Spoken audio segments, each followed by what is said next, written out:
Brought to you by Beninati Pools. A season-worst 5 losses in a row for the Tigers. They dipped 4 games below 500 for the first time as the Blue Jays rocked them at Comerica Park 9-1. Jack Flaherty's starting record falling to 1-4 despite his 4th straight quality start.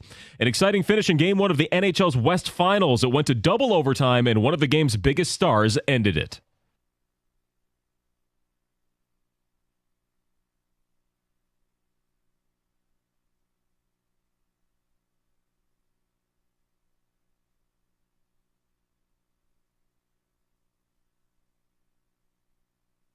As heard on TNT, a 3-2 final. Edmonton steals one in Dallas. Less exciting in the NBA as Boston went up 20 early and took out Indiana 126-110 at the TD Garden. Trajan Langdon appears to be the guy for the Pistons after their weeks of searching for a new team president. Reports say they're poaching him away from New Orleans, where he's built their team over the past 5 years. They've made the playoffs in the West in 2 of the past 3 seasons. USA Hockey falling short at Worlds again. Blanked by Czechia, the host country, 1-0. Lucas Raymond's Sweden team did advance to the semifinals. He's the last Red Wing left in that tournament. From the Corwell Health Sports Desk, I'm Chris Villar. For more, go to 97.1 The Ticket and Odyssey.com.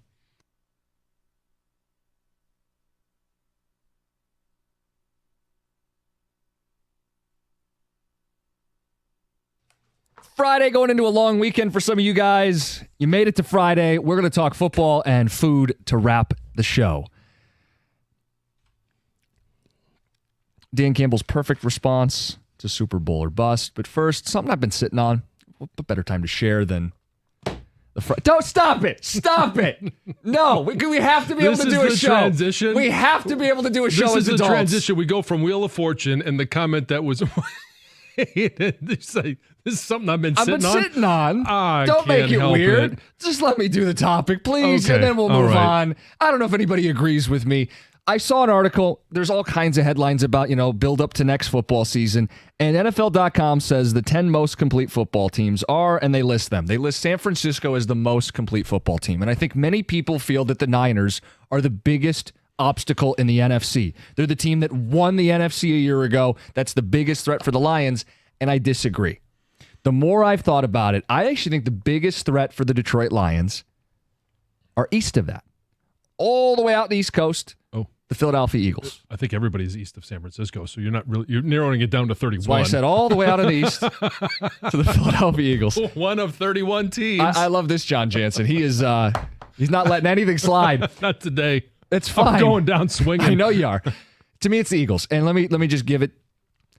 Here's the deal. They have the better O-line between the two teams, even without Jason Kelce. You give me that? Yes. Okay. They don't have, I know they don't have Trent Williams, but they have Mailata, who you respect. Yes. They paid Dickerson, one of their big guards. They have the better offensive line. His name is Dickerson. It's not that funny. They have a really good offensive line. Arguably, only the Lions are better. So you have a contemporary up front on the offensive line.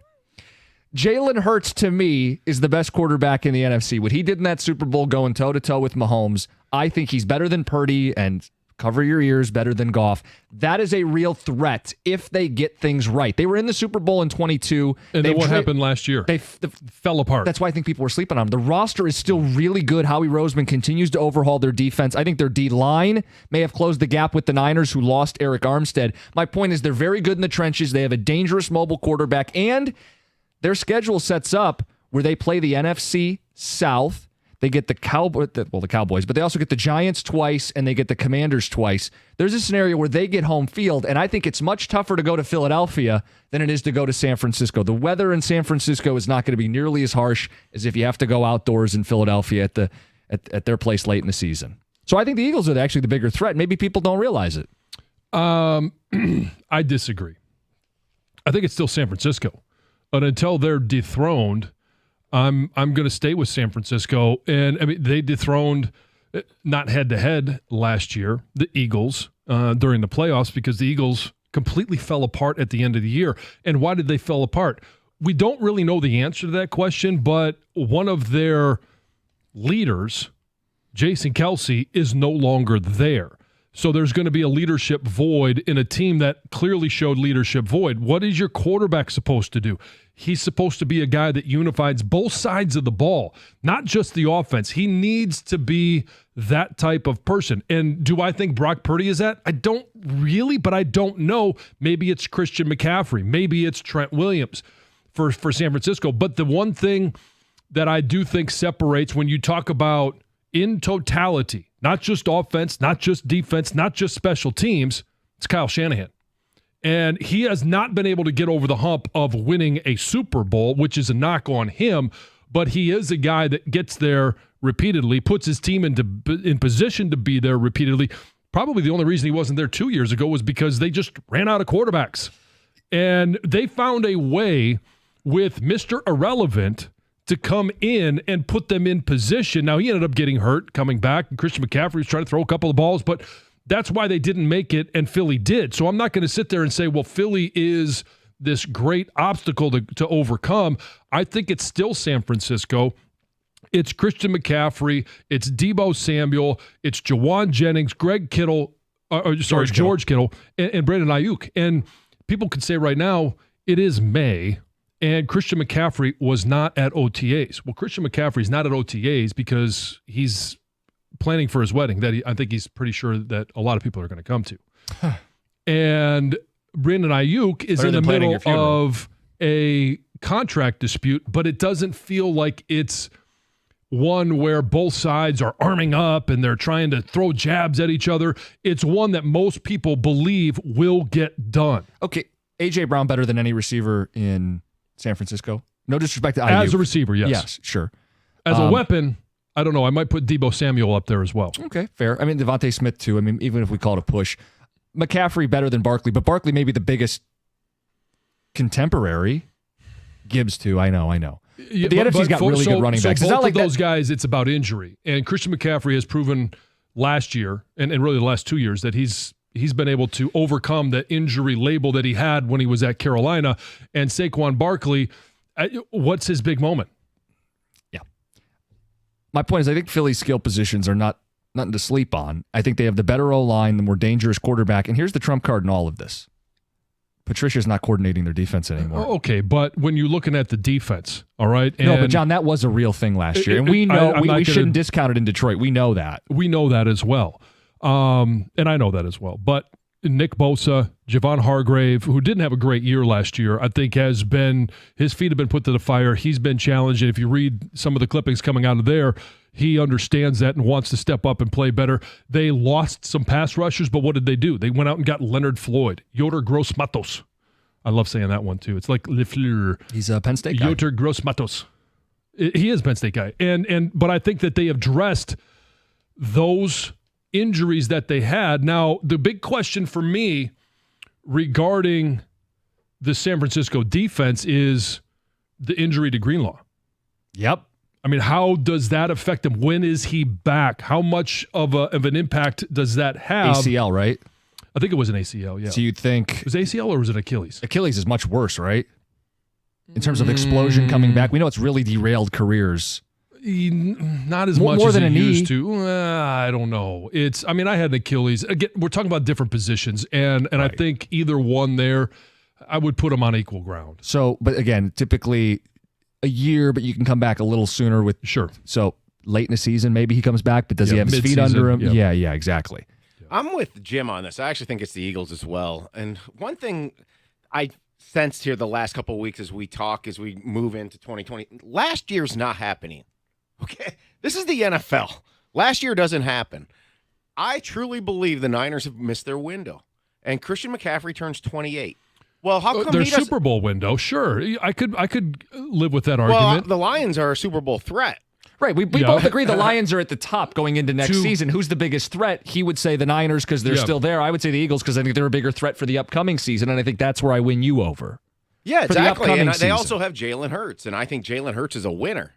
Jalen Hurts is usually not denied. He's kind of proven that at virtually every level. Their slide last year was completely connected to Matt Patricia having more power and say. I think Sirianni's job is on the line this year, and I'm not quite sure if he's a great coach or good coach or not. He's a good coach, I guess. I mean, he went to a Super Bowl. Sure. I just think they have a better, younger, more well-rounded roster. I think the Niners are a little bit long in the tooth, and Well, I think it could blow up in the Eagles' face if the leadership thing is still a thing. They could absolutely have this blow up in their face. But I think I think to me the big separator is coach.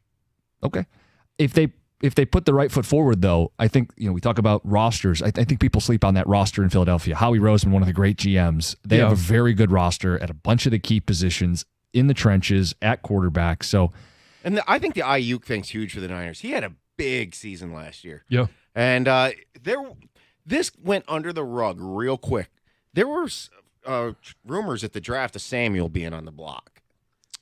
And they drafted 2 receivers.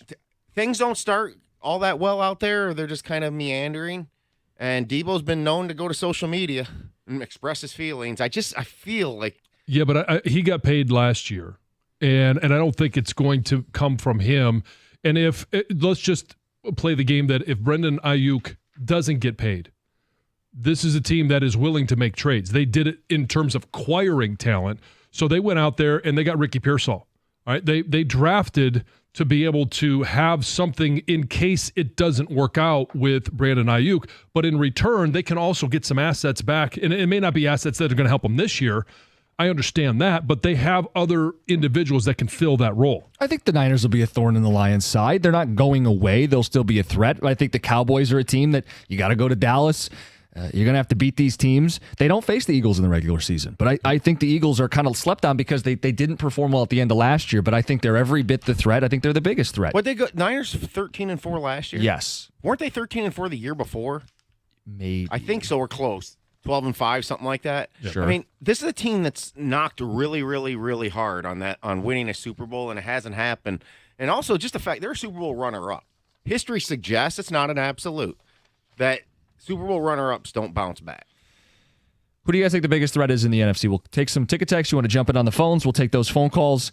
I mentioned Dan Campbell with the perfect answer to Super Bowl or bust. We will play that clip next. 97.1. Hey, the summer driving season is upon us once again. The combination of increased traffic, big trucks, motorcyclists, and we all know construction season all contribute to the fact that summertime in Michigan has more accidents than any other season of the year. And if you've been injured in an accident, injury attorney David Feminino and his team are ready to help you right now. David will never take a fee until he wins your case. And you can speak with him right now if you call 855-65-CRASH or go to his website, getdavidgetpaid.com. That number to reach David again, 855-65-CRASH, or on the web at getdavidgetpaid.com.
So they lost 9-1, but if I'm understanding AJ Hinch's definition of the word competitive, that was a competitive game. They did not quit. Effort was there. They got 2 guys on in the 9th. So in AJ's definition, that was a competitive game by our Detroit Tigers. Okay. All right. Was that one I should have just kept in my head? You're calling it as you see it. Okay. And I'm not going to fault you for that. Okay. We're talking about the Lions. We didn't need to bump back with that, but Greg probably wanted to make sure we were sprucing in the Tigers every so often. He's trying to do a good job as a producer, and I didn't need to say that. Let's get to Dave in Clinton Township. Biggest threat to the Lions. You're on 97.1. Well, first, if you use the Hinch's definition, I'm a good-looking guy with my wife, Anyway. You're trying. Yeah. Anyway, I'm thinking the biggest threat is going to come from somewhere we don't expect. In the NFL, there's always 1 or 2 teams that come up and that no one sees coming. That's our biggest threat. We can prepare. We actually prepared for Frisco with our draft. We prepared for the teams with our division with our 2 top picks. Atlanta with a quarterback, and if they use Bijan right, it's going to be much better. There's going to be a lot more threats than we think in the NFC, and I think it's going to come from somewhere we don't expect, maybe even Green Bay. Oh, so I was going to ask you that because I was going to go through a list of teams. We know Philly, we know San Francisco, and some people would say this is the last-ditch effort for the Cowboys. But I think in the division, I don't want to underestimate the impact that Green Bay may have if what we saw at the end of last year with Jordan Love continues into 24. Yeah. Yeah, I mean, he looked really good at the end of the season, and you could say about us blowing it against Frisco. Well, there were 2 teams that blew it against Frisco. Green Bay did it too. Green Bay, you could think, was even closer than we were at the end. So that's going to be a tough team. And in all truth be told, the biggest obstacle the Lions are going to have is the health of their quarterback, because I don't think they have a backup that can carry them for that much longer at this point. Not a Hooker fan? No, I am. I probably will be years from now, but the guy hasn't taken a snap. Yep. I mean, you were great. How did you do against the first guy you faced? Pretty good. I was actually... Okay, I'm sorry. I didn't mean it like that. But Dave, you know who you're talking to. This man's a natural over here. Cowboys in the opener, Strahan in the second one. So, yeah. My issues came when I had to face, actually, Porsche. That was a tough matchup. Okay, so I guess what I'm saying is, no, I am a Hooker fan. I just wish he was experienced backup instead of a guy that's never taken a snap coming off an injury. That's the line. No, I'm with you. I'm with you. It is the great unknown. With what's at stake, too. Yeah. Right? I mean, it's not, hey, maybe they can, survive an injury and get in the playoffs. The expectation is to win the Super Bowl. Yeah. So that's a fair point. Dan addressed that, too. Yeah, when he talked is, he just needs to continue to improve. They're not expecting him to go in there and win a game. They just want him to be able to operate the offense, put him in the best play possible, and then see what happens. But he as well has no idea what Hendon Hooker is going to be until you get a chance to even see him in preseason.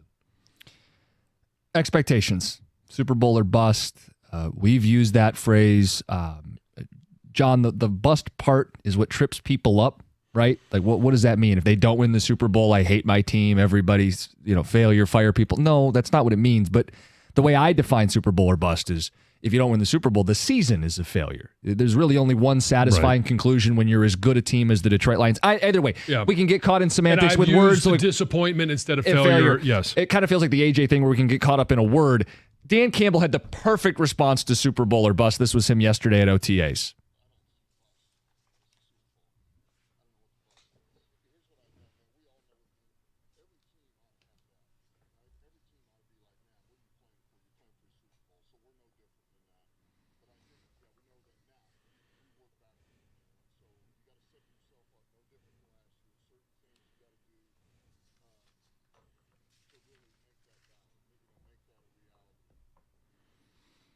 I don't see bust. I see Super Bowl. Mm-hmm. Everybody's all revved up. Hell yes, you do. Of course you do. You embrace this. This is a Super Bowl team. Let's go. Well, and here's the thing is since Dan Campbell stepped foot on campus in Allen Park, it has been a number of, drops, clips, voice, moments where he has talked about the kneecaps. He's There's plenty that you can look back on, but the thing about it is he's always backed it up. Right.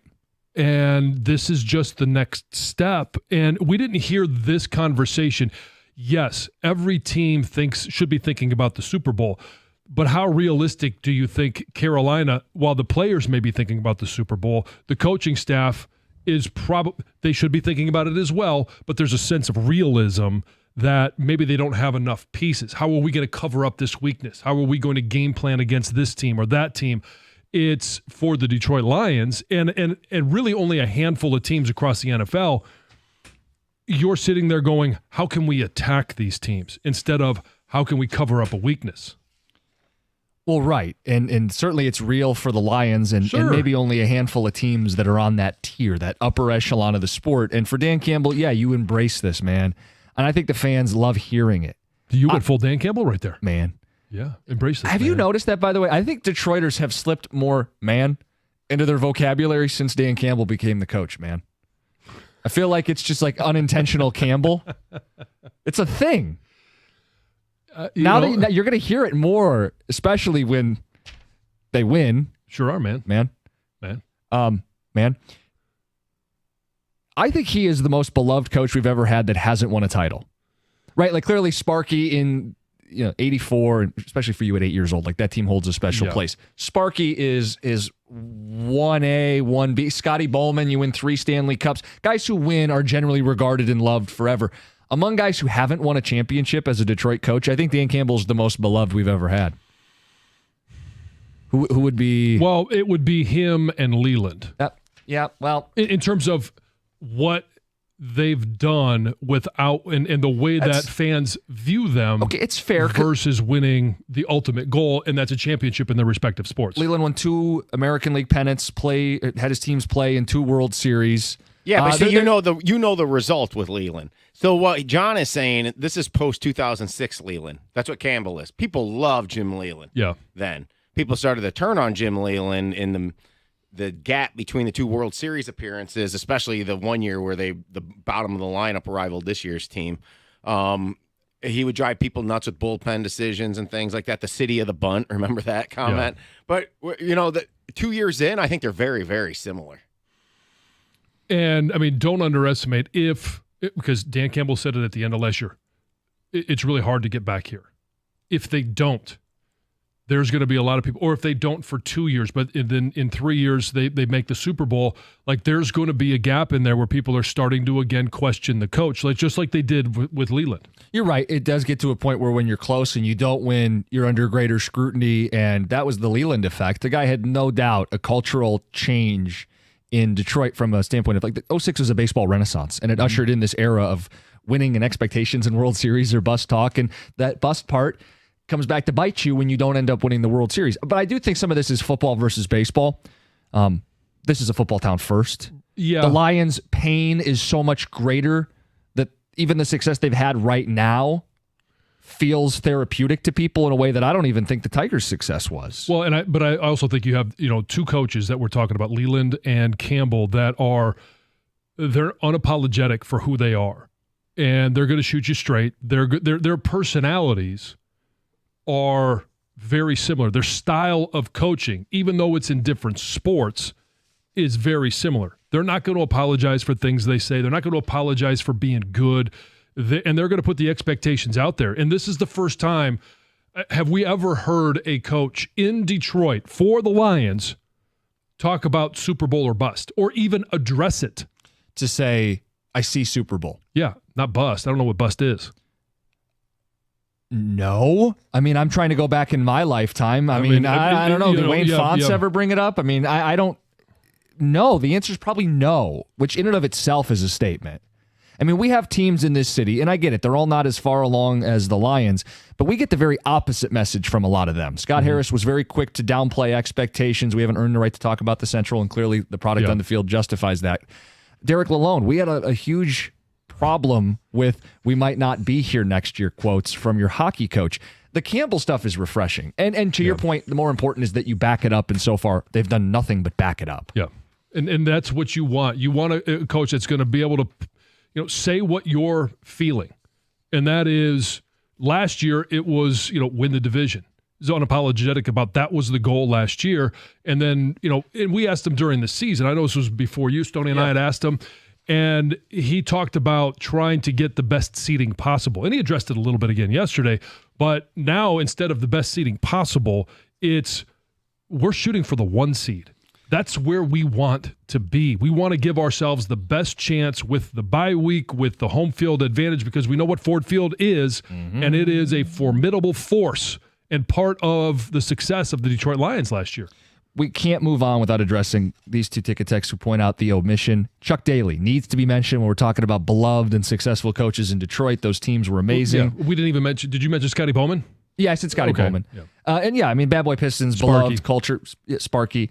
But people pointing out that Chuck Daly needs to be part of this conversation. Yeah. If it's guys who haven't won a championship, though, it's probably Leland, Campbell, and then that's the conversation. Yep. Anyway, we got a grilling conversation coming up next. John, are these even grilling mistakes? How many of them do you make? I know everybody's going to be out on the grill this weekend. That's next. It's 97.1.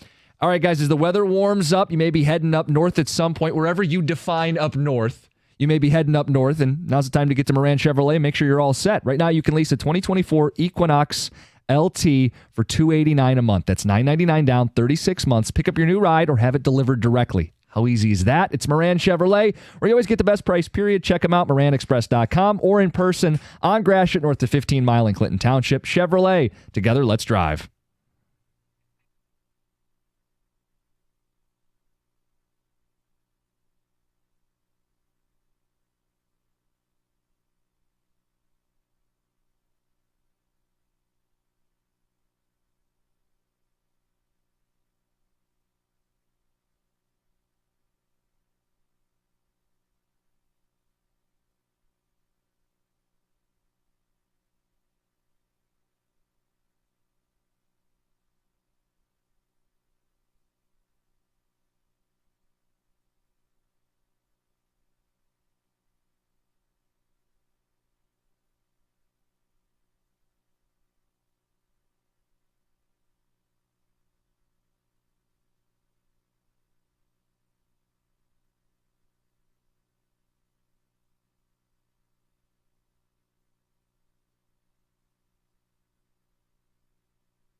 Friday into Memorial Day weekend. I would venture to guess 100% of grills in Metro Detroit will be utilized this weekend. You agree, John? They should be. I mean, you got extra time, extra days. Weather's going to be, and there might be a little bit of rain on Wednesday, or not Wednesday, on Sunday, but the grill should be fired up, whether it's tonight, Saturday, Sunday, or Monday. I have in front of me a list of 12 common grilling mistakes. Wow, that's a lot. Yeah, we get to as many as we can. I know you're going to nitpick some of them. I want to know, you, a guy who is, I don't know if you call yourself a grill master, but you're very confident around the grill. Would you call yourself a grill master? Yes. Okay. The grill master. Yes. Should I have gotten the football music ready? Let's do it. Let's bring a little energy to this. Yeah. We'll go through them when Greg's got the thumbs up over there, but we'll go through all these. And I know you've said some of them, you may not even agree that they are mistakes. Yeah, well, TBD. And it's, I'm curious. And when we start talking about this, does this also include the charcoal grill, or is it only the gas grill? Is it smoker as well? Because it's very big distinctions. He's going to have follow-up questions. Let's do it. It's always better with the music. Yeah. Number one grilling mistake, forgetting to preheat. Oh, you can't forget the preheat. I mean, that's basic 101. I mean, and I know some people will probably say for at least I was going to ask you minutes, how much. I would say a good 15 to 20. Yeah. I just want to make sure it's overkill. ready to roll. Yeah. 20 to 30 minutes was the recommended for charcoal, 10 to 15 for gas. Well, yeah. Well, so for charcoal, it's a matter of making sure you have the right color of charcoal. And then placement, making sure it goes lighter. I mean, there's a lot of mistakes that people make with charcoal. They say go ahead. Forgetting to preheat, you can't bake cookies in a cold oven, you can't fry eggs in a cold skillet, and you can't cook on a cold grill. No. Food will stick to it, it won't cook evenly, and it will end up unappetizing. Okay, so you always make sure you preheat ahead of time before you go out and grill. Second common grilling mistake, not cleaning the grill. You wouldn't cook your food in a dirty pan. Why would you cook on a dirty grill, John? How often do you clean your grill? This says between uses. Well, you got to define what cleaning is. I'm not going to get out the spray and actually, spray off the grill, but I am going to, when I'm done grilling, leave the grill on for a little bit, burn off all the residue, scrape it down before I start, and then I'll do the same thing when that's part of why you preheat the grill, is to burn off any of those bits that might still be there. This next one is a total novice move. I would be stunned if you made this mistake, but lifting the lid. Oh, no, don't let the heat out. No, don't. This is in conjunction with some other mistakes that I'm sure people do make. But when you start to see smoke coming out of the grill, you probably put your meat on it in a position where it wasn't supposed to be. So no, you don't. You should have an internal clock. But if you need to set a timer for how done you want the meat before you're going to flip it, then go ahead and set the timer. I'm not going to mark you off for that. No, I've done that. You set the timer and you get back to it. That way you're not sitting there checking it, losing. Yeah. Yes, you should have the internal timer, but if you need that But if you're a novice, okay, I get what you say. Okay, 4. Throwing ice cold meat on the grill is a total no-no. You got to let it thaw out a little bit. Oh, yeah, you can't throw a block of ice on the grill. Now, you could put a piece of ice on top of your burger. Are you a fan of that? It's not how I operate. Why do people do it? I've never done Well, that. it's to lock it, to keep the meat moist. And obviously it will slow down the process just a little, especially if you want that nice red center. 5, not brining or marinating lean cuts of meat. It'll be too dry if you don't brine or marinate a lean cut of meat. They say pork chops, chicken, and lean cuts of beef need brining before hitting the grill. They lack the fattiness to withstand long cook times on hot surfaces without drying out. John, do you always do that? With lean cuts, I would say yes. And even like chicken breast, I'd say is a lean cut. Yes. So you've got to make sure, and part of it is that you want to make sure that part of the saucing of your meat is to make sure that it doesn't stick to the grill and it tears apart when you flip it over. Well, that's a completely different thing. I'll skip ahead. Adding sauce too early is a common grilling mistake because if you do it, it's going to burn to a crisp by the time your meat's done. Right, yeah, you want that nice caramelization at the end. And so you don't want to make sure that, early on you can have, if you take it out of the marinade, make sure it drips off a little bit so that you can then put it on the grill, and you don't want that to turn from a nice caramelization to burnt parts. Doing too much is a common mistake. It says you may feel the urge to turn the act of grilling into a spectacular event, dressing your meat in a way that feels fancy enough to impress the crowd, but show restraint if you're grilling steaks or seafood. Turn your creative efforts towards delicious grill ideas for vegetables and the sides. Let the meat or fish speak for itself. Says all you really need is salt and pepper, maybe a little bit of Montreal steak seasoning, but don't do too much. Right, yeah. If you're going away from the lean cuts of meat, and I enjoy the different flavors that all the different kinds of meat offer, and I want to be able to taste the meat, not always the seasoning. So salt and pepper is generally what I go with, and I'll even do that with pork chops. Just the salt and pepper. Just salt and pepper. Yeah. No garlic powder, onion powder? No. Is that doing too much? No. I like a little garlic powder, onion powder. Hey, you do you. Okay. Is it doing too much? To me, it is, because it enhances the somewhat flavor. covers up some of the natural flavors that the meat has. It depends, I guess, the caliber of the meat you're cooking with, too. If you're just picking something up. Yes, it does. I mean, there's different qualities. Like if you had like a Wagyu beef, you're not going to season the hell out of it, right? Yeah. But if you got just the U.S. choice strip steak from the corner. Yes, if you have cheap meat, then you get what you pay for. Okay. Overhandling your meat is a mistake, John. It says the biggest mistake anybody can make when they're inexperienced is overhandling. Just like a watched pot never boils, an overly handled burger or steak is not going to be as beautiful or tasty. You're not going to get those sear marks if you're sitting there moving it around all the time. Yeah, so basically you're talking about flipping it too many times. Yeah. Yes. You think what one side each and maybe a third side, and then you're done? Well, it does go to, I don't want to flip it more than, if I'm going for appearance, I will flip the burgers late to be able to get the sear marks and get that nice checker on there. But yeah, if you're flipping it 5, 6, 7 times, you're touching your meat too much. I'll go one side on the burger, flip it to the other side, and then one more to put like a slice of cheese on top at the end. Yeah. But you got to keep it there, let it grill, let yourself get the sear marks. Yeah. You are a child. The next one says, don't press down on your burger or meat. This may seem harmless, but... No. Don't squeeze out all the juices. Yes. It's like wringing out a sponge. When I'm done washing the dishes, I want the sponge to be dry. When I'm cooking my meat, I want it to be juicy, flavorful. I want all the juices in there that possibly can have. Yeah, it says it may seem harmless, but it can lead to dry, tough, and less enjoyable burgers and steaks. Instead, allow your meat to cook undisturbed. This is a difficult segment. All the meat references? Yes. Couple more. It says not cleaning your grill between uses is a big no-no. We've kind of already hit on that one. It says the food residue and the grease can create unwanted flare-ups, throw off your cooking and the flavors of the meat. So I think it depends how dirty your grill is, too.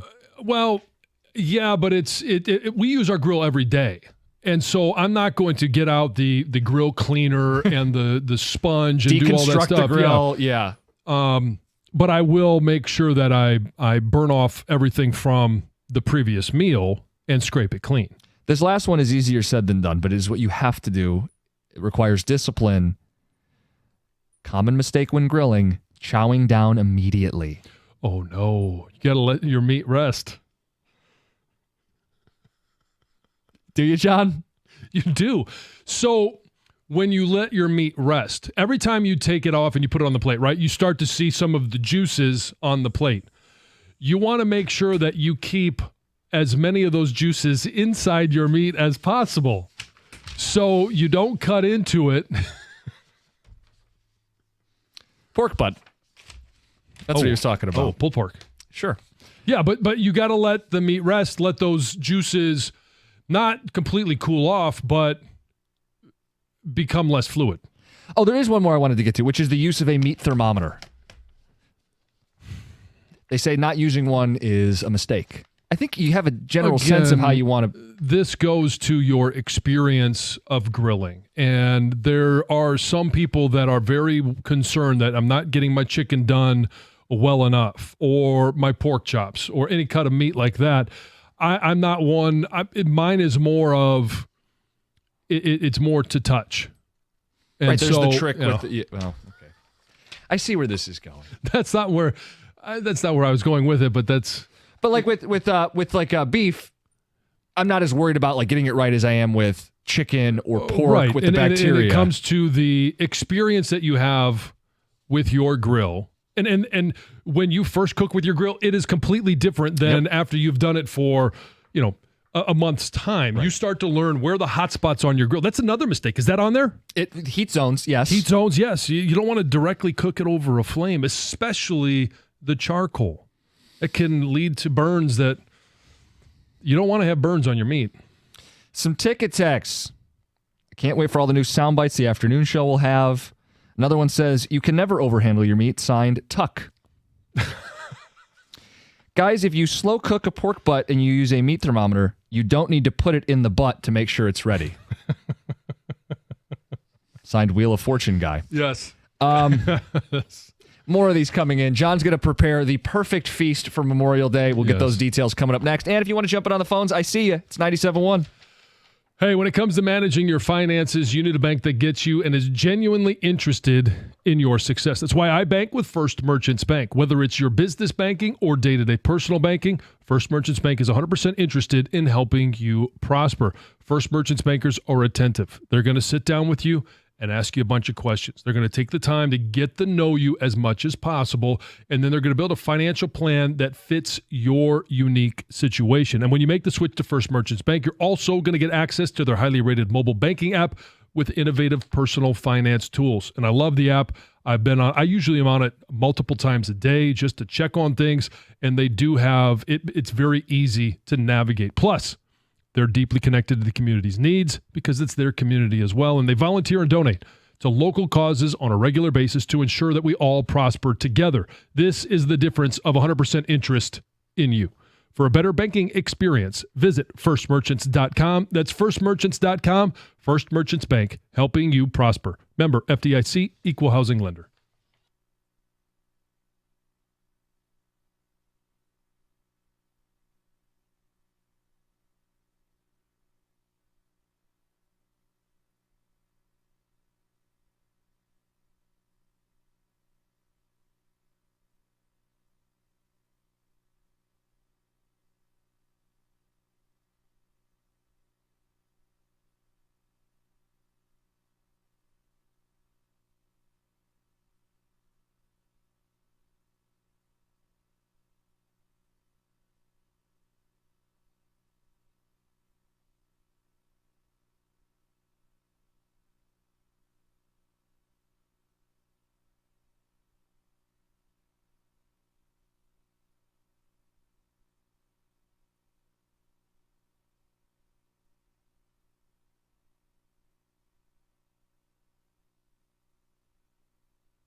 2 types of ticket text, a phone call, and John's perfect feast for Memorial Day weekend. Oh, yeah. The 2 types of ticket text. We have some that are like legitimate, earnest, grilling ones. Like last couple of years, I've really taken to using the meat thermometer. It's been a game changer. I know exactly when it's done, perfect and juicy. We have ticket texters who bring up things like reverse searing and want to know your thoughts on things like that, right? Oh, yeah. I love it. I'll smoke a ribeye in the smoker for about 45 minutes and then throw it on the grill just to sear it on the back end. Oh, heck yeah, it's really good. So we have people who want to talk grilling and then people who want to point out things like all of the innuendos. To be fair, the afternoon drive has an even bigger fixation with male genitalia, reads one ticket text. Do you think so? What's the consensus? What do you guys think? I feel like you laugh at the joke. I feel like you laugh at the jokes more often, but they may use more of them. Yeah, I don't know that ours is just specific to how do they put it? Men's genitals is what this says. I was going to let you say it. Well, if one does, they all have to agree. Yeah, you're right. John always has 3 things on his CTE riddled mind: football, meat, and penis. Reads the ticket texter. No, the last one wouldn't be. But the first 2 were accurate. Most things that begin with the letter F.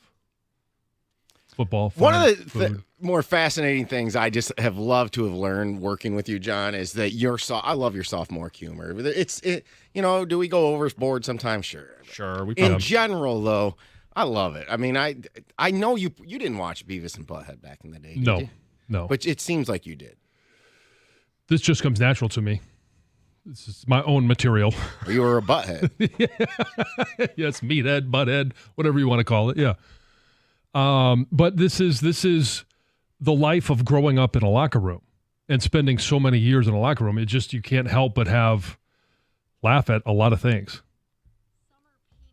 Just like Dr. Anderson. All right, that was uncalled. No, Tom, straight there from the record. We don't need to. Come on. Yeah.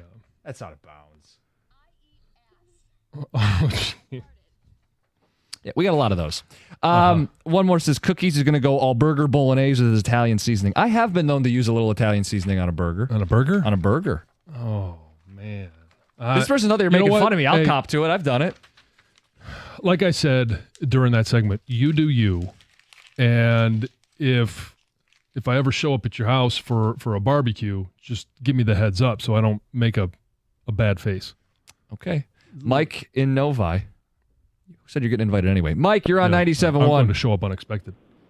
I'm on my way home. I'm about to light my XL Big Green Egg, get it to the right temperature of 223, put 10 boneless pork butts on it, coated in salt and pepper. I will close the lid by 11 or by 1 p.m. today, and I will not open it until 10 a.m. tomorrow. Oh, that sounds amazing. How many people are you expecting? Well, I don't know. It's senior day at Novi High School for the varsity baseball team, and somehow I've been doing this for a couple years, and it's just a nice, big, wonderful pork-filled event. Man of the people right there. Well done. Yeah. When is this event? Only, though. When is this event, and do you accept guests? Lunch will be tomorrow around 1 o'clock at the Novi High School. Okay. John? Depends on the baseball and softball schedule, but I may have to swing by. Be incredible. You wanted to lay out the ultimate feast. Yeah, Memorial for Day weekend. Memorial Day, because it is a grilling extravaganza, and it's not just the grill, it's the smoker, it's the Blackstone, and all get fired up, as you heard there with the pork butts, all at different times. So for me, it's ribs. They go on the smoker early, and those don't have to be tended to very often. After about 3 to 4 hours, you take them off. I'll wrap them in foil, put a little apple cider vinegar in there, and I like mine just with the dry rub. I don't put sauce on them until they hit the plate. I like that, and that because there's different tastes in the family. And so ribs is a sure thing. And then the grill, which gets obviously fired up closer to dinner time or feeding time, is going to have chicken and it'll have steak. And again, they go on at different times in different parts of the grill for different doneness. And And so we'll have 3 different forms of meat on the 2 separate appliances. And then right before we eat, the vegetables will be sauteed on the Blackstone. So everything is cooked outside.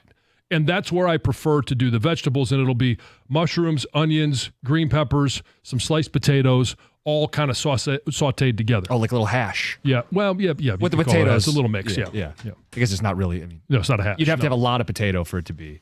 But if it's just they're even all, distribution, then no, it wouldn't be. Yeah. They're all like, sliced potatoes. They're not.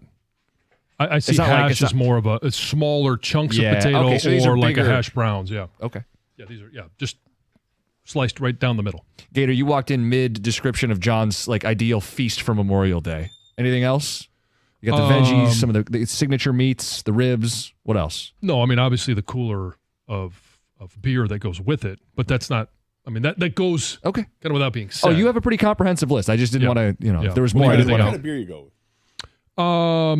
Are you adventurous? Do you try new things, or you just? So this year, I don't venture very much. The all day IPA from Flowers, they have a new one called Mortal Bloom that I know my wife is really going to like. So that'll be in the cooler as well. And then some juice boxes for the kids. Juice boxes for the kids. That's not a juice nice box. combo. Put that back. Yeah, put that back. Where do you stand on shandies? I don't mind shandies. I love a shandy. I'm okay. Me too. There's this one. It's like a blueberry lemonade shandy. Okay. Really good. It's a spot in the summertime. Too much fruit? It's a little bit fruity. Come on. Well, But the shandy kind of lends itself, obviously, to that. It's You're more starting lemon. with lemonade. Yeah.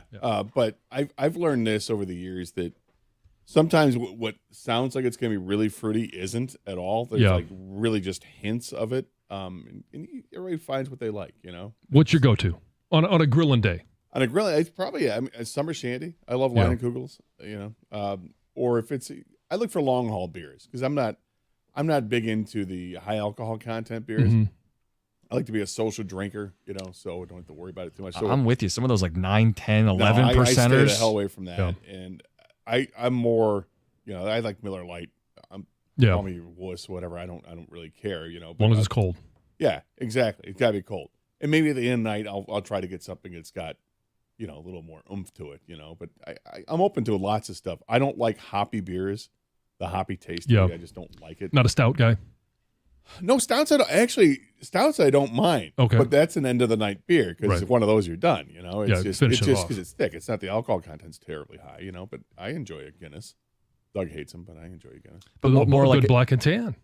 I enjoy black. So more ales then. Yes. Yeah. Ales. I like wheat ales. Yeah. Yeah. Big fan of wheat. Same. Yeah. It sounds like we have very similar. Beer tastes. But you like canned cocktails? You'll do too. I mean, there's no shortage of ways you can really do it up when the I make my own nice. cocktails. I bring cocktails to the party sometimes. Like I'll make a big pitch. Yeah, I have one of those. Oh yeah. Now there we go. 3-gallon. That's why you got to invite Gator to a party. Yeah, oh yeah. Well, for many reasons, but yes. Yeah, and I'll get into what my concoction is that I made last year that was outstanding. Was that white sangria mix? It was the white sangria. Oh. Yeah. I remember. Way to ruin the show. Well, you don't know how to make it. Whole show's based on it. Sorry, guys. Walleye. What do you guys got coming up? Look, there's a lot going on. I'm still trying to digest some of it, but we can walk through the basics of it. The NCAA thing with the Power 5 schools, and they think they've got an agreement to avoid antitrust lawsuits and paying out athletes over the last 8 years. I'm not sure how that's going to work, but they seem to have a plan, and it works out to be actually a decent amount of money. Initially, I thought it's going to be paid out over 10 years. Yeah, but the total that's being paid out per person, per athlete, is actually substantial. Oh, and yeah. I didn't think it was. I'm like, what's it going to be? Right, it's like $50, $1,000, whatever. No, it's substantial. So that's interesting. We're going to talk a little bit about the tantrum that may have cost Alex Lang. May not have cost. I mean, his pitching does that enough, but the tantrum didn't help. That's the last thing you remember. Yep. Pistons looks like they got their next guy to help lead the organization, but what does that really mean? So we got a lot to get into, and we'll start off with what I ended up doing yesterday. We talked about it on the show that I was going to sub in a golf league last night. And how that went. Okay. How do you play? We'll find out next. It's 97.1.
Oh, yeah, it is a Friday. I hope everybody hasn't checked out just yet. Checked out mentally, physically. I mean, Kang and I talked about this morning.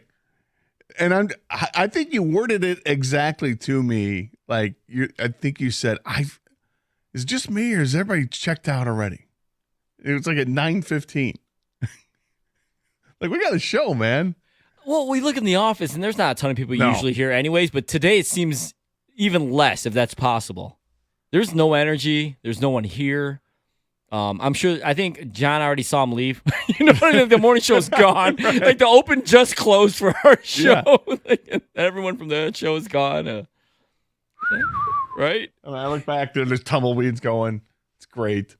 No, but I mean, look, today I think could be a lot of fun for us and hopefully for you, the listener, as well, because it's about participation. We can all participate and just have a good time. And a day like today, we just like to have conversations and kind of hang out. And, there actually is stuff to talk about, too, which is fun. So 248-539-9797 is the telephone number. Same number to text us if you'd like to do that.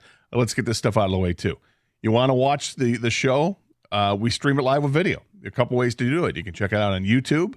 And search 971 The Ticket. You can also check it out on twitch.tv and search for 971 The Ticket, and you can see us on there as well. You'll notice Doug not here. Doug is not here. He is out of town. His oldest son is finishing his baseball career in college, so he's going to check that out the last week of the season for him, as they're actually in the club World Series playoffs, whatever goes on there. Invitational tournament. Yeah, something like that. Thingy. No, but it's actually really cool. I'm happy for him, and so we'll get to see maybe get some updates on what's happening with that. And we got to bring up a Doug story later. Oh, there is. I mean, already. It's fantastic, and we will get to that because I'm sure people have definitely had an experience like that, and it's the way that the video came across. We're going to have to find a way to. Maybe you can just ask Doug to retweet it. Yeah, because it's fantastic what he did. We'll get to that. Also, mentioned in the crosstalk, there's a lot that's happening right now in sports. Obviously, we got playoffs going in NBA and NHL, and a couple of. The hockey game last night with the double overtime, that was amazing. And the basketball game has a ton of intrigue. What's up with Halliburton and his injury? The Tigers. They still playing? Yeah. Unfortunately, it's 5 in a row, and you get hammered in a close game. It's close going into the 7th inning, and then it's not close anymore. And then they end up losing 9-1. Was it 1-1 going into the 7th inning? They keep Flaherty out on the mound because he's pitching well, and frankly, the bullpen's just been taxed the last week. So trying to get a little more out of him, squeeze a little more. And hey, he was near 100. He wasn't like at 110 pitches, but the 103rd pitch he threw was a 2-run homer, and the Tigers fall behind 3-1 and then give up 6 more runs. Bullpen not getting the job done. There was a move made yesterday prior to the game regarding the bullpen performance tantrum. We'll talk about that a little bit later as well. But on the show yesterday, when last we left, I had talked about that I was going to sub in a golf league.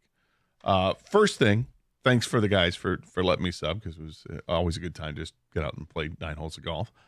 Speaking of bullpen, they called the bullpen for you. Yeah, they did. And this was they called the righty, and Scott the Gator Anderson comes. Do you take the cart in, or you run in? What would you do as a relief pitcher? I mean, if I were a relief, I would take 100%. I would take the cart. I would demand the cart. Give me that golf cart with the baseball shell back in the day. I really missed that part of baseball. A pitcher used it the other day. One of the major league pitchers used it. Yeah, it was amazing. I think more pitchers should use it. Absolutely, you should use it, and every team should have one. Have some gimmick on the car, cart that makes it amazing. Yeah, it was the Twins. They had the goofy golf cart. You're right. It had like a baseball as a rooftop or whatever. It was great. I tell you, that was so much fun back in the 70s and the early 80s when you would see that. There was literally, for those that don't know, there was literally a golf cart that would transport the relief pitcher from the bullpen out to the pitcher's mound. I wouldn't drop him off the mound, but it would come all the way around the warning track and let the pitcher out. and it was amazing. And then they did away with it forever. And, well, of course they did away with it. What, the guy can't jog in from left field? I mean, come on. It was the Nationals, Washington Nationals, Steve Okert. So apparently this is happening again, which I absolutely love.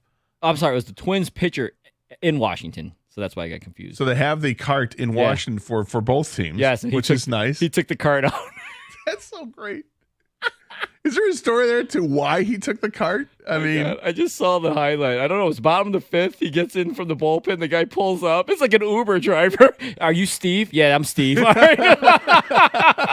And then, well, are you pitching the fifth? Yeah, that's me. Yeah, okay. Okay. So he goes the warning track, goes up the left field, the foul line, comes down. It looks like he gave him a tip. Like Oker gets out of the cart and he gives him he hands the driver or something. It's amazing. Sir, please don't eat in the back of the cart there. Yeah, right. 5. You're gonna leave 5-star, right? Yeah. Did you just cancel the trip? I'm gonna have to ask you to leave. Get out right now. You seen those TikTok videos? Yes. I love those. Those are great. There's a water in the. I didn't cancel. No, you just canceled. No, I didn't. Can't you just drop me off? No, you're gonna have to get out of the cart right now, or I'm gonna take you to the police. No, Awesome. okay. Sit down. Do you have water back here? Is there bottle service? Yeah, is there a bottle of water back here? Yeah, I got you. Yeah. So how's your day going? Shortest conversation ever. I don't know. It's all right. I got to go to work. Okay. All right. Well, good luck. Have a good one. You headed to the mound? You pitching? Right. And then what? Does the cart stop there and park itself in front of the dugout until it gets a call from another one? Yeah, right. Oh, there he goes. He's got another trip. That'd be great. I'd love to see that at Comerica Park. You have like a Corvette modeled cart. You know, you do something cool for Detroit. Remember, I don't know if they still do. I don't think they still do it. Do they still do the classic cars that have the car race? You know, and the yeah. I think they do stuff like that. 57 Chevy, and then they had the Chevelle, and you had the Camaro, and all that stuff going at people, you know, dressed up in the outfits, whatever. That's really what they should do. Is just come up with different shells for the outside of the golf cart. This is an advertising. Yeah, someone's gonna make the pitchers do it now because they're gonna be. We need more advertising. By the way, people are texting in now. Thank you, everybody. That he did give him $5. That was $5. Amazing. Yes, that happened. That just happened. It's up to $5. This is how you get people interested in baseball again. Oh, great. The Tigers lost 9-1. Yeah, but did you see the cart that transported, Jason Foley out to the pitcher's mound? It was awesome. And he tipped him. You're right. The bullpen catcher's like, maybe I need to get a second job. A side hustle. Right. Hey, whatever happened to that relief pitcher? Oh, there he is. He's there in the cart. Okay. All right. Yeah, making ends meet. Doing what you got to do, man. You could have guest drivers. This could be a thing. Oh, this could absolutely be a thing. Right? Oh, what? Is that J.K. Jeff Simmons is in town. Yeah, Jeff Daniels is behind the wheel. And he's dressed up like, the character from Dumb and Dumber instead. Like, do I really want to? And he comes out and he's got the mutton chops, the wagon or whatever it was. Do you want to hear the most annoying sound in the world? All right, I'm canceling the trip. Yeah, I'm canceling the trip. You can't cancel. There's Petey. You can't double cancel a cancel. You got to ride with Petey, the blind kid who's got the parakeet with the head off. It's all types of fun. Doug would be proud of us. We've completely gone off the rails. That's what we do. It's Memorial Day weekend, man. We're trying to have make it a little light because sports are kind of heavy here in Detroit right now. Get us back on with the way things are going. Yes. When we return, I'll talk about the golf experience yesterday because it was a lot of fun. We will also get into there's news of the day. The Pistons obviously made a big decision, and we will talk about the NCAA and kind of check the pulse of where the average college sports fan is right now in light of this story. We'll get to that as well here on 97.1 The Ticket.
to further sidetrack the beginning of the show, I just saw it.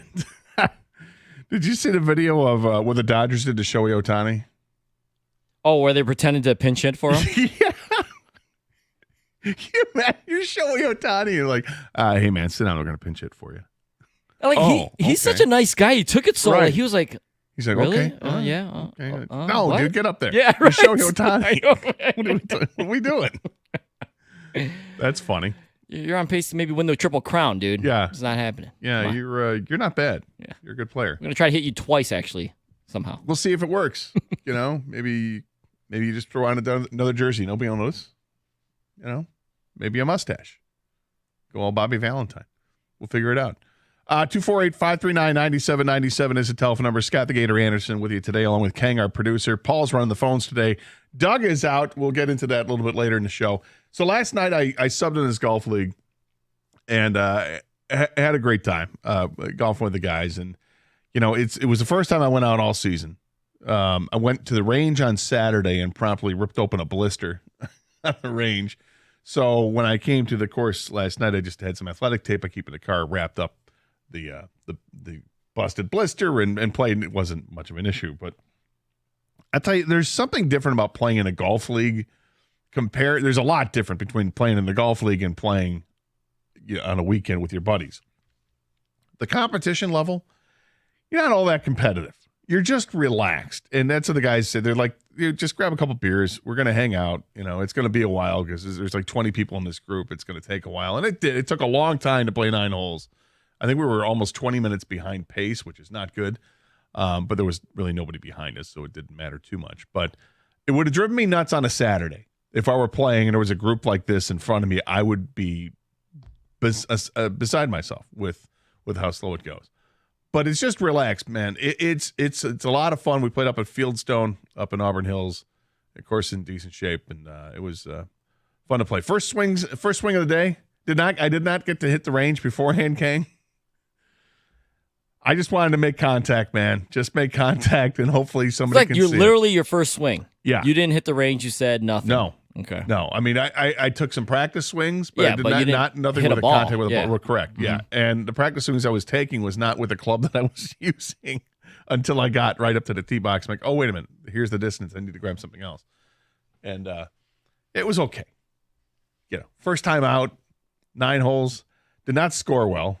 Shot a 53, which is terrible. But I did. I parred 3 holes, which was good.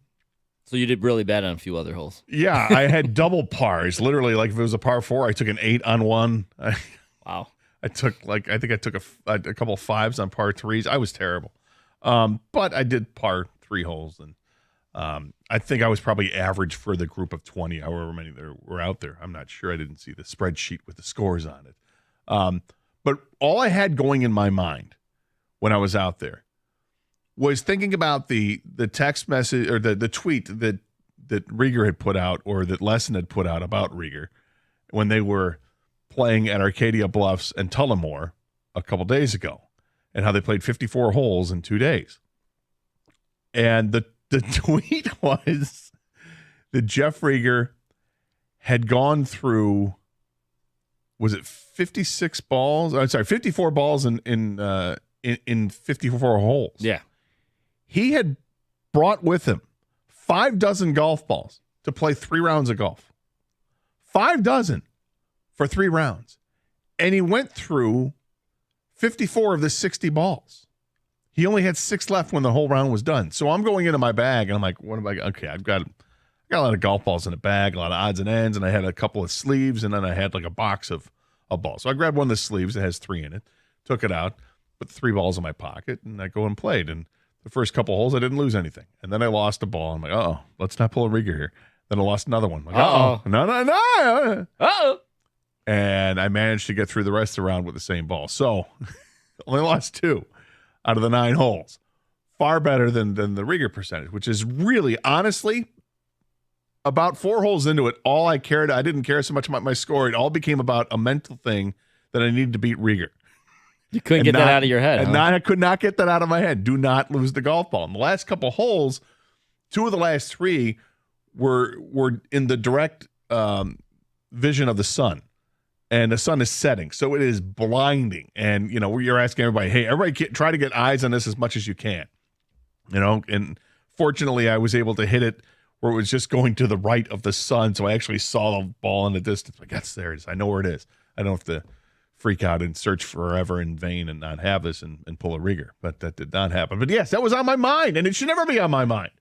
Why was rigger on my mind? Well, they say golf is a mental game. And that it is. You got to keep it in check, man. He was texting me during that whole thing yesterday, and he said that he was terrible, absolutely terrible. He deserves any grief that's coming his way. Yes, exactly. He did not care. He's like, bring it on. I deserve it. It's a legit, true story. 60 balls he brought. He came back with 6. He was that bad. And now, in fairness, those courses he played were not easy courses. I played Arcadia Bluffs a bunch of times. It was like once a year for like 11 straight years that I played it. And it's gorgeous. It's right on the shores of Lake Michigan.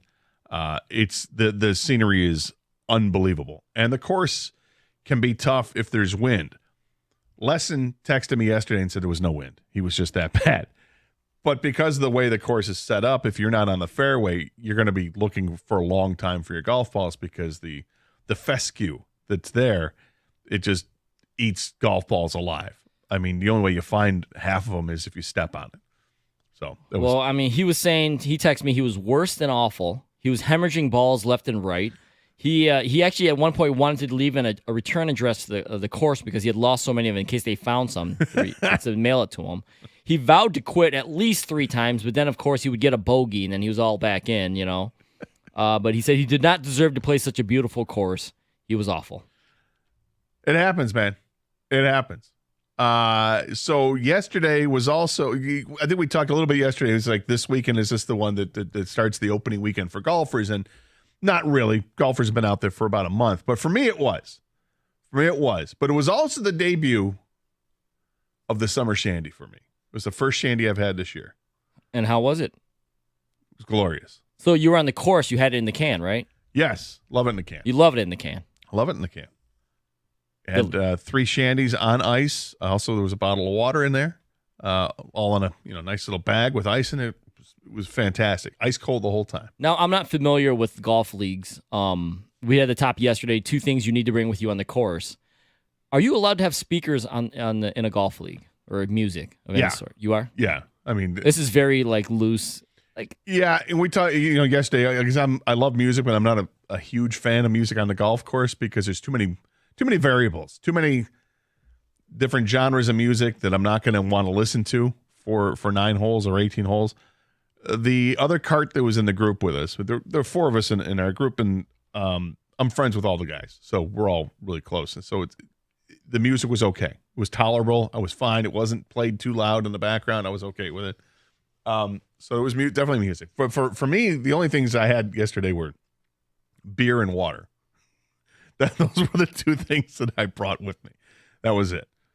So, and I didn't see too much else that was going on. No golf course dog or anything? No snacks? No, because if it was 18 holes, without question, there'd be a dog. You get a dog at the turn. After 9 holes, you get something to eat. But no. And I had eaten before I left the house. I had a couple of frozen grilled cheese sandwiches, just pop in a microwave and in the toaster. Greatest invention ever from Costco. So good. And so that was going to tie me over. I had to take some Advil before the round of golf. The elbow. The elbow? Yeah. Still a little iffy right now, but it's all right. It was fine for the golf. It's just afterwards I need to take better care of it. What a day for you, man. First day of golf for the year and first shandy. Yes. First shandy. Love the first shandy. It's great. All right, let's get into some sports stuff to talk about. 248-539-9797 is the telephone number. The NCAA apparently has reached a payment agreement with Power 5 schools to avoid a massive class action suit. And they are paying out a massive amount of money to avoid this suit. Now, it's not officially going to happen here. All parties have to agree to it. There's a judge that's got to sign off on it. And then, of course, the people that are in the class action suit, they have to agree to the terms as well. But we'll get into some of that and how it may shape college football. I mean, there's a lot of details here that it might be too mundane to get into. But what is not is the general feeling that you, the fan of college athletics, has about the future of college athletics. We've talked a lot about this lately, but here's another layer to it that may help to reel it back in a little bit. We'll discuss with you next year. 248-539-9797. This is 97.1 The Ticket. Well, my favorite place to go to is 24 Seconds Bar and Grill in Berkeley. It's amazing. They got great food there, great atmosphere. They have great specials. The wings are absolutely fantastic. And I'm not a wing guy, but their wings are great.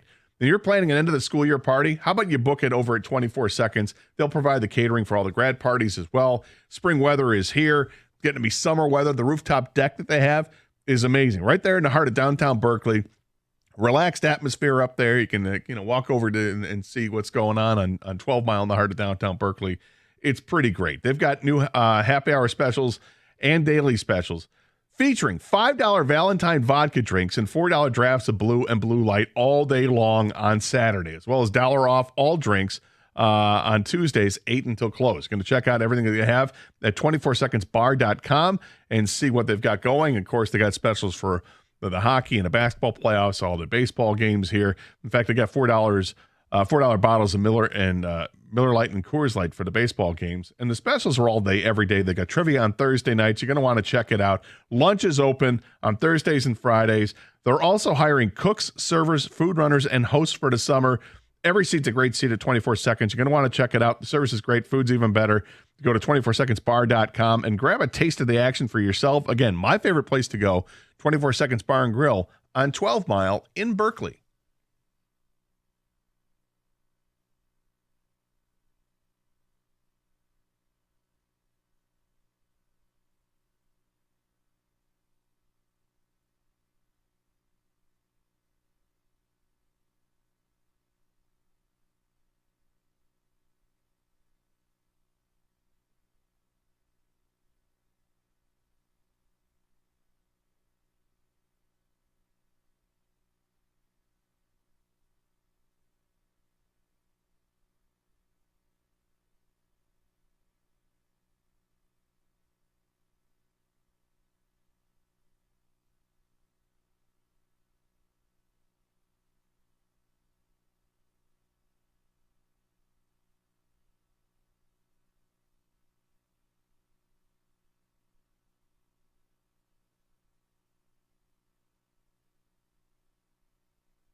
All right, welcome back to the Carson Anderson Show. Scott the Gator Anderson with you today, along with Kang, our producer. Paul's running the phones today. Doug will be back next week at some point, depending on when this tournament ends. for his oldest son's baseball career. Hopefully it goes as long as possible for his sake. I know he loves playing, so that's great.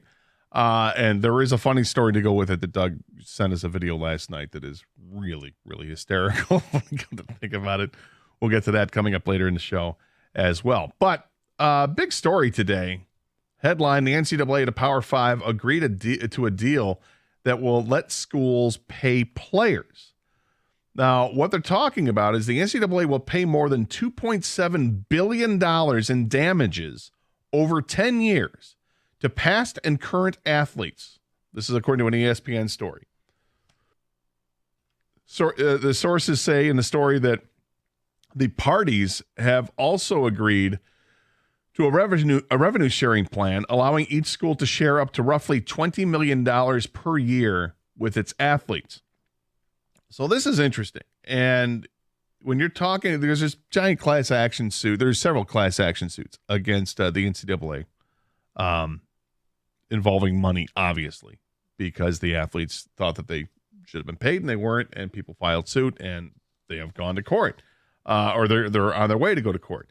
So what this is doing effectively is it's a way of stopping the class action lawsuits. And they have different attorneys that are quoted in here. And one of them is Steve Berman, who's the co-lead counsel for the athletes alongside veteran antitrust attorney Jeffrey Kessler. And he said that it feels like a finish line, but that the cases won't be officially closed for several more months. Other antitrust attorneys told ESPN that the deal could unravel if athletes opt out to join a separate and pending antitrust case, or if the judge rejects the settlement terms anyway, then it could be put on hold. But he went on to say, "I'm hugely proud. This is a revolutionary change I never thought would happen when I started this. I'm thrilled for the student athletes because this will be life-changing for all of them." Now, I bring this up because I think it's interesting. This is the attorney for the athletes. This isn't the attorney for the NCAA. Like, I expect to hear this from that guy, but not from the guy who's representing the athletes who are in this antitrust suit. So getting it down to kind of where the money really is, when you're looking at $2.7 billion to athletes over the last 8 years, current and past athletes, what it comes down to is the story says there's roughly 10,000 athletes, more than 10,000 athletes that this will affect. If you go on average for those athletes, that's $270,000 per athlete. That's not chump change. It's not chump change at all. And apparently 10% would be paid each year until that sum is gone. So $27,000 a year for 10 years. Sounds like, okay, that's a pretty good starting point. And there's NIL concerns. What does this mean for NIL? Well, it means that maybe they can set up some more stringent guidelines with NIL to try to make it more fair and to try to stop this from being out of control as well. But again, this has to be approved by all the parties involved in order for this to happen. But the Power 5 schools are all about this, and you can understand why.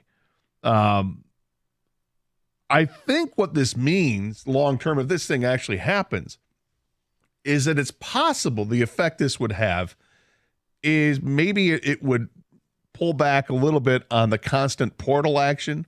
It would pull back a little bit on the crazy, spiraling out of control NIL part of college athletics. They're going to have to come up with some kind of standards and guidelines and guardrails with all that, and so far the NCAA has just kind of wiped their hands clean of it and said it's not going to do. We're not dealing with it because each state is different in how they handle it. But hopefully this starts the ball rolling in the right direction of kind of pulling it all together and coming up with actual rules. Which gets us to this: where do you stand with college athletics right now? Because prior to this announcement, and I'm still not sure what to make out of this announcement, I was in a bad place, Kang. You know me, I love college football. And I like college basketball better than the NBA. I love college hockey. College athletics, I'm a big fan. But it's basically college football for me. I love it. And I have really been disheartened over the last several years to see what's happened with the world of NIL because it's not fair from one school to the next of what schools can go into their coffers and offer up. And then there were no real guidelines around it as to, what is NIL, because it had not been what the whole spirit of it was, which was name, image, and likeness. Initially it was about kids being able to get paid because their name was in a video game or because a school was selling a jersey with their name on the back of it. And the athletes got nothing out of that. They got a scholarship and they got all that comes with the scholarship, which is actually quite substantial, but they wanted something on top of it. They wanted money, and I'm not going to argue that. That's fine. But what it's become was basically legalized boosters, legalizing boosters paying money to the players and coming up with BS terms for whatever it is because nobody was policing it.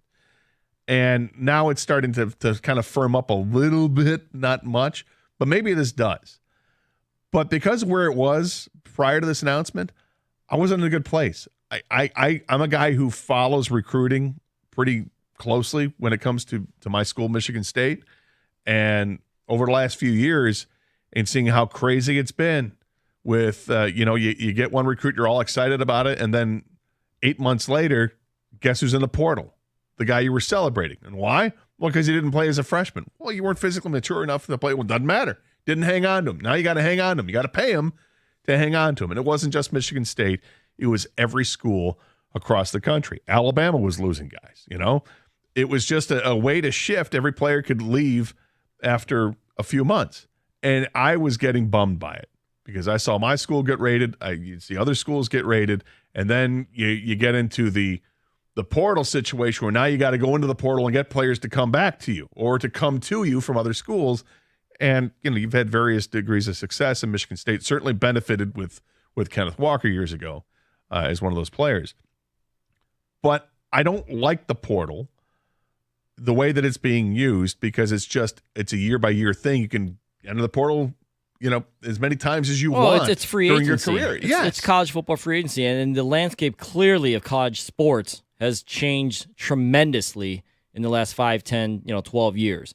I talk to Doug before the show all the time about, things like this where recruiting has become like obsolete almost. Like you mentioned, your point of why would you recruit an 18-year-old, put all your resources into this highly recruited player only to not play him because you can't, because he's not ready in any way, physically or mentally, and then watch him leave. You're wasting your time and money now because NIL and money and all that stuff when you can you're better off going to get a 20-year-old who has more matured physically and mentally and can help your team right away. Because you as a football coach have to win to keep your job. You can't wait around all the time. That's the old way, right? In the pros, it's draft and develop. In college or in amateur sports, it's recruit and develop. What's the point of recruiting anymore? Like you said, if they're just going to leave, go get the transfer portal guy who's ready now. Go get Kenneth Walker, who can come onto your campus and lead you to conference championship, a possible playoff berth, all that stuff. So I don't know with this ruling yesterday, if it helps people like you who love college sports or it makes it worse. What it does to me is it gives me pause for continuing to go in the abyss of despair with where the college athletics has gone. My excitement for college football 5 years ago was 10 out of 10. Where it was yesterday, I feel like my legs have been chopped off over the last couple of years. I was like a 5 out of 10. It's like I was at a play. The darkest have been a few days ago. Just like what's the point? What's the point in getting hyped up about recruiting? Or hey, we landed this guy. Yeah, but how long is he going to stay? I hate it. I can't stand it. And then we'll get to the fall and they'll play the first game and I'll be all in for green and white. But again, for how long? Then I'm going to be reading stories about somebody's not happy because they're not getting any playing time. And there's rumors this guy's going to enter the portal. This guy's going to enter the portal. And it's a whole, you just get bummed out all over again. So that's where, and so I'm not at a 5 anymore. I'm a little optimistic about maybe there's light at the end of the tunnel here, but I'm not back up to a 10 by any means. I feel like I'm at like a 6.5. And then even if you get that recruit and he stays there and he does play well, you still have to worry about losing him. Right. It's not like you're always re-recruiting. Yes. Like it's so he could just go to another and get another payday. It's almost like their second contract. Yeah. Yeah. The college athletes, the high-end college athlete, let's put a stamp on that too. This is the high-end college athlete. They're going to get paid more than guys that just got drafted in the NFL. Like there's the Florida The quarterback. certain guys, yeah, that don't necessarily have a pro career, but they can help a lot of college teams right now. I mean, that story of the Florida quarterback that is suing the coach and the university for $13.7 million because that's what he was promised. He was promised $13 million to play college football. So one of the basketball transfer portal guys, the highest one who's going to make the most money for a transfer portal guy ever, it's not even like an NBA player. He's just really good in college, and that's how much he can help you in college. It's crazy because one of the best things, there's a lot of things I love about college sports, but one of the best is they're considered amateur athletes. Now, if you pull the word amateur out of them, because they're getting paid straight up. Yeah, they're not amateur anymore. How much do you love your college sports now? I don't. Unless you can tell me that you can keep those kids at the university like the old days, but now we're paying them, but they're going to stay there and it's not going to be portal crazy, or you can transfer once in your college career, or you'll have to sit out. Unless we go back to that, while they're still paying them, I'm going to be I'm not all in on this. So I'm 248-539-9797 is the telephone number. Same number to Texas as well. Where do you stand with college athletics, college sports right now? And let's be honest, we're just keep this to college football and basketball, all right? Because that's what we really care about. I know there are other sports and there's the fringe and all that, but really it's about this, the big two. Where do you stand right now? Does this announcement that the NCAA has reached a payment agreement with the Power 5 schools, does that change at all what you think? Because now moving forward, what they want to do is each school will have $20 million to pay athletes per year. Now, that's not just for football and basketball. It's for all the athletes. And I imagine there's going to be a different kind of pecking order of which athletes get how much money, and that's going to be a whole other headache. But does it put it in a better place? We'll talk about it next year. 97.1, The Ticket.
All right, so the NCAA apparently has an agreement with the Power 5 schools to try to avoid an antitrust, multiple antitrust lawsuits where they would pay players from 2016 to current. So current players and past players would get a payment somewhere in the neighborhood north of $200,000, somewhere between $200,000 and $300,000 that would be payable over a 10-year period. They'd get paid 10% of what they would get each year. Okay, so that's a start. They're also going to try to figure out a way to balance out NIL better, so you don't have these crazy stories of imbalance between the haves and the have-nots. But I mean, this is just a first step. And what I found interesting is that the lawyers that were representing the athletes are the ones that are actually like, this is a good deal. Normally when something like this happens, I would expect it's just the NCAA is going to come out and say, oh, this is a great deal. Here we go. But no, it's the attorneys involved. Because I'd imagine that if you still wanted to go the route of the antitrust lawsuit, you might be able to get more. And of course, more means more. And more means more for the attorneys. But I'm asking people, where do they stand right now with college sports? Does this story at all change it? And maybe you didn't know about this until right now and I mentioned it. Maybe you don't even want to address this, but you just want to talk about where you stand with college athletics right now. Because I was in a darker place, and I'm not totally in the light just yet. But I used to be a 10 out of 10. I was all in on college football and college basketball and most of college athletics. But over the last few years, I have soured on it considerably because of NIL, because it's not in the spirit of what NIL was, because of the portal, because the portal now it's ridiculous. You can leave after every year. Doesn't matter. You want to transfer here, you can go there. After a year, you can transfer again. You can transfer again. You can transfer again. You know, the rules involved were just very, very loose, and the NCAA was almost like they just punted on the whole thing. Said, well, we don't even care anymore.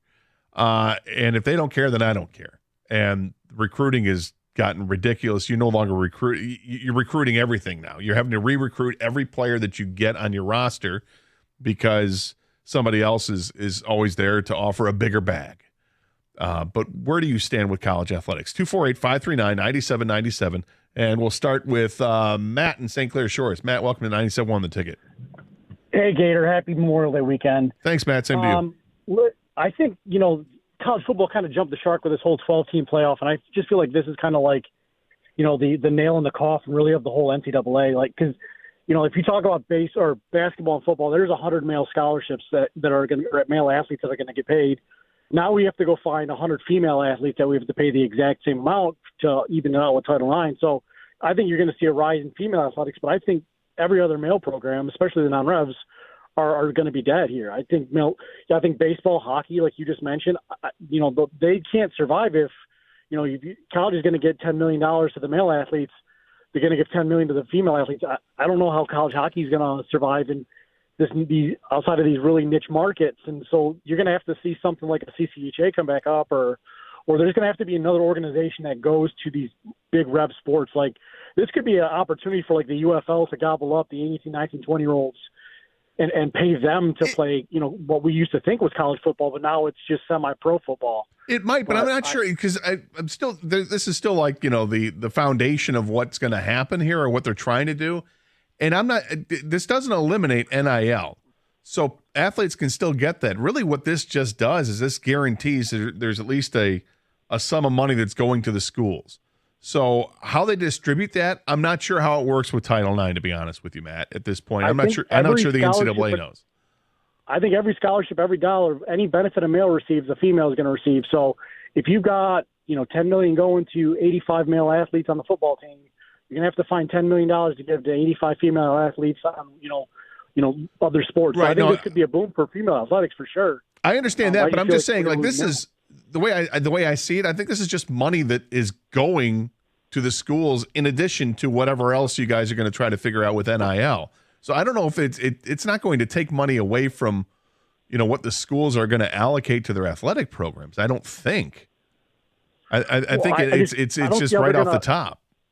Yeah, I just don't see how you can have still have a crew team or a water polo team. Yeah, see, that's yeah. I'm not sure. The Olympic sports, really. No, Matt's right Thanks, about that. Matt. He's talking about maybe the female athletes getting some of the pie too because it's of Title IX. Yeah. But the other side is, you might have to eliminate certain sports because we can't afford to pay everybody. That's that's why I wonder: are there going to be? Will there be a structure to this for the future that says, okay, look, we're all going to understand here that certain sports bring in more revenue, and for the athletic budgets, this $20 million that goes to each school has nothing to do with your athletic budget. This is just on top of all of that. So you guys are still operating with whatever you operate with, but this $20 million that goes to everybody is from a TV deal or something like that from the NCAA. It's separate money they have set aside specifically for this. I don't know how this is going to, but that would be a concern, 100%. If the non-revenue sports, if they end up having to tank because of this, that's not good. That would suck because that's part of college. That's why I don't think it's going to affect that because they would have to know that going into it. You know what we did ask for before yesterday's ruling and all this stuff is we did want more rules, more guardrails, more just regulation, right? And that's what they're trying to do. So with NIL, Gator, they're trying to make it. You have to show evidence of true value for NIL. You can't just say, "Well, here's $10 million. It's NIL." No, you have to get that evaluation of why it's $10 million to do this. So there are some more rules and, like you said, guardrails coming up now. 248-539-9797. Derek is next here, 97 on the ticket. Hey, Derek. Hey, how you doing, Gator? All right. Hey, so the NIL thing, I think they should get at least – the kids should get one transfer, and then if the coach gets fired or quits or whatever, then they get a buy on that one. They can do what they want, but just flipping around year to year is ridiculous. Yeah, I mean the portal's different than NIL. The portal is I have an issue with that too. I would love it if it was the way they had it set up years ago was perfect. You're allowed one free transfer where you don't have to sit out for the year. One. Yeah. And then after that, if you want to transfer, you can transfer, but you got to sit out for a year if you're going to do that. But they just decided once everything got out of control, well, we're going to ignore it. And part of that was COVID related, and but now we're past that, so let's get back to what it was. Right, and like Doug says, there's no guardrails. They just let it go, and they just like kind of turn a blind eye to it, and they just want to let it go crazy, and it's ridiculous. And the last thing I want to say, Saturday for Memorial Day, I'm doing a big taco bar. Oh, so. What's going to be on the taco bar? What do you? I got carnitas, I got chorizo, I got enchiladas, Spanish rice, a taco salad, and then for everybody who's crashing and spending the night, I'm doing huevos rancheros on Sunday on the griddle. Man, that sounds good. That sounds really good. The griddle comes in handy again. The griddle's if you got the big ass Blackstone. I'm the griddle guy. You guys remember me? I'm the griddle guy. I always text and say the griddle guy. He's the griddle guy, King. I'm the griddle guy. Oh, well, we got to fight. Oh, King. We're going to have to griddle off. All right, thanks, Derek. Have a good weekend. Yeah, you guys have a great weekend. All right, thanks. I'm just saying, I was the guy first. You were the one that brought it to everybody's attention. Yeah, everyone else can. You were the first one to get the. Everybody else can kiss the ring. I know what you're saying.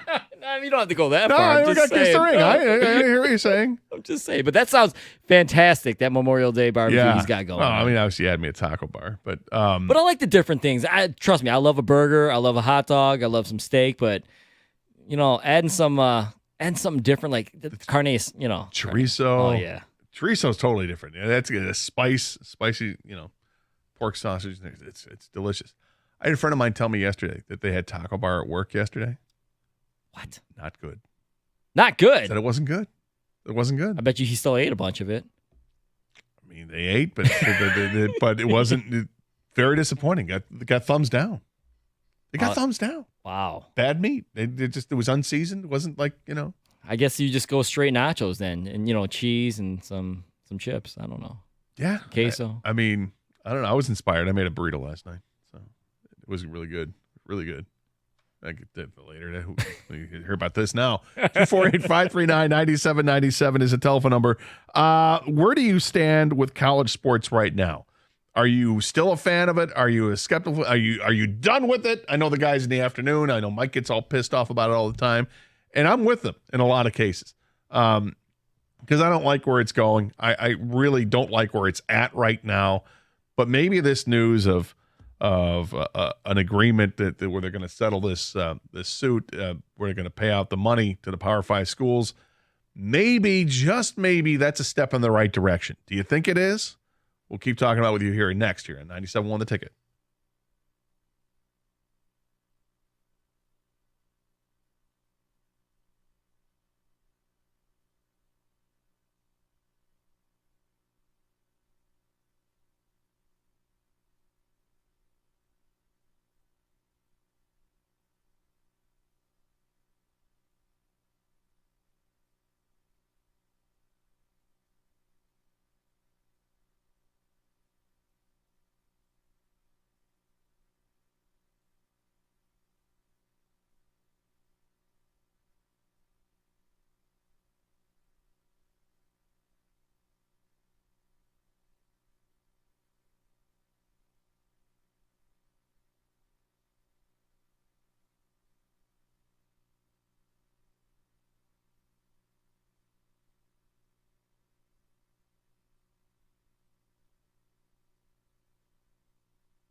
Unable to afford to lose any more ground, the Tigers have 3 more games through the weekend at home against the Blue Jays. They've dropped 5 straight games now. They're 10 games back in the AL Central, but Spencer Torkelson says they can't back down now amidst this adversity.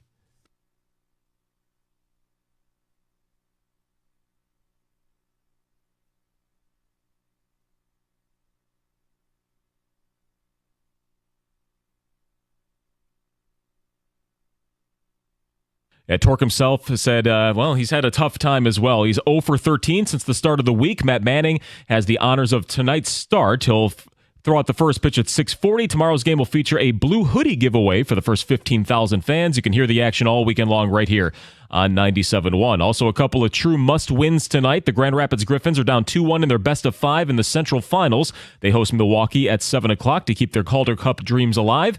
An hour after that start, Michigan baseball will clash with Illinois in Omaha during an elimination game for the Big Ten tournament. NBA Mavericks-Wolves Game 2 after Dallas won the first. And in the NHL, the Panthers will attempt to go up 2-0 in their final series against the Rangers as they play at Madison Square Garden again. From the Corewell Health Sports Desk, I'm Chris Villar. For more, go to 97.1 The Ticket and Odyssey.com.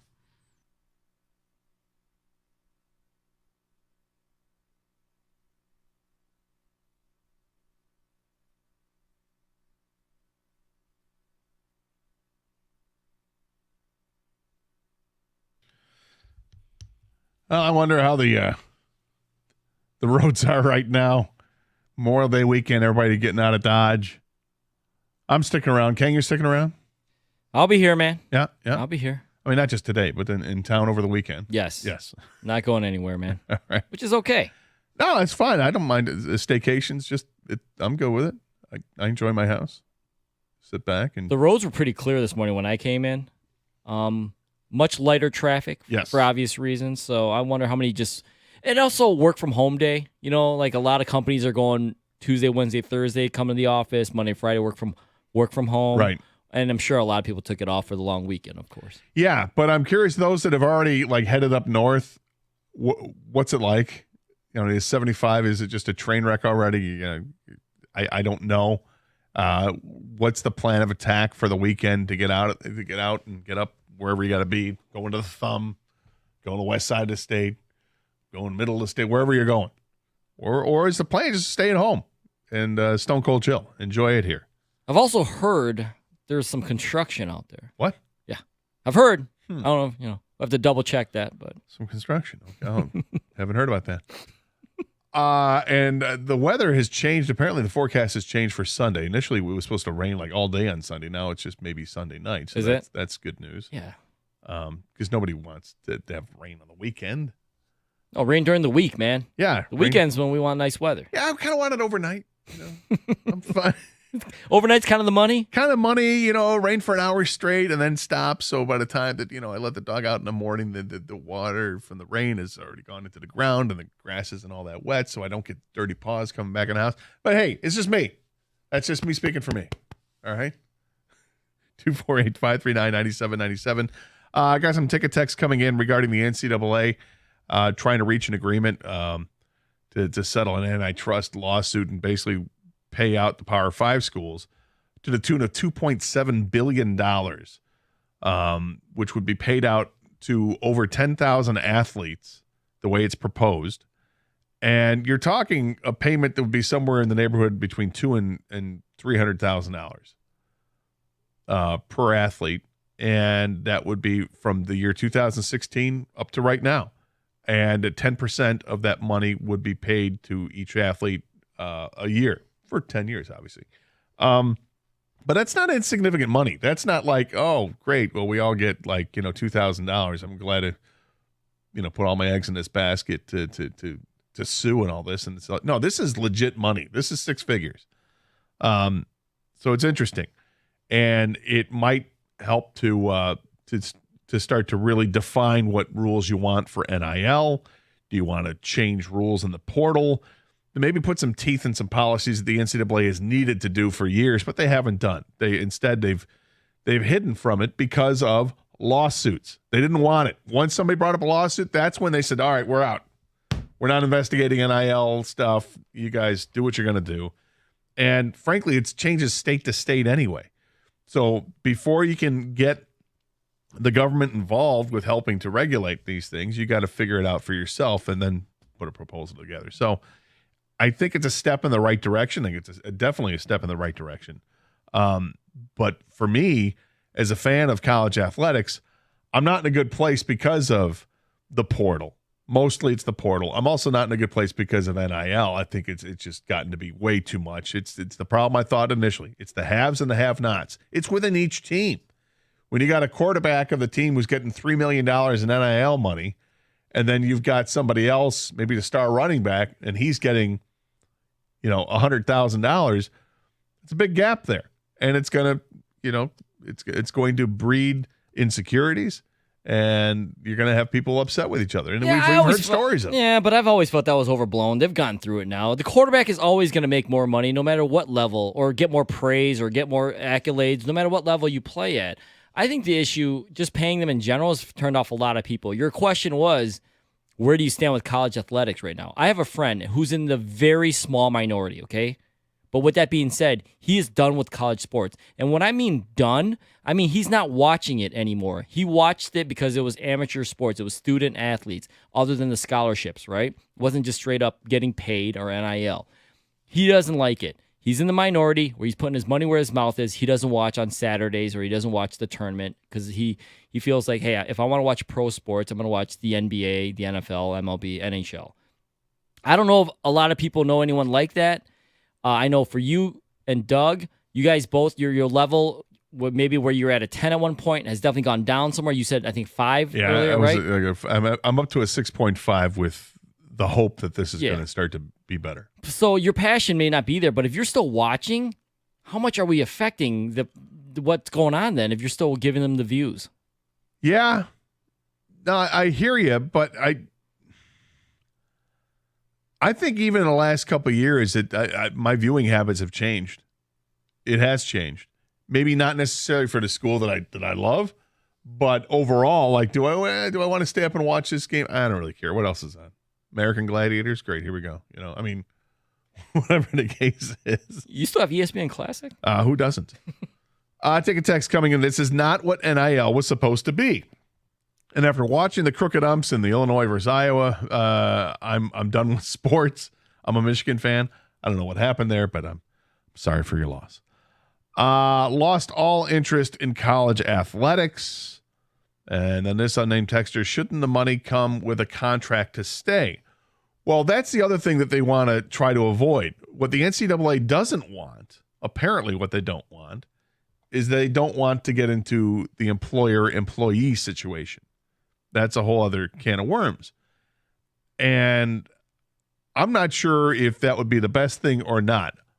We've talked about before about, having the athletes sign a contract so that they will actually stay in one spot more than 8 months. I'm in favor of that. And I'm in favor of the school, owning up to their side of it too. There are things that happen where coaches they decide to leave for greener pastures. And these high school kids are committing to a school because of who the coaches are, what the program is. Well, how much does that change after the coach goes? Well, you give rules you can put in place there. If the coach leaves, then, you can enter the portal, I suppose, and you can break your contract. But I think you can set it up. It was Coach Gundy at Oklahoma State that brought this up of having different types of contracts. Maybe you have a 2-year deal. You can have a 3-year deal. You can have a 4-year deal. Because what the average person I don't think understands is that scholarships dealt out are basically on a year-to-year basis. They're renewed after each year. You don't get that full 4-year, full ride deal. I mean, it's implied, but it's not in practice. It's not what it is. So maybe if you were to have what is a legally bound contract where the athlete, if he transfers, let's say you hit the transfer portal after my freshman year, so I'm beginning my sophomore year. Okay. But if you're going to transfer here, in order to collect any NIL money, you have to commit to being here for 2 years. Come up with some sort of system like that, and I'm back on board even more. Because there's just no, whether you want to call it loyalty or commitment, whatever you want to say, it's just not part of it right now. 248-539-9797. Christy is next up here on a cell phone. Christy, welcome to 97.1 On the Ticket. Good morning, fellas. How are you today? Good. How you doing? Good. Hey, so I am one of the weird ones that's okay with this. I just think that these kids, they play so hard, they're prepped so much in high school, there's so much pressure, they bring so much money to these schools, I do think they should get a little bit of it. And I also think when it comes to the portal, if you're a good coach and you're a good program, people don't leave. If they do leave, it's because they shouldn't probably be on the team to begin with. If you have kids that leave all the time, there's more to it than just the portal. There's something with the coach, there's something with the program, the athletic director, whatever the case may be. But I am okay. I'm not giving up on college sports. I think this is just a new scene that we have to adjust to. And a lot of people don't like change. All right, thanks, Christy. I appreciate it. I mean, in this case, I don't dislike this announcement of that the Power 5 schools and the NCAA have agreed with a $2.7 billion payout, and eventually would be $20 million a year per school to pay the athletes. I'm not against it at all. I'm curious about it. I want to know more about this. But as far as their comment about if you've got a good program and a good coach, kids aren't going to transfer. That's not true. They transfer all the time from Alabama. Alabama goes through a ton of transfers, and it's not because the kids aren't good enough. It's because kids are offered more money to go elsewhere. And why wouldn't you? At this, I don't really blame the athletes themselves, because if you're 19 years old, if you're 20 years old, and somebody is offering you $100,000 more than you've ever seen before, you could even think of, and you're a second team, third team player, why wouldn't you take it? You're still going to play. You're still going to play at a major university, and you're getting paid. And then when you add to that there are other players that are, you got the 1%ers out there that are making seven figures. Yeah. I understand why you're going to transfer. I understand why Quinn Ewers goes from Ohio State, doesn't play it down, gets a $2 million NIL deal, and then leaves without playing a single down at Ohio State to come back to Texas and not play for a little bit. Yeah, and I don't think like you or I have ever said like the players don't deserve something. I personally think maybe they deserve more than other people think, because the regular student can go get a job and go transfer and do all this stuff whenever they want. But when you're a student athlete, there's restrictions. That's part of the argument and debate here. Why, right? Yep. So, but I think maybe what she's saying too is back to the original. When you pick a school, sometimes they're saying don't just pick the school because of the coach or because of this. Like, pick the school because you want to go to the school. Right. You love it there. You will the education too, by the way, which should be a way bigger part of this. Yeah, that you should pick that school because of that as well. But exactly. 248-539-9797 is a telephone number. We'll get into what the Pistons news is coming up at 11:32. We'll discuss apparently the new man in charge, which is going to be kind of interesting to see what he decides to do or what he decides not to do. This is 97.1, The Ticket.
Has some more feedback coming in at 248-539-9797. Same number to call or text. I used to be a 10 out of 10 college fan. The games seemed pure to me, that the athletes were playing to get to the next level, whether that be pro sports or a real job. Now I only follow Michigan football and basketball. I just don't care like I used to. Yeah, I totally understand that. And it's not thinking that your school is above all that. It's just that's all right. If I'm down on the sport as a whole, at least I'm going to hang on to the last vestige here, which is the team that I root for. Because I'm kind of in the same boat with Michigan State. And I'm not happy what's happened with Michigan State. College sports are in big trouble. Ultimately, in a decade, I'd expect most universities to just go back to student athletes only with no scholarships. I don't think that's going to happen. I think this is only moving forward with finding a way with paying the athletes. That's where it's happened. That's where it's going. And the question is how much? And where does the money come from? And that's part of this, right? There's just more guardrails. Just know what we can and cannot do, regulations, because, you're not going back. You're absolutely right about that, Gator. The argument, kind of the base of the argument the whole time was, how come I can't do what I want to do when every other college student on campus can do whatever they want to do, right? They can go get jobs, and whether it's an academic scholarship or a music scholarship, you telling that music kid he can't go play in a band at a bar and make money? No, he's allowed to. So the college student athlete, that kind of was the base of their whole argument. Now we've opened up Pandora's box, though, and it's gotten out of control, and there's a wild, wild west, and we don't know what rules, what you can do. People are just straight up NIL paying people. But there are also tremendous advantages that the scholarship athlete gets. Absolutely. I'm not saying they don't get anything, but they're just saying they got a ton. What their argument too was, they're saying we're not getting the fair value for what we bring. And I don't disagree with that. And that's why way back when this was brought up with Ed O'Bannon and he wanted to get paid because his name was being used on the college basketball game and for video games, and that's where this whole thing launched from. Can't argue with it. Yeah, they should be paid if their name's going to be out there on the game. If they're going to make money off of his name, image, and likeness, do it. So when you go to student bookstore and you're buying a Charles Rogers jersey, or you're buying a Chuck Woodson jersey, and they don't see a dime of the money, that doesn't seem right. And I totally understand that. If you're, the Boz and you're printing out T-shirts and trying to make money on the side, and then the NCAA comes in and says, oh, you can't do that. Wait a minute.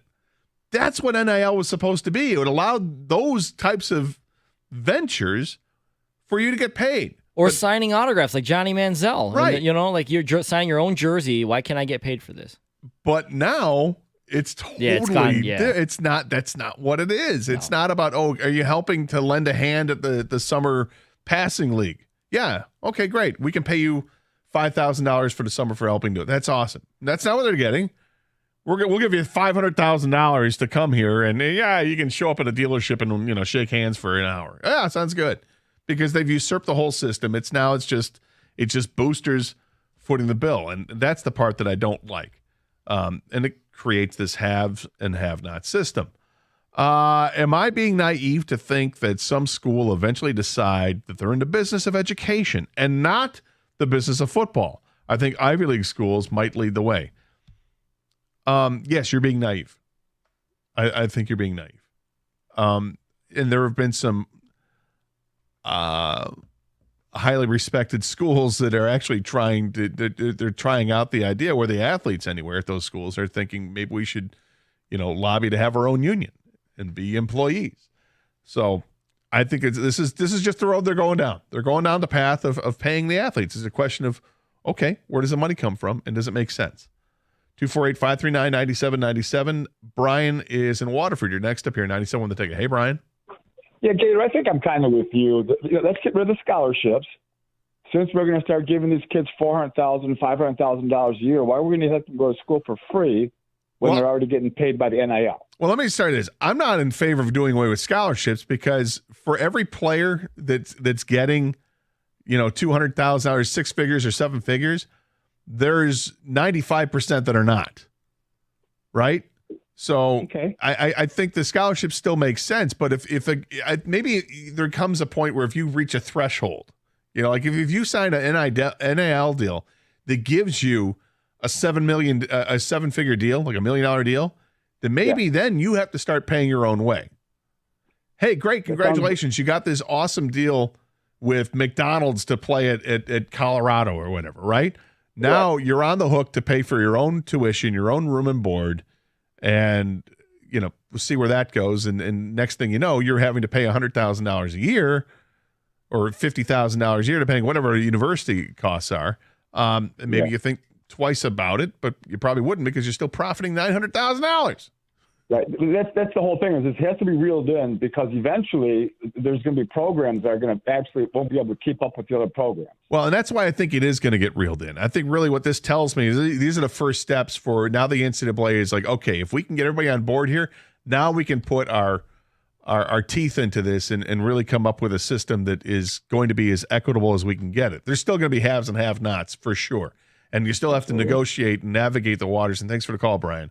Of NIL, and that's going to be the most difficult part is the NIL situation here, because that's not going away. I mean, this is just the NCAA saying, okay, we're going to give every school, at least in the Power Five, $20 million a year to spend on they're green lighting. You can just straight up say we're paying this player. The NIL, they put some more structure in it by saying, from what I read, and this is just a small portion of it because it's a long read. Yeah, NIL is you have to basically prove the NIL value. You can't just, like you said, here's $500,000, show up here for 10 minutes. No, you got to prove that. Why is that worth $500,000?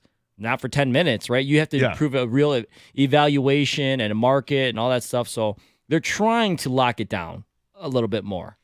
Yeah, it's the wild, wild west right now. And, if I were advising a college athlete right now, I'd say get as much as you can right now, because it will change significantly and it'll be more restrictive. You're still going to get paid pretty handsomely if you're one of the top-notch players, but it's not going to be like it was in 2024 or 2000. Maybe it's going to take a while, 2025. But once that settles down, I feel like it's definitely going to be more tight-knit.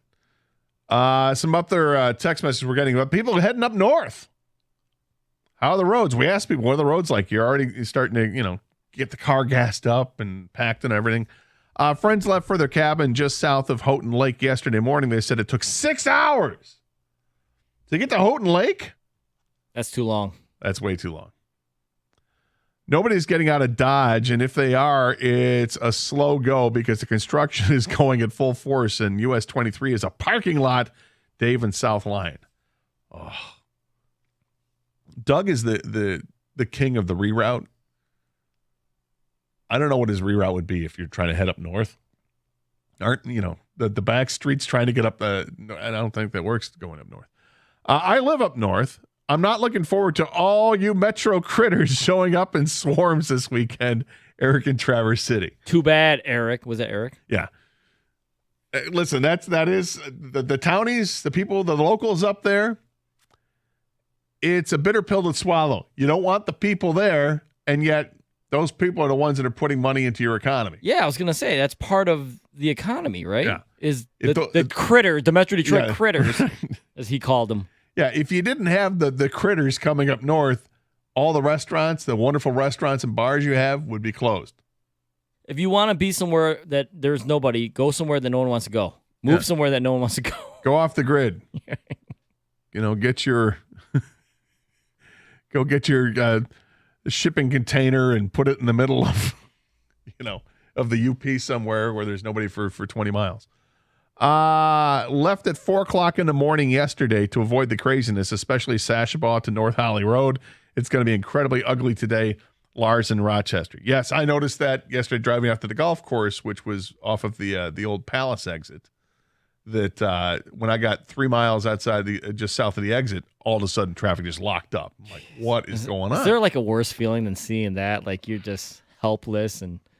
Like, by the way, what do you take about leaving at 4 a.m.? Is that a Doug Karsh move? It is a Doug Karsh move. 4 a.m. They're like, you know what? It'll be worth it because we'll get there faster and no traffic. I'm not completely against it. I mean, am I driving? If I'm driving, I'm pretty against it. If I'm not driving, can I just catch a little nap for the first hour, then I'll hang out with you. But eventually I want to wake up. the payoff is obviously to avoid the traffic, and that's a big payoff. But the problem is that once I get to my destination, I'm going to be dead dog tired. I'm going to want to take a nap. And then I've just wasted the whole point of why I left at 4 o'clock in the morning. I've been the guy who, because Doug's that guy who wakes up early. Like if he goes up north for the weekend, he'll leave Monday morning at 5 o'clock in the morning or 4 o'clock in the morning to get here for the show prep with you before the show. I don't want to do that. I'm the guy who will leave Sunday night. I'll leave Sunday night at like 8 o'clock at night from up north to get home. And I'm not hitting traffic, and I'm home in my bed, and I can wake up the next day like I normally would. I'm with you. I'm that way as well.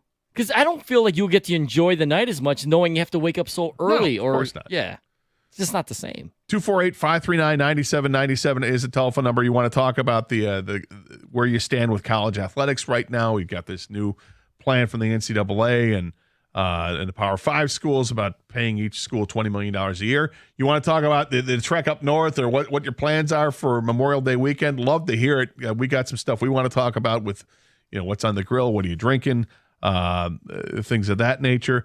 When we come back, we want to talk about the Pistons. Apparently, they're going to make a pretty big move here, and it's the first giant step they take towards figuring out what this mess is that is the Detroit Pistons. This is 97.1, The Ticket.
Kind of feel like this is akin to the eclipse. If you haven't started your trip out of town yet, I pity you. You're going to be stuck in traffic. It's going to be brutal. Because there's got to be some people still that they couldn't get today off completely Yep. or only taking half a day right? I mean, that's got to be rough. Now, in our business, it's different because we know when we're working, we know when we're not working. But I imagine there have to be some horror stories of people that, okay, like they're getting everything together to get out of there by noon on Friday, and then just before you're getting ready to leave, the boss drops a stack of paper on your He on your can't desk. do that. Are you Does that kidding happen? me? I want to know if that's happened. It has to happen.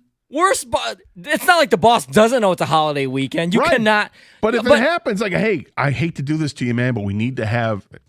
Maybe something came up then, right? You're saying like something unexpected, something like, hey, completely dude, unexpected I am comes so up. sorry, but Yeah. you gotta. Yeah. Not like, we let some people go. We're going to need a little catch up. Yeah, come in on a Sunday, too. What about like a shift, as in like you work in a where someone called in the shift and you had to stay? Right, yeah. Like that's not my fault that they called in sick. I'm not sick. I have to go. No, we need you to stick around. But no, I have to. I'm leaving. No, I can't. I can't let you leave. We need you to fill in because the other person can't make it. But what? That has had to have happened to somebody. You're right. 248-539-9797. I want to know if it's happened because it has happened. I'm sure that stack of papers that comes on your desk, you're literally just getting out and then boom. Hey, I need you to file this. Well, what do you mean file? Office closes. Yeah, not just yet. Not for you. You ever been screwed over by the boss when it comes to the holiday weekend? Get ready to get things going. 248-539-9797 is a telephone number. All right, so it looks like the Detroit Pistons are going to find their man, their president of basketball operations. And it's a familiar name to some. Trajan Langdon. The Alaskan Assassin. One of Duke's finest basketball players. They've had a lot, but arguably the greatest nickname in the history of sports. It's a good one. It's really, it's fantastic. It's up there. It's probably my top 10. I love the nickname. I think it's fantastic, and I hate Duke. But Trajan Langdon. But you don't hate Alaska. I don't hate Alaska, Yeah, okay. and we know Doug loves Alaska. But the Alaskan Assassin just sounds amazing. That is. His dad, I guess his father was a professor. In Alaska? Yeah, like Alaska Anchorage. So that's why he grew up in Alaska. But he's going to be the next president of basketball operations. Spent time in Duke in the mid to late 90s. Played there. He was a three-point assassin. He was an assassin. He was a really good three-point shooter. Played a few years in the NBA. Played overseas, and then began his career as a scout. And eventually ends up working with the Pelicans, which is where the Pistons are allegedly getting him from, where he was the GM of the Pelicans. Hired back in 2019, where he worked alongside this is from the Detroit Free Press article, worked alongside Executive Vice President of Basketball Operations David Griffin. He was officially hired days after the franchise won the lottery and selected Zion Williamson number 1 overall. When he was hired, Anthony Davis had already demanded a trade, which was facilitated in July of 2019 with the Lakers, who sent 3 first-round picks, Lonzo Ball, Josh Hart, and Brandon Ingram to New Orleans. It's a good haul. It's a pretty good haul. And they've made the playoffs 2 of the last 3 years. They got bounced in the first round each time. But he is also partially responsible for helping the Pelicans swing a trade to bring in C.J. McCollum and Larry Nance from Portland. So he's got a little bit of a track record at the executive level, and I think pretty widely respected. Yeah, one of the up and comers that people thought would get a job eventually, if not a bunch of interviews at least. Exactly. So now the Pistons went the route of going with Troy Weaver to kind of be the GM of this team to wheel and deal. And we're still not sure what the real role is for the president of basketball operations. What we do know is that it'll be a higher up role than what Troy Weaver is currently. So what does this mean for the Pistons moving forward? Does this mean that, okay, first thing we got to take care of is Troy Weaver, thank you for your service. We'll see you later. Or does you have a conversation with Troy Weaver and it says, hey, listen, we're going to take the wheeling and dealing kind of off your plate. What we want you to do is scout because you're kind of elite at that. At least you were prior. And maybe we can still get something out of it. And we think that it'll be beneficial to both of us. Does that happen? Do they find another role for him? But I want to know what his role is defined. When we're talking about president of basketball operations, I'm thinking about somebody who is the guy in charge, like Scott Harris is with the Tigers, right? I know they hired a GM, but Scott Harris is the guy I'm looking at who's making the deals. It's like Dave Dombrowski when he was with the Tigers. I think technically he also had the general manager title there, but Al Avila was the guy underneath him. But it was Dave Dombrowski that made all the moves and made the big decisions. So I'm looking at this and I'm hoping that's the case with the Pistons. That Trajan Langdon is the guy who will make the decision on who they draft, who they trade, all player acquisitions, the 10-day contracts. Hopefully it's no longer, bringing up another, hey, who's that guy? Pistons led the league, and who's that guy? With like 50 of them this past year. It was crazy. It was crazy. No, but that's what we've been led to believe, though. Whoever they hired as the president of basketball operations was going to have ultimate power throughout the team and the organization. Now, it's gone to the point in the league where, and this is almost any sport, where job titles don't even matter anymore. Just tell me the power structure. So if the president of the basketball operations has control over anyone underneath him, that includes the GM, then Trajan Langdon has the power to let go and relieve anyone of their duties if he doesn't see it fits with his vision or whatever. So as far as the Trajan Langdon hiring, that's not official yet, but it's being reported by Wojnarowski from ESPN, that I like the hire. Now, people are going to connect the fact that he had Arm Tellem as his agent when he was a player.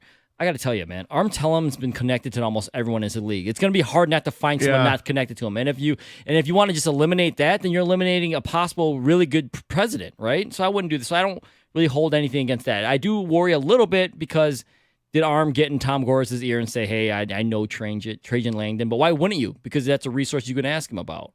But I got to tell you, if he comes in here, Trajan Langdon, and doesn't let Troy Weaver go, perception is going to be very bad for this guy. And I personally, for me too as well, because I think Troy Weaver, your time has come and gone here in Detroit. Doesn't mean you're not going to be a good GM somewhere else one day or whatever. You still don't have use in the league. But for Detroit, it's time to move on from that era. Trajan Langdon, go get another GM if you want a GM underneath you. I don't think there's anything wrong with admitting a mistake was made. And when Troy Weaver came to this team, he came in hot. Right before the draft, remember all the trades they made on the draft night, and you had the 3 picks, right? I'm like, wow, that's a lot going. That's kind of cool. I like that. Like, I was in favor of Troy Weaver. Like, he can build this thing, okay. But as we've seen the years go on, no, he didn't build it. So I'm admitting I was wrong because I was a Troy Weaver guy. I think you were a Troy Weaver guy. Yep. But you gotta cut bait when you have to, and obviously it's been time for a while here to do it. Now they've got the opportunity. If Trajan Langdon's on board, I agree with you. Perception's a lot. And if you want to win over the fan base, you're going to have to make a move that the fan base has been calling for. And it's not like he wouldn't be justified. The team won 14. They won 14 games this last year. They regressed. Troy Weaver, he just can't build a roster. I think he's been given enough time. Now, he did a good job creating cap space. Thank you for your service. Now I want Trajan Langdon to use that cap space. Now, whether that means bringing in Brandon Ingram from the Pelicans, an organization where Trajan Langdon just came from, or bringing in a Julius Randle, whoever it is, they need to upgrade the talent. If they're trading the 5th overall pick, I want Trajan Langdon making all those decisions.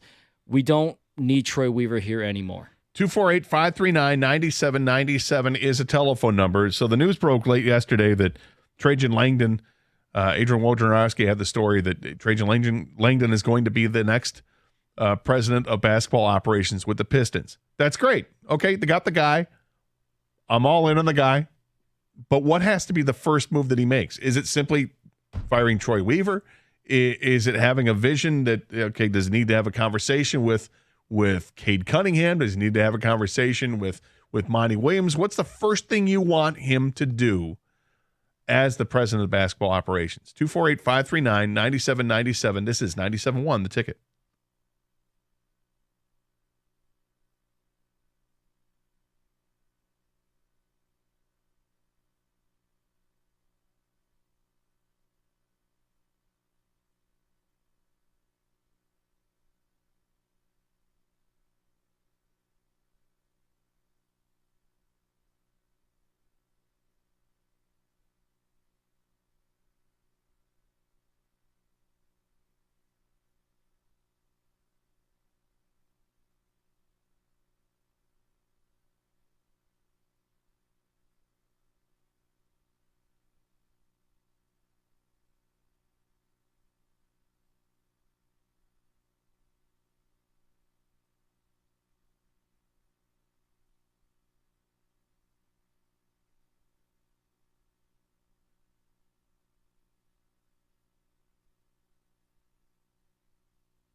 Welcome back to 97 Won the Ticket.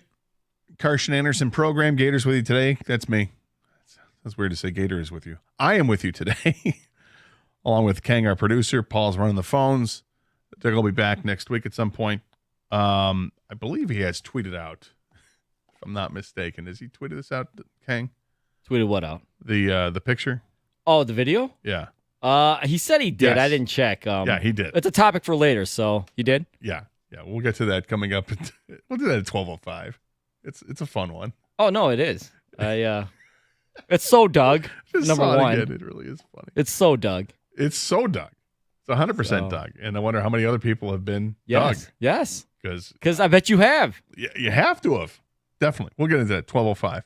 248-539-9797 is a telephone number. So the Pistons have just apparently hired their guy, president of basketball operations, Trajan Langdon, the former Alaskan assassin for the Duke Blue Devils back in the mid to late 90s. Been working with the Pelicans for the last 5 seasons as the GM, working with their top execs in the front office there. You know what question I would love to ask him, Kang? Who, Troy Weaver or Trajan Langdon? Trajan Langdon? I would love to ask him the question because he got there a couple days after they had drafted Zion Williamson. Would he have drafted Zion Williamson? Or Ja Morant? Yeah. Because we got into the whole debate when that happened, right? Uh-huh. It seemed like 90% of people, you take Zion Williamson. And I think we were some of the few that said, no, I take Ja Morant. Now, Ja Morant has a whole other set of issues. But as a player, he's But fantastic. as a player, he's healthy. He was healthy and he was fantastic. More healthy than Zion. Well, healthier. Yeah, but, I mean, good God. Everyone's more healthy than Everyone's Zion. more healthy. But I never bought into the Zion hype because I never thought he was going to be able to stay healthy. A guy that big just shouldn't be doing what he's doing because it's just going to be damaging his body. And sure enough, it's exactly what's happened. But I'd love to know that answer. Like, if you got that job a couple days earlier, would you have lobbied against? I mean, this is truth serum, off the record because he's not going to ask. He's not going to say that. I think he's going to back Zion in the organization. I don't think he would. Would he? I think so. It wasn't his pick. Well, we don't know that. And he's no longer with that organization. Yeah, I don't think he would. But, maybe. I mean, ask him. Maybe we get him on the show. Maybe the morning show gets him on, and we tell them, hey, slip this question in there. Would you have drafted? Hey, how much of you really wanted Ja Morant? Did you really? How close was Ja Morant to being the first overall pick? Come on. Don't say anything if he was. Pause for 5 seconds. 1,000. 1,000. But, Are we clear? Yes. Yeah. Thank you. That's all I had to say or not say. So what about roster-wise, though, Gator? What would you like to see Trajan Langdon do? Okay, so first of all, Troy Weaver, I think we both agree he should move on from Troy Weaver. 100%. Now, the next... I think that's the logical first step. Uh-huh. Public execution. Okay. Let's go. Okay. Next is probably, do you want to keep Monty Williams? When I say public execution, I don't mean like actually beheading the guy in I Times hope Square. not. I mean like... Because I'm not advocating that. No. I'm just saying I'm behind you if you want to just let him go for his, First job. thing, introductory press conference. I guess you do your first press conference and maybe the next day you come out and say, hey, we decided to thank Troy Weaver for his service with the team and best of luck in his future endeavors. Yep. That's the public execution I was talking about. Okay. And then next is hey, do you want to keep Monty Williams as the head coach of this team? Well, that's a big thing, right? To me, and I think that's the number one thing, is having a conversation with the head coach and seeing where the head coach is at first. Before you make up your own mind, I want to hear what Monty Williams feels about this team. Like, where is the team really at? Where are you at? Do you want to be here? Because we know that it took a lot of coaxing to get you to come out and coach this team. And a record deal. It was money that did it. Flat out, it was money. I don't think it was the opportunity. It was the money. Because it seemed like you were not ready to come back to coaching. You wanted to sit out for a little bit and deal with what was going on with you personally. So where are you now? A year later, are you all on board with making this team better? Do you still have it in you? The want to coach? Is that part of you? Do you still have the desire, the passion? If you don't, I need to know. And we'll talk to Goris about getting a buyout of some kind. But the contract is such an albatross that you would have to think that there'd be some way to work it out.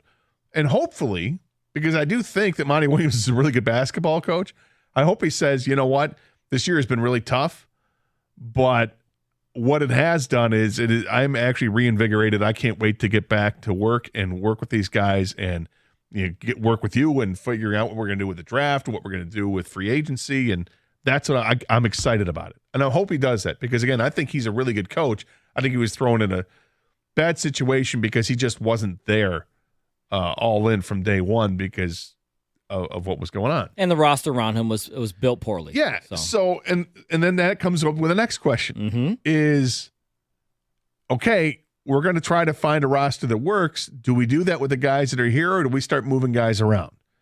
Do you see it where the Pistons can survive with Cade Cunningham and Jaden Ivey on the floor at the same time? Or does this not work at all? Do we need to move one of the players? And let's face it would be Jaden Ivey. I don't think, people can talk about moving Cade Cunningham. I don't think they're going to move Cade Cunningham. I think it's a guy you can build around. My biggest concern with Cade Cunningham is his health. It's not his ability to play basketball. I think he's a really good basketball player. And I think there are times you watch him play, he is so determined and you can see the weight of the team is on his shoulders. But yeah, the next is which player or players need to go and what are you looking to bring back in return? I would have to imagine if you were willing to deal Jaden Ivey or Jalen Duren, then you could get something decent in return. And if you package that with the 5th overall pick, too. Well, now you're talking something bigger. Even though people say it's a bad draft, it's still that has value. It may not be a deep draft, but there are players to be found in every draft class. Look at MVPs that have been taken in the second round. So I don't want to hear that they're, all the doom and gloom about, well, this draft class sucks. You may not have the consensus number 1 pick or whoever that guy is, but you can't tell me that there aren't going to be future all-stars from this draft. But also, when you trade a draft pick, you're trading a low contract. That draft, that player hasn't gotten a huge deal yet. So that can help a team. That's an asset for another team to take on where, hey, we get a young player under team control for a very manageable number. So I don't think this is like a Detroit Tigers situation where, hey, oh no, another guy comes in, we got to wait for another rebuild. No, I think Trajan Langdon can come in and make some pretty decent moves right away. To me, Cade Cunningham, one of the questions going to come up very quickly here is whether you extend this guy or not. This is the world we live in with the NBA and most sports now is when a guy's contract is up, if he's just decent, borderline all-star, he's going to get paid a lot of money in that new extension. Do you extend Cade? And if you do, you're right. Who do you move elsewhere? Is Brandon Ingram, who's a guy who's been rumored to be on the trade market, a guy you want to bring here to the Pistons? Do you move Isaiah Stewart, a 5th overall pick, to get Brandon Ingram? Then you have to worry about extending him to a contract. Julius Randle apparently is the odds-on favorite. Detroit's one of the favorites to land Julius Randle. Who knows what's going on out there, but I want Trajan Langdon to do I want him to do something like that because I think the fans they've been very frustrated and they deserve more than what they've gotten. I think as a fan, I want a different look. I want a different approach. I think there are a couple guys I'd like to hang on to, and then beyond that, free to do what you need to do. I like Fontecchio as a shooter. You need to have shooters in this league. He's just a flat out shooter. I'll take him. I got Cade Cunningham, and I think, and it's not that Fontecchio is untouchable. It's just the guy that I happen to like for what the league is. But I think beyond that, and Asar Thompson, I think anything goes. And even Asar Thompson could be dealt. They got a lot of possible good secondary third players. They don't have ones. Cade is a possible one, but you need at least 1 or 2 of those guys in this league. Look at the playoffs. Look at around the whole league. Everyone's got at least 2 legit star type guys, and then you build the roster around them with the Asar Thompsons and Simone and Jalen Duren's. That's fine, but they only have. We don't even know if we have 1. I mean, Cade he's an incomplete. I think he is. I think he's great. I think he really. He could be, but can he stay healthy? And then you got to pair him up with another guy. Right.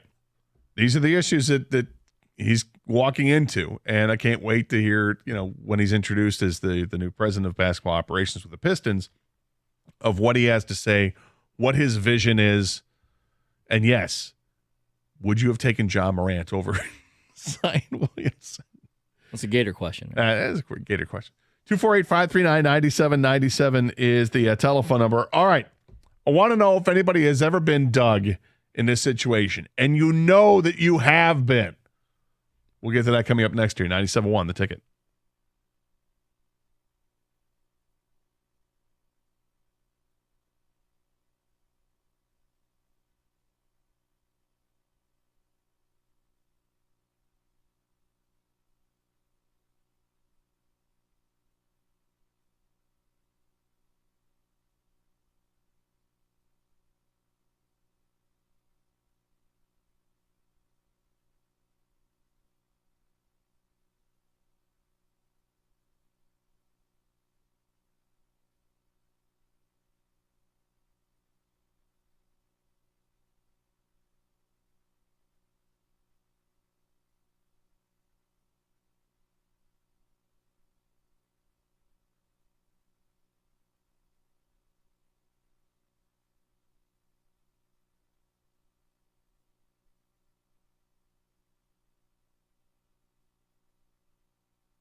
All right, so we got some texts on the Pistons and the hiring of Trajan Langdon, the reported hiring of Trajan Langdon as the new president of basketball operations. First thing for the Alaskan assassin, get rid of Goris, Jim and Clausen. Jim, I don't think that's going to happen. That'd be a power move. That would be a real power move. Fire the guy that just brought you in. Okay. That would be interesting. They should get rid of Troy Weaver and Monty. Both should be out. That's the first thing they should do. I'm not sure that getting rid of Monty is the answer, but I think the conversation has to be had with him about where his head is at and what does he want to do. All right. Are you all in or not? If you're not all in, okay, I understand why you wouldn't be, and we'll negotiate a buyout of some kind and we'll move on. But if he is all in, if Monty's all in, it's a good thing. I think it's a good thing if he's all in. But you got to find out. Jake stuck at work. I was a partial season ticket holder with the Pistons last year. After the absolute BS they put out there last year, I won't be renewing. I hope Langdon fires Troy Weaver. Also, so from The Athletic, I believe that the team could potentially fire Monty. Either way, Langdon needs to go out and get Cade some help to either build Cade trade value or show that the foundation has been laid down. I mean, that's a key part. If he envisions that this team can be built around Cade Cunningham, then build it. But I imagine there'll be some pieces that are taken away and traded for something else. And we've talked about it. They've got value in some players because they are so young. Because, Jalen Duren is really young and has a ton of potential. Jaden Ivey's young and he's got potential. It's a guy who likes to knife through the defense and take it to the rack. He's fearless. He's got to develop a three-point shot. Got to be better with that. Got to be better with taking care of the basketball. But those are things that you can work on. And maybe somebody else thinks they can do it better. Okay, talk about trade. The new president of basketball for the Pistons needs to sit down with Troy and tell him it's over. We plan on going in a different direction. That's Mark in a truck. Yep. I think we all agree on that part. And then it's what he do after that. Because the first part, it's kind of a no-brainer. It has to happen.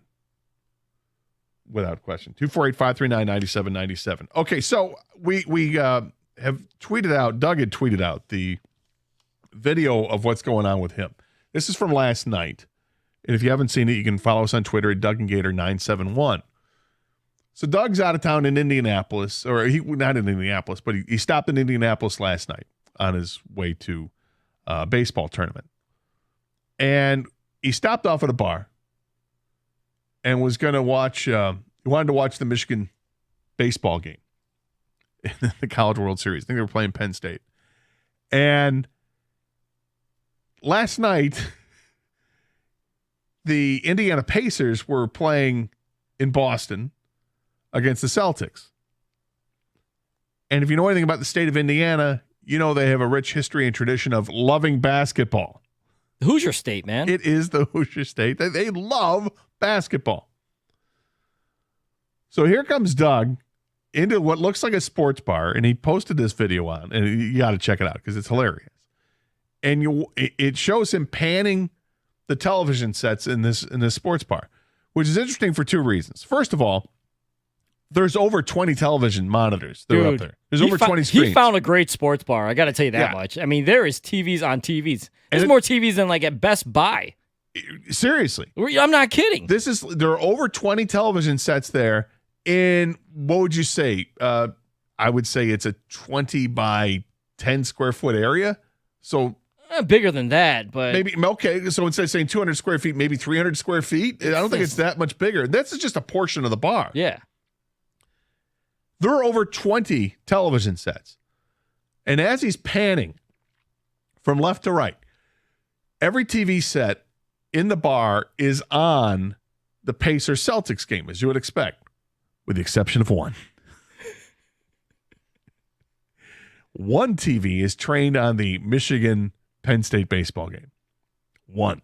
And Doug pauses on it for half a second and then continues to pan out, which is hysterical because obviously Doug walked in and said, "Hey, can I get one of these TVs on the, the College World Series? Can I get one of the Big Ten, representing, little Michigan and Penn State?" And they're like, no doubt the person said, well, I don't know. What channel is it on? And, of course, Doug knows. Oh, it's on. Okay. And they put it on. They put it on for Doug.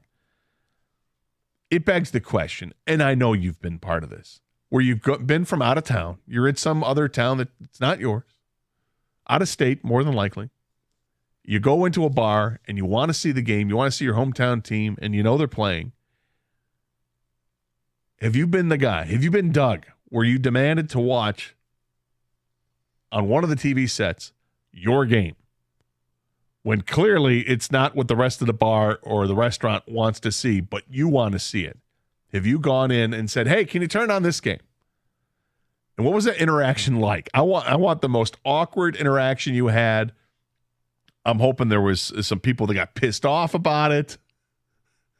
You know, where they didn't want to accommodate you. Did they accommodate you partially and then turn it off later on? Like, sorry, too many people complaining about it. We had to go back to the other one.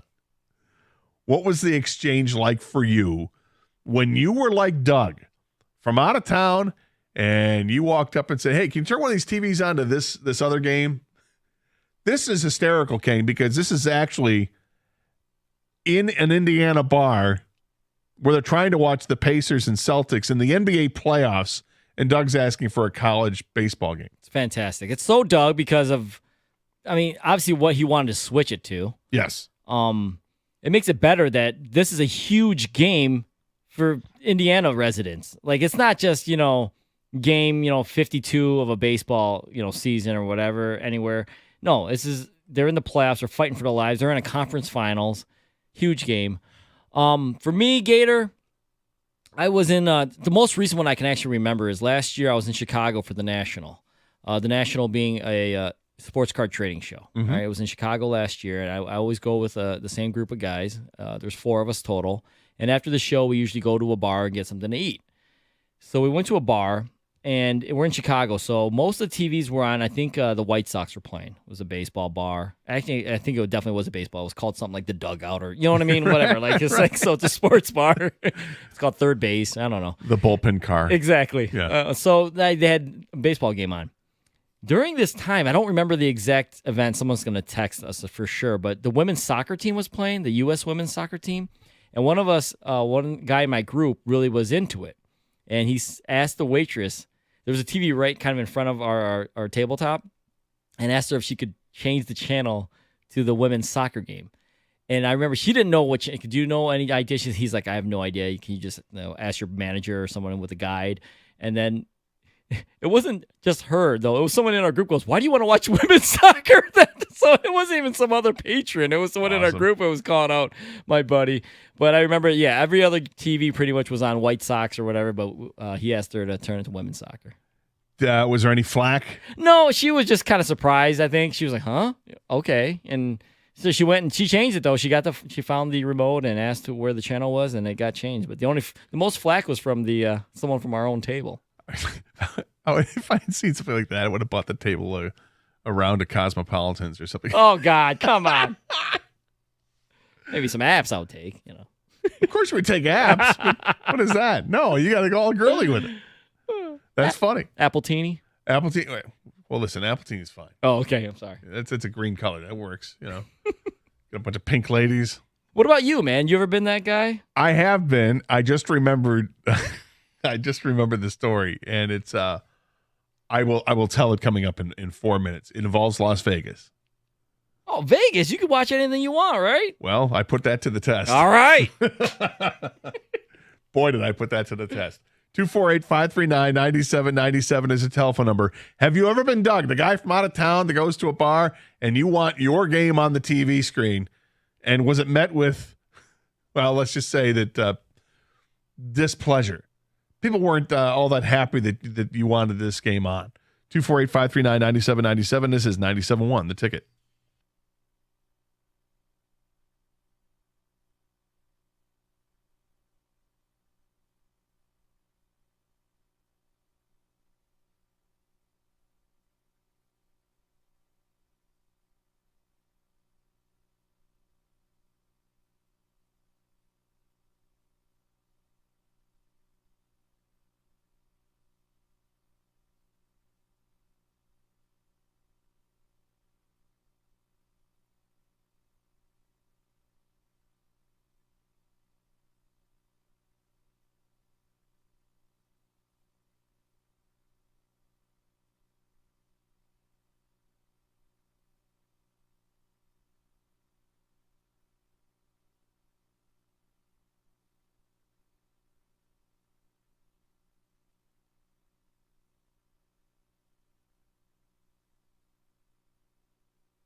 Have you ever been that guy?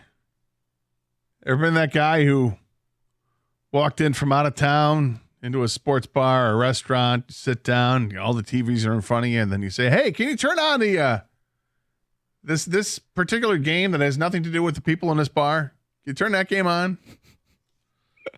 You turn on this something that no one else wants to watch. Right. Nobody cares about this game, which is exactly what Doug did. Doug was in Indianapolis last night on his way to get to a baseball tournament, and he asked the bar if they could turn on the Michigan baseball game. I think they played Penn State. I don't know. You said it was the World Series earlier, Doug. We're getting Gator. We're getting ticket text. It's actually the Big Ten tournament. Okay. Whatever. Wow. Hey, disrespect, man. I don't really care. Wow. I'm just saying for accuracy purposes. Sure. I'm sorry. Yes, the Big Ten tournament game. Did Penn State win? I think they won. Thought I saw on Twitter that they came back. I don't know. I have the Wolverines sports page on the Free Press up on my computer, and there's probably on your favorites. There's nothing on it, so it's always fun. So they don't care either. If you want to see what we're talking about, you have tweeted it out. I've tweeted it out as well. Doug shows this video. It's probably like 10 seconds, if that, of this entire bar with all these games on it. He pans from left to right, and there's in the middle, 23 screens. Yes, it's unbelievable. In the middle, TV out of nowhere is the Michigan Penn State baseball game, and he keeps going to the right, and it's just more Pacers Celtics. So and I blew it up on my computer screen, and it just replays on its own. I could watch this forever. He does a great job, actually. All those years of putting together videos for the kids and the family paid off. Paid off. Paid off. Paid off. He's a pro. He's a pro. All right, so I mentioned it did happen to me once. I was in Vegas. It was in 1999. It was the week after Michigan State had finished the regular season against Penn State. So I think it was the week after Thanksgiving, if I'm not mistaken. And I'm in Vegas. This is one of the greatest weekends I had and one of the worst weekends I had in Vegas. I couldn't wait to get out there. My buddy from LA was going to drive out and meet me. And at the last minute, he said, I can't get out there. I'm like, oh, that sucks. So I'm out there by myself. I'd gambled. I was at the Excalibur. Not the Excalibur. What's the one with the pyramid? The Luxor. I was at the Luxor. This is 1999. It's a cool looking hotel. I wanted to check it out. Yeah. Especially back then. Yeah. Yeah. And I had won somewhere in the neighborhood of $800 or $900 playing the table games, playing blackjack. I was excited. So I'm like, all right, got my money. I got something to do tomorrow. I'm going to play golf. I'm going to play at the TPC course. And I don't care how much it costs because I have the money to pay for it, which I did. It was like $250. I'm like, yep, I got it. No problem. So in the meantime, I got to really enjoy myself that night. I spent money on a sushi bar they had there. I love sushi. I had that. And then I went to the sports book and I wanted to sit down, and the Red Wings were playing. And I wanted to watch that, and that was going to be on one of the TVs. But I also wanted to see ECW, which is Extreme Championship Wrestling. Oh, my God. It was a Thursday night, and ECW would come on like late night. And I'm like, look at these TVs. And I'm like, I wonder if I can get one of these on ECW. And I asked the guy, I said, can I get this on, I think it was on Spike TV at the time. Can I get this on the Spike channel? They're like, what? Yeah, well, I mean, TV up here. Can I get... It's ECW wrestling. I'm like, what? I can't believe you did this. I got a TV to put on Extreme Championship Wrestling on a random Thursday night in late 1999. I've never even thought about this. Like, so obviously the sports books, they have games on because of gambling. Yeah. Could you be like, hey, the Big Bang Theory's on? It's like... You go to the guy who works at the sport, the cashier, whoever, like, you mind, it's a big episode. Sheldon here he's not sure if I don't know. Right, I know. Sheldon just had one of his theories disproved. He's really bummed out. He and Amy are living together. They're not happy. Both got involved with it. They need to get the mojo back. And that's what you did because you can't bet on ECW. Right. No. That's what it's for. It's for betting. Not. Right, exactly. They'll put on, dog racing in Japan. They'll put anything you can bet on. Slapfest or whatever, whatever. But not wrestling. Right. No, but this guy here, wanted to see Rob Van Dam and Sabu tag it up against, the Dudley boys. And they changed it? Yes. You know I what? got to watch ECW Gator, that night. You were on a heater that night. I was on a heater. Everything was going right for Gator. Everything. But here's where things went south for that same night. I found out that was the night that the story leaked out because I'm watching the crawl on the bottom of the screens, and the story comes out. Nick Saban leaving Michigan State to go to LSU. It was the same night. I'm like, oh my God, what just happened? This is no. Like, is this just karma? I had too many good things going for me. Shouldn't have asked for ECW. Right. Played golf the next day, and then was going to go see a movie at the IMAX theater on a Sunday, and I had to kill some time, and that's when I walked into the arcade, and I stepped to the side while this woman was walking towards me, and there was a change in elevation on the floor. There was a step that I didn't see, and I heard my ankle crack twice. And I didn't break it, but what I think I did was dislocate it, and it popped it right back in. But I was in tremendous pain, and I was laid up for it. And I was in Vegas I was there for 5 days, which is in That's Vegas. a long time. On the Strip, 5 days? Yeah. So the last 2.5 days, I can't even move. I'm like laid up in my room with a bag of ice on my leg and a box of Krispy Kreme donuts. Because I bought some donuts the other day. Anyway, that's where that was. So has this happened to you? That's great. Thank you. 248-539-9797. Let's go to the phones. And John is first up. John, welcome to 97 on the ticket. Hey, John. Hey, how you guys doing today? Good. Hey, I was actually in state, up in the UP in Houghton, Hancock, working at Michigan Tech, and I was in a hotel across the road from a bar called the Red Wings Bar. And so I, rather than be in the hotel room by myself, I went over to the bar to watch a Red Wings game. And none of the TVs were on it. I sat at a table and asked to have a TV turned to the Red Wings game, and the waitress kind of looked at me funny and went, let me go check, and came back and went, okay, we can put it on. And she put on this one TV, and I'm watching it, and then these guys came in, and they got a little upset that the Red Wings were on, and they asked it to be changed back again to the other channel, which happened to be the Green Bay Packers. I got a little upset about that, so they asked me to go sit at the bar, and they put a TV on at the bar so I could watch it. And about 10 minutes later, some other guys came in and had that one changed too. Oh no! And then I got vocal because why am I in a bar called the Red Wings Bar if I have to watch Green Bay football? Great point. And I'm a little foreigner. I'm from overseas, so I had half the bar trying to explain to me that they were closer to Wisconsin than Detroit. And I'm like, I might be foreign, but I know where we are on a map, and we're still in Michigan. So they asked me to go sit. There was a function room, like they'd have private functions. They asked me to go sit in there by myself, and they put the game on. Oh, my God. Which was fine, but it's Michigan Tech, and then a whole bunch of college kids came in, and they turned the volume down on the TV and put the jukebox on, and I walked out of there, and the bartender felt bad for me because I'd been up there for 3 weeks, and literally that was like home away from home, so he called me to the bar, and he gave me a six-pack of beer and apologized for everybody else in the bar. Well, it's nice to give you a six-pack of beer. That's what hysterical. a story. Where are you from originally, John? I'm from New Zealand. Okay. Wow, that's way out. Yeah, actually, the funny story was in '97, I kind of got put in handcuffs and escorted back to New Zealand, and that's where I watched the Red Wings win the cup at a bar in New Zealand. Oh my! Why'd you get handcuffed and sent back to New Zealand? I didn't quite have the right documentation to be here. All right. Fair enough. It wasn't anything nefarious. It wasn't like you were extradited.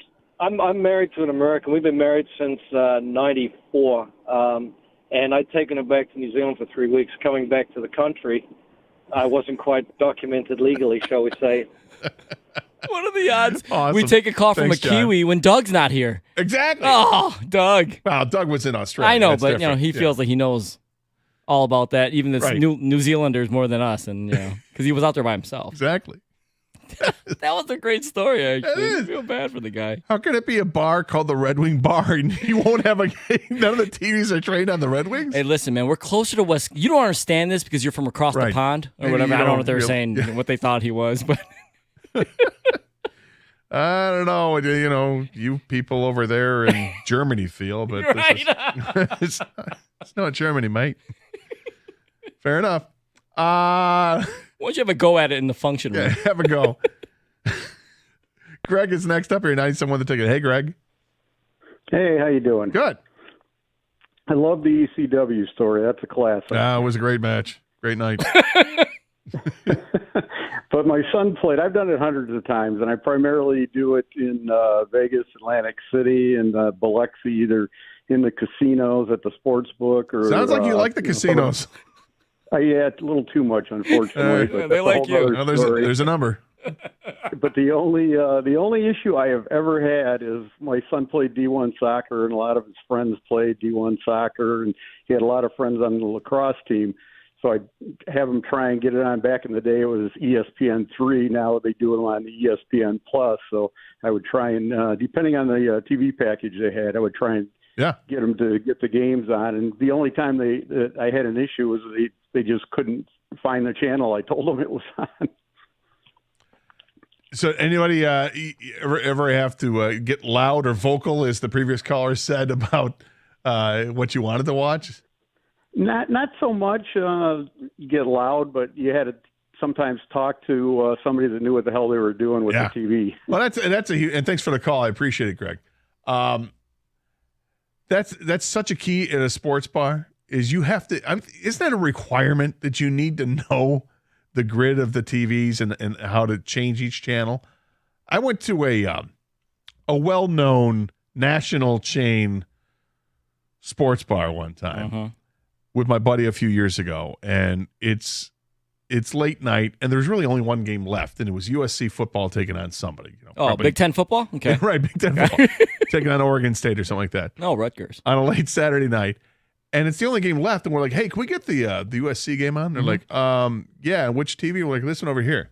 And they couldn't figure it out. And I'm like, you work at this place, which is known nationally, probably internationally, for carrying sports events. Even in New Zealand. Right, even in New Zealand, in Auckland. You're in charge of the TVs, and you don't know how to work the TVs? Well, I don't know they're in charge. Were they in charge? This person was in charge, and they didn't know. How do you not know? This is your job. The worst is when, they don't know the channel. They don't know the remote. Yeah. They don't know how to change that TV. Like, I feel like. And they're changing every other TV. Yeah, exactly. Yes.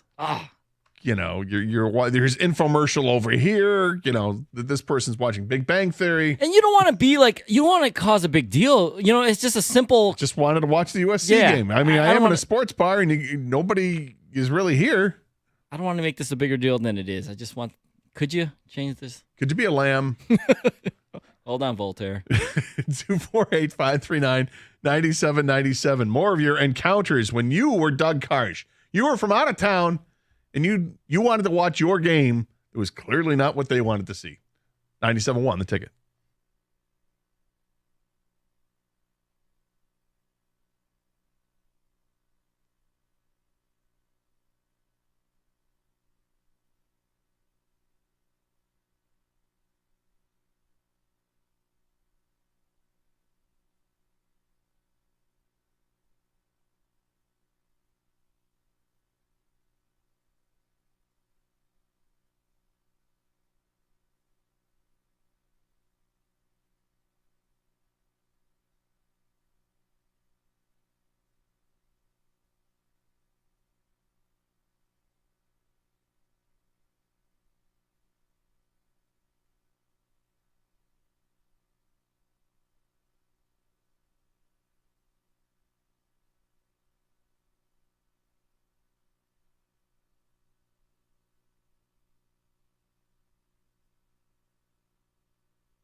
Welcome back to Carson Anderson here on 97.1 The Ticket. Gator and Kang with you. Paul's working the phones. Doug is out of town watching Michigan baseball games in places like Indianapolis when everybody else wants to watch Indiana Pacers. Doug put the video on our Twitter account at Doug and Gator 971. If you follow us on Twitter, you can see it. If you don't follow us on Twitter, you should, because this video is fantastic.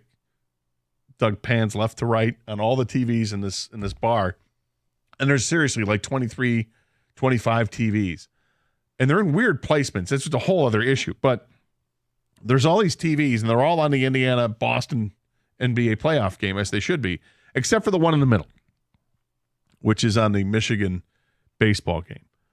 And Doug slows down there and then pans to the right, and you can see the rest of the TVs. I love that it's like smack dab in the middle of the entire bar. I know, right. It's not in the corner or anything like that or a little TV. It also doesn't look like it's a packed bar. Yeah, for some reason it doesn't look that packed. But Either way, that's funny, man. Yes. That's great. So we've got some response, obviously, from Ray to our Twitter account. Kind of sounds like the type of guy that would make Gator's list. I would probably do a double take of like, dude, I mean, only makes the list if that gets over what I want to see. Then you make the list. Particularly if it's out of town. How about this? Doug's next request. I'm going to ask him if they can change the volume to this game. Oh! You're out. Now we got problems. Could you imagine?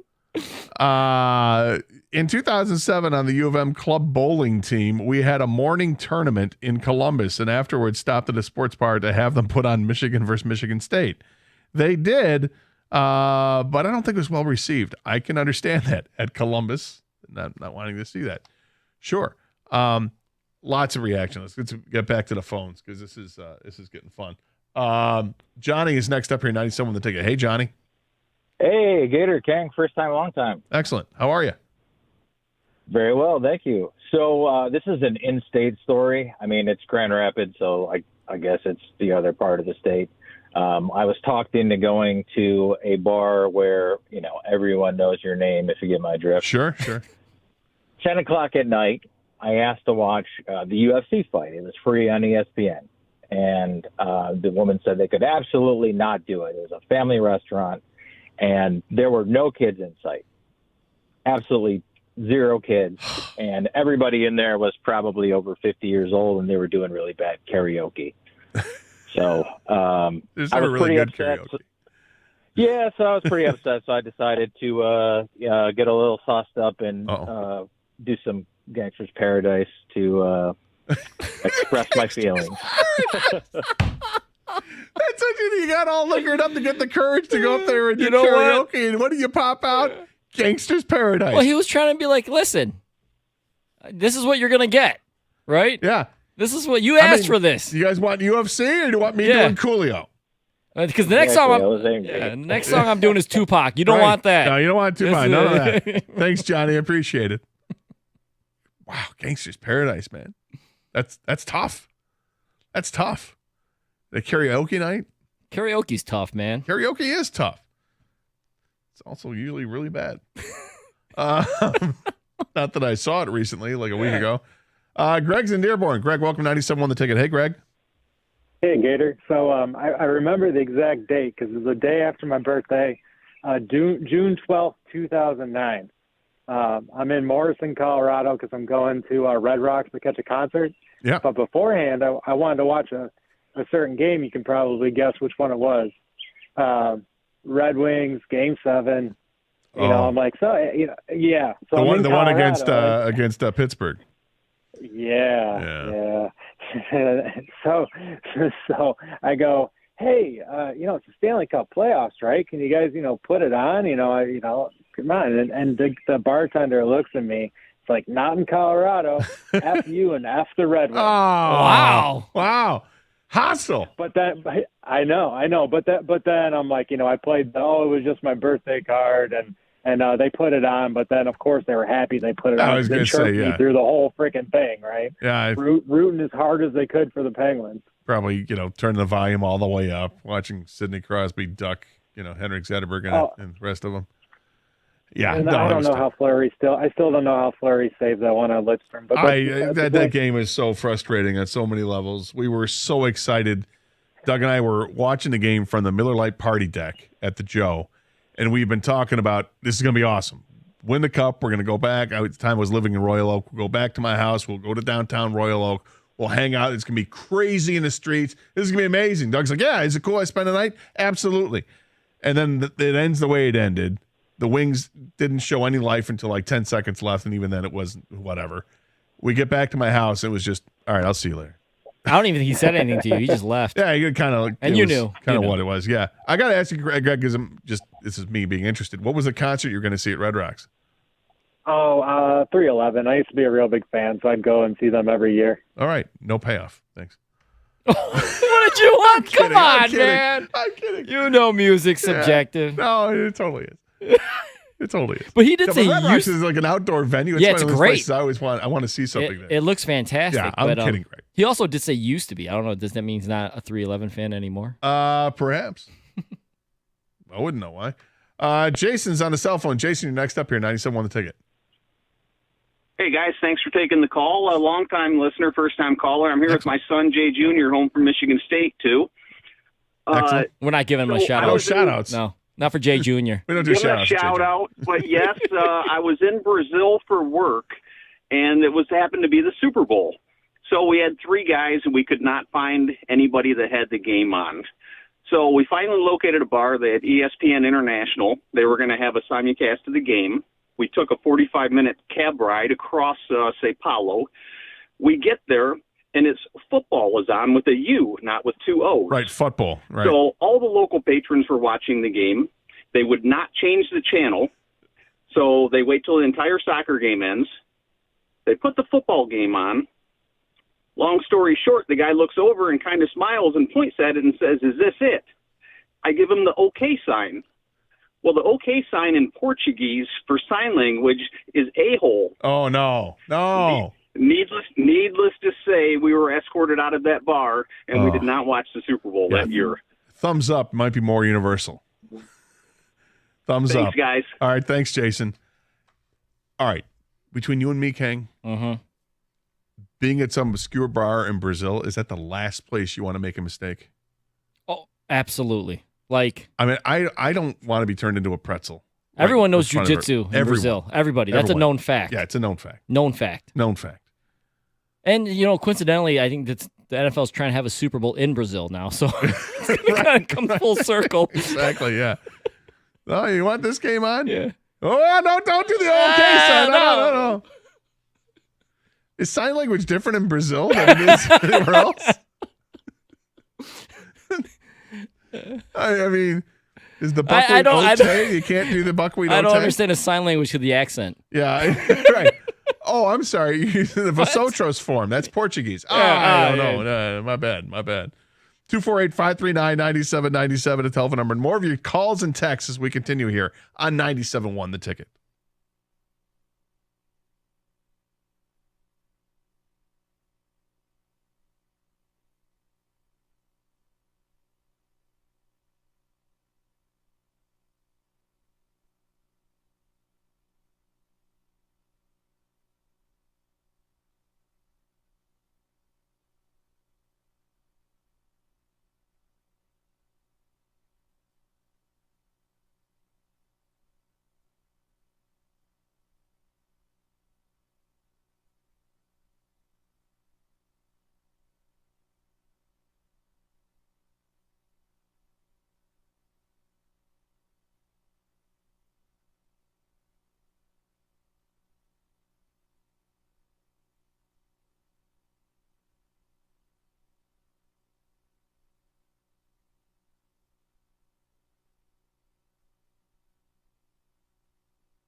So we've turned this into a topic because it's just a funny video. It's like 10 seconds of Doug walking into a bar in Indianapolis because he wants to watch the Michigan baseball game. And, of course, all the TVs there are turned on to the Indiana Pacers-Boston Celtics playoff game with the Celtics won. Tyrese Halliburton got hurt. We'll see if he is ready to go for game 3. But Celtics win it. They go up 2-0 in the series. And Doug gets him to turn one television on. It's a small area where there are literally almost 25 television screens. And then one of them has the Michigan game on. The rest of them have the basketball game on. It's a funny video to watch. You can see it on our Twitter account at DougAndGator971. But we ask people if you've ever been Doug, if you've ever been that guy in that situation where you walked into a bar from out of town and you wanted to see your local team play or whatever team play that was not going to be shown in the bar. And things got awkward. This is awkward just because of the visual of it, to see one TV amid 25, where 24 of the TVs had the basketball game on and the one TV has this baseball game on. But 248-539-9797. Matthew is next up here, 97 on the ticket. Hey, Matthew. Hey, what's up, man? How are you? So I've called before. I'm from Missouri, and I was visiting home, and the Tigers were playing, and so I asked them to turn on the Missouri game, and then the bartender was like, yeah, the Tigers aren't playing right now. And I was like, no, not the Missouri Tigers, the Detroit Tigers. And then, like, people in the bar were giving me such dirty looks. I was like, yo, dude, I'm from Missouri, okay? I just want to watch my team from back home. Did they ever switch it for you? Yeah, they switched it, but I have, like, dirty looks the whole game. Uh-oh. Like, I'm a Royals fan. Don't get me wrong. I'm from Missouri, but I do like the Tigers, too. I live here. Well, all right. Well, I'm glad you got to see it. That's what's most important. You sweet talker, you. Yeah, it's still go Tigers. Yeah. It's just different Tiger. Mm-hmm. You know, one of relevance. Wow. Shots fired? Yeah. From a distance, though. I mean, it's not like they're going to. Yeah, what's the Missouri Tiger fans? What are you guys going to do? Whole lot of nothing, that's what. Just saying. That's what one of the old bouncers from the Double Deuce. They were Missouri backers, if I'm not mistaken, from the movie Roadhouse. I'll take your word for it. Yeah, I believe that was the case. Some ticket texts coming in. Not an awkward situation. However, I sat down in a Mexican restaurant in Gatlinburg, Tennessee bar. Wanted to watch. The bartender saw that I had my Tigers hat on, and he put the game on. No questions asked. Pretty cool from Kenny. Now that's respect. See, at a restaurant, it's always a little more sketchy whether they know the situation with the TVs, because it's just, hey, this is more of a sit-down family restaurant. Yep. We happen to have some TVs, so when you ask for the channel change, it could be more, problematic for the server. This guy didn't even ask for it to be changed. Game recognizes game. Yeah. He had his Tigers hat on, and boom. That's huge. Switched. Back in the early 2000s, me and a buddy were working in Pittsburgh, and the Wings were playing the Penguins. We walked into the bar, me wearing a Pittsburgh shirt and him wearing a Wing jersey. It was like Buffalo Wild Wings. The whole bar stops, looks over at us, just mean mugging Rich in Sterling Heights. I can see that. Being at Hockeytown Cafe in 2006 for the Super Bowl. And on that Saturday before the Super Bowl, I went down with some friends of mine that were from out of town. Went to take them and say, let's go here. It's a great place to party. And we got there at like noon, and it was already packed. All 4 levels were just jam-packed. And I'm not kidding when I say that 99% of the people there were Pittsburgh fans. Everyone's wearing Pittsburgh Steeler gear, except for like 6 people that had Seattle stuff on. And that was it. So I could see that situation. Pittsburgh fans, they're pretty passionate about their sport, and if they see somebody from the other side, mean mugging. Although this was in Detroit, there wasn't a whole lot of mean mugging going on. It was just a lot of trash talking, and it was good-natured trash talking. It happened to me. I was traveling through Oklahoma City, and it was a Sunday. A lot of Cowgirl fans in Oklahoma City, but anyways, all right. I asked for the Lions-Bears on TV. It happened in the Calvin Catch game. I got so much trash talked to me, but the beer was great. Neil from his car. That would suck, man. Be there in a bar from out of town. You think you got the touchdown. It's not a touchdown. Overruled. Didn't complete the process. Just sucks. That game still bothers me. That one still bother you, King? Hey, you know what? I don't want to be like Doug here, okay? We have a good team now, Gator. Yeah. We have a really good team This now. is true. All right, let's think about that. It's a really good team. But damn that game. Yeah, I know. Sammy, you're on a cell phone and welcome to 97 on the Ticket. Hey, Sammy. Hey, how you guys doing? Good. So, 1989, I went and visited my Marxist Latin American historian friend who was getting a PhD in Lima, Peru. Okay. And we wanted to go watch the Pistons Lakers. And we were setting out for his favorite bar, and the Shining Path bombed the power grid.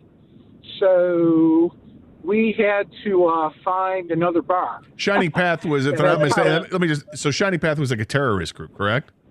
They were a rebel terrorist group, Okay. and it was pretty ugly. Just want to make sure that our listeners understand what was going on there. Not everybody may know that. So. Well, there was a travel alert. I think I was the only American I saw in 2 weeks, at least alive anyways. So we started looking around for a satellite dish where there might be some power, and my friend had negotiated with a little local spice merchant to give us a little energy, and we made it across town. We found a bar. We got in, and they had a soccer game on, of course. And my friend, because no one spoke English, and my friend finally convinced them they got to put on this basketball game. And when they saw it was the Lakers, everyone in the bar started, I think the only word they knew was Hollywood. And they all started cheering for the well, they started cheering for the Lakers, going crazy. My friend ended up getting in a violent argument with them, trying to explain that they should be rooting for the blue-collar team since they're in Lima, Peru, and not capitalist Hollywood. And the whole thing might be the most surreal day of my life when it comes to watching a basketball game. It sounds that way. I'm not sure if bickering and arguing with people from Lima is maybe the best thing to do. You don't know Steve. Apparently, I don't. That's true. You don't know Steve. I Gator. don't. That's a good call. Thanks, Sammy. I appreciate it. Thank you. Yeah, Thanks. that's negotiating internationally in an area where Americans aren't really welcome. I'm not. You know what? An area that's controlled by the terrorist group. Gator, I'm out. I'm not watching the game. Remember what I said about being in a bar in Brazil? I'd rather be in that bar and insult somebody by showing the wrong sign for it's okay than to be in a bar in Lima that is run by, terrorist guerrillas. I don't want that. I'm watching whatever they want to watch. Yeah, whatever you guys got. What is it? What do we watch? So, I love soccer. Yeah. Can't get enough of it. Is that Patrick Craw? I love it. Yeah, let's go. I don't want to ruffle feathers. What is that, cockfighting? I'm in. That means something different down here? Don't want a part of that. Dan's on the cell phone. Dan, welcome to 97 on the Ticket. Hey, Dan. Check, please. Hey, guys. How you doing? All right, Dan. So it's funny. It sounds like Auckland's been brought up like 3 times past hour. I've never heard it brought up on the show before. No, we rarely go into New Zealand. We're running with it, I guess. But Yeah. I was in Auckland for a couple weeks this past November, and I was there on Thanksgiving Day when the Lions were playing the Packers. Now in Auckland, it was the day after Thanksgiving. I think it was the 24th at about 5 a.m. I wanted to watch this game. So I wandered into a casino in downtown Auckland and found their bar. And I asked them, like, hey, do you think you can find this American football game? And I don't know how they found it, what service they used, but they put it on. And I was sitting there at 5 a.m. at a casino in Auckland watching the Lions lose to the Packers there. I don't like to hear the losing part, but I think it's cool that they were trying to accommodate you halfway around the world, literally halfway around the world. It was really cool. I was the only one there because sun hadn't even come up yet, but it was a cool experience. They like Vegemite in New Zealand, or is that just an Australian thing? I spent a week in Sydney before Auckland, and I tried Vegemite there, and it's not good. I don't plan on trying it again. So, Thanks a lot, Dan. I appreciate it. I love this topic that's turned into kind of like, overseas in another country, because I've watched, I think it was in Costa Rica one time, and there was the NBA playoffs on. Just watching American sports in another country is it's cool and surreal. Yeah, I'm trying. When I went to Cancun for spring break, I'm sure a lot of people have gone to Mexico and watched American sports, right? Yeah. It has to be, right? And I remember hoping to get the Red Wings were in the playoffs at the time against the Toronto Maple Leafs, and the Red Wings were. I think this was the year they were down like 3-1 and came back to win the series. And I wanted to see a game, and no luck. I had no luck. What they did show ad nauseum was on videotape on a reel was the Princess Trust concert with Eric Clapton. Like, all right, that's enough. Seen this one 6 times. Maybe get a new tape. You respect Clapton and I his love guitar Clapton. skills, Yeah, right? I do. He's one of the best. After a while, I was like, what else we got? And then the little voice inside my head said, maybe you shouldn't be sitting in a bar watching a TV while you're 18 in Mexico. That's right. Thank you. And then let's go party to the discotheque. Let's go to La Boom. Yeah. Cerveza. Let's go to Carlos and Charlie's where we're at. The beer's good. La Boom. And the laser show at La Boom. Memories. 248-539-9797 is the telephone number. It is also Memorial Day weekend. Want to hear from people that on your way up north, oh my God, it's 1 o'clock. Are you stuck in traffic? How awful is it? If you're staying back, what do you got going? What's the plan? What's going on the grill? You got anything unique? You got anything new you're going to try? And I was going to mention the drink that I made last year was a big hit, and I will bring it up again so people can understand and prepare for this big weekend. 248-539-9797. This is 97.1, The Ticket.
The Tigers have dropped 5 in a row after last night's 9-1 loss to Toronto. Detroit has lost 14 of 19 and has scored 3 runs or less 12 times during that span.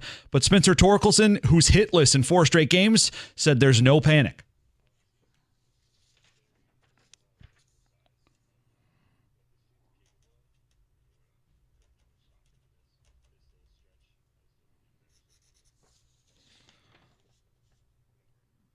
Matt Manning on the mound for the Tigers tonight. Alek Manoah for the Jays. Here on 97.1. Coverage starts at 6:15. One game in the NBA playoffs tonight. Anthony Edwards and the T-Wolves looking to even up the Western Conference Finals at home against Luka Doncic and the Mavs in Game 2. And the Raiders are giving Max Crosby a raise. Vegas added $6 million to the EMU alum's salary this season, bringing his 2024 earnings to about $26 million. Crosby is also getting $1.2 million added to his 2025 salary, coming from the 2026 season, bringing that total to $23 million. Crosby has 27 sacks over the last 2 seasons, only behind Cleveland's Myles Garrett for most in the NFL over that span. From the Corewell Health Sports Desk, I'm Beanie Howell. For more, go to 97.1 The Ticket and Odyssey.com.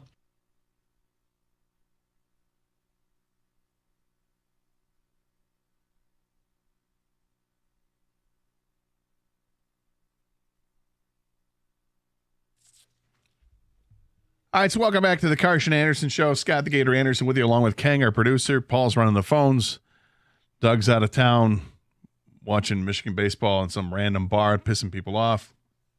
I had a lot of fun with it. That was a fun topic. Thanks for everybody that participated in that.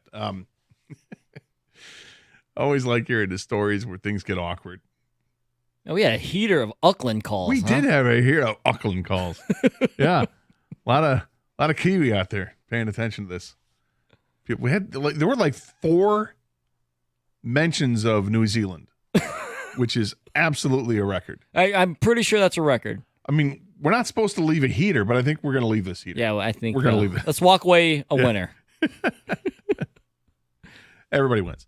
But thank you for that. That was a lot of fun. But hey, it is a holiday weekend, and we know a lot of people are getting out of town. And for those people, I hope you stay safe on the freeways there, because it's going to be a slow go, and don't lose your head. It's everybody's in the same boat. There's no quick way out of it. So you're in it, deal with it, be kind to everybody.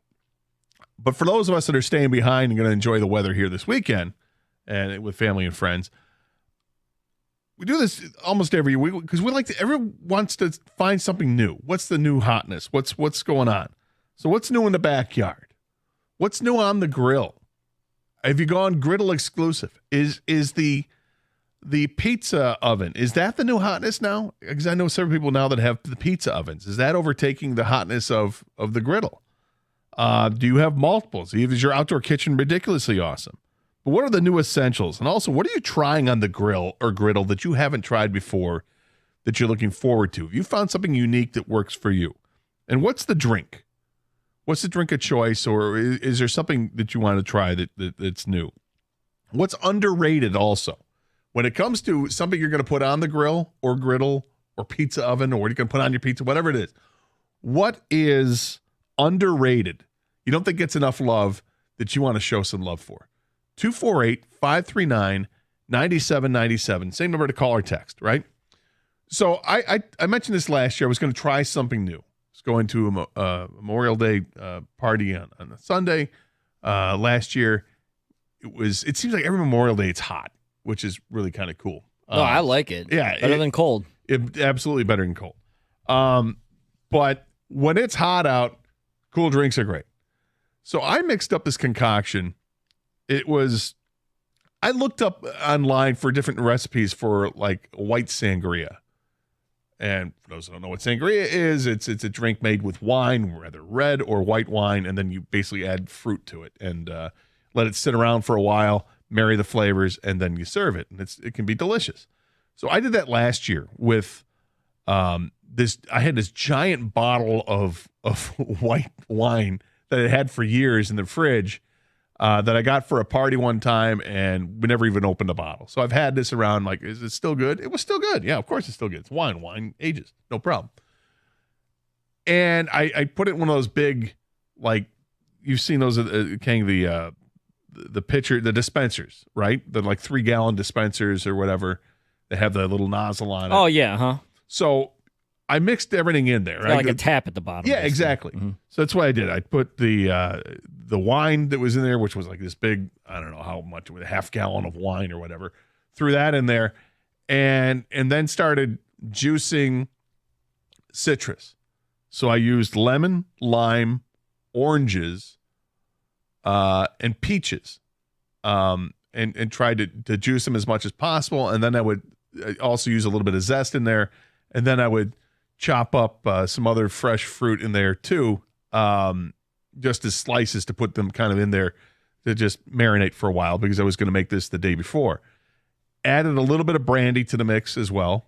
Probably, I mean, when I say a little bit of brandy, it was probably a third of the bottle, and put that in there, and a bunch of ice to try to, mellow it out too.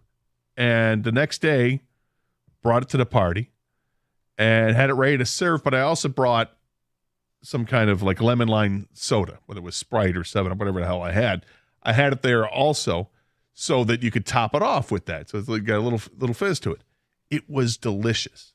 I think I had green grapes as well. Absolutely delicious. And it's something that I want to do again. I have another bottle of the wine I still have in the fridge. I'm like, why not do this again? It was so good. And it was one of these things, it's just a relaxing drink. You sit down with your friends, you're sitting around talking, nothing too busy. Maybe you're going to play a little cornhole in the backyard or whatever, or jarts, or whatever it is you want to do.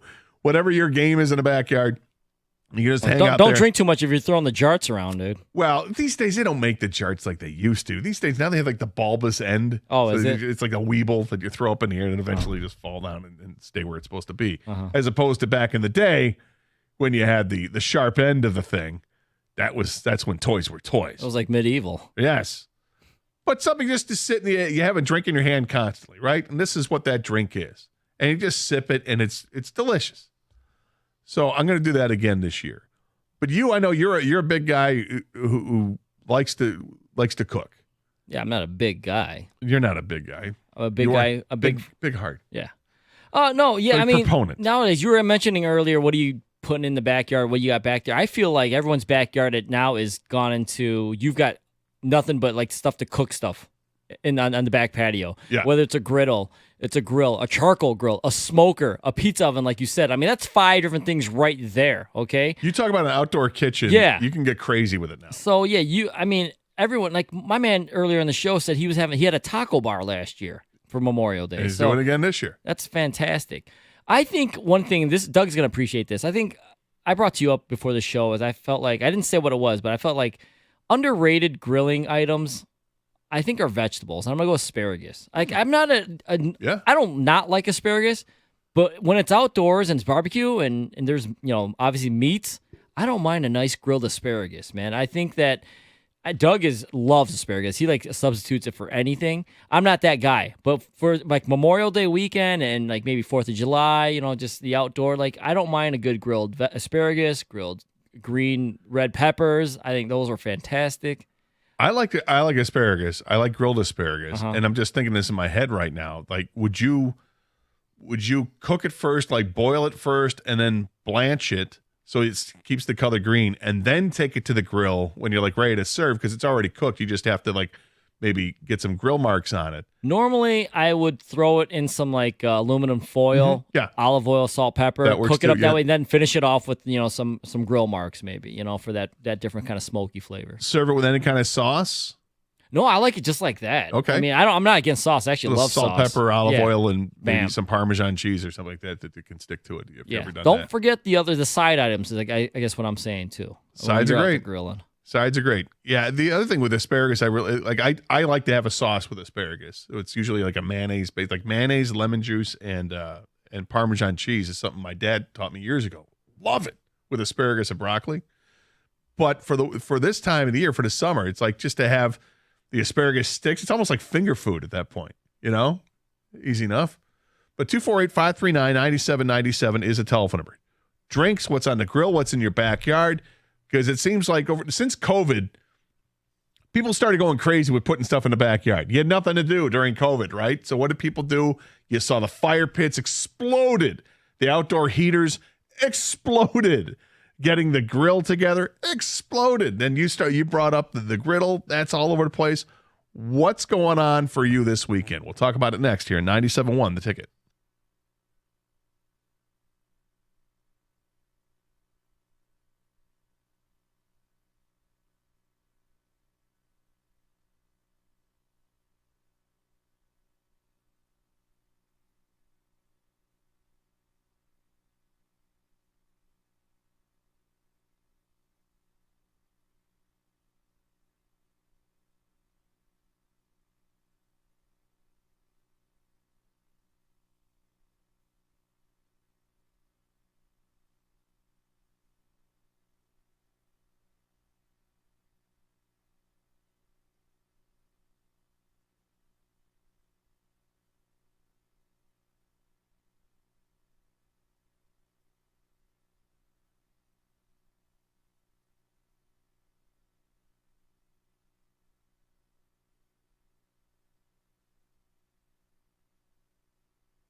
It's definitely shandy weather, I'll tell you that right now. Had the first shandies of the season last night. Playing golf with some friends. Had 3 shandies. It was delicious. Ice cold. Was last night was that Gators' personal summer kickoff? I think so. Yeah. In a way. Was it your first time golfing this year too? Yes, I went to the range last Saturday, which is the first time I did anything with a golf club, and then But yesterday was your first actual on the course. Yes. And then your first shanty, like you mentioned. Yeah, first, second, and third shanties. Yeah. Yeah, it was delicious. And went to my parents' house afterwards. We sat outside for a little bit. That's another telltale sign that, yeah, here we are, sitting outside. It was nice enough to do that. And, yeah, I came home from work yesterday. It was great. I have every year right before winter hits, put this temporary fencing around the pond. So when I let the dog out, she doesn't go wandering towards the pond and start to think, oh, wait a minute, it might be frozen. I can walk across it. No, it's not happening. So when I came home yesterday, the pond, the fencing had been removed. So it was the first time I got to go up close and personal to see the pond with all the fish in there. That's really the kicker too. So fed the fish a little bit, trying to earn a trust with me and the fish. Didn't you get a bunch of new fish? Yeah. There's 8 bigger fish. When I say bigger, they're probably anywhere between 8 inches and 10 inches in length. And then there's like close to 30 other fish that are anywhere from an inch to 4 inches long. But so far, knock on wood, they have not been carried away by other creatures. And it's cool to see because there's lots of vibrant colors with it. Most of them are goldfish, but koi are a version of goldfish. But there are lots of vibrant reds in there and some whites and pinks and stuff. So it's cool. So that to me, yeah, I want to be outside and just kind of sit back and relax. At some point this weekend, whether it be tonight or tomorrow night, I envision that the fire pit's going to get going in my backyard. And I usually just bring some tunes out, a couple beers, sit back and just relax for a couple hours while the fire's going. So that's, this is the kickoff weekend for it, and it usually is. Let's get back to the phones. 248-539-9797. Michael is next up here, 97 on the ticket. Hey, Michael. Hi, how are you doing today? Good. How are you? I'm great, thank you. So I'm calling regarding favorite of choice of a drink of choice, yeah. I should say. So I have a blackberry Crown Royal with lemonade garnished with blackberries and a slice of lemon. Oh. It's absolutely delicious. So it's like automatically whiskey and lemonade is like a Lynchburg lemonade type thing, but it's a blackberry flavored one that will pair nicely with the lemonade. I like that idea. Yes.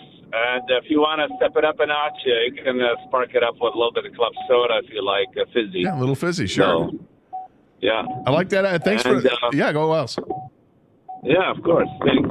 And for the grill, a smoked salmon, nothing like it, with teriyaki sauce and some honey and some seasoning.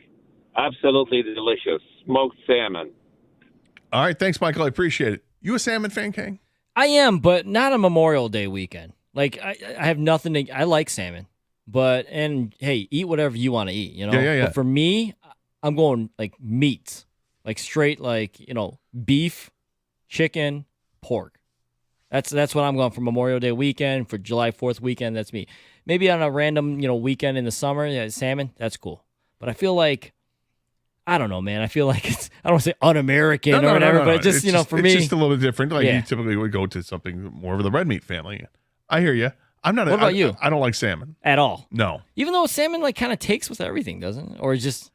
It's flavor. It's so distinctive. Really? I do not like the flavor. I like fish. I do not like salmon. So you don't like salmon rolls for sushi? Any kind of... No, I really don't. Okay. No, it's funny because there's somebody a friend of mine. We have sushi like once a year. Every year on her birthday, we'll go out for sushi, and every time she wants to get something with salmon, I'm like, you can. Yeah, I'm not stopping you. It's gonna be all you though. Yeah, I understand. All the 8 pieces are going right to you. This guy's not touching any of that. Wow. Okay. Yeah, I'm just not a fan of salmon. Like I said, it's too. What about salmon? Oh, that's different. Now the color, I love the color salmon. It's a great color. Let's go to Tom, who's on a cell phone. Tom, welcome to 97 on the ticket. Hey, Tom. Hey, thanks for taking my call, and happy Memorial Day weekend. Thank you. Same to you. Yeah, during COVID, we were doing some renovations in the house, different rooms, the laundry room included, and we got rid of our laundry room tub.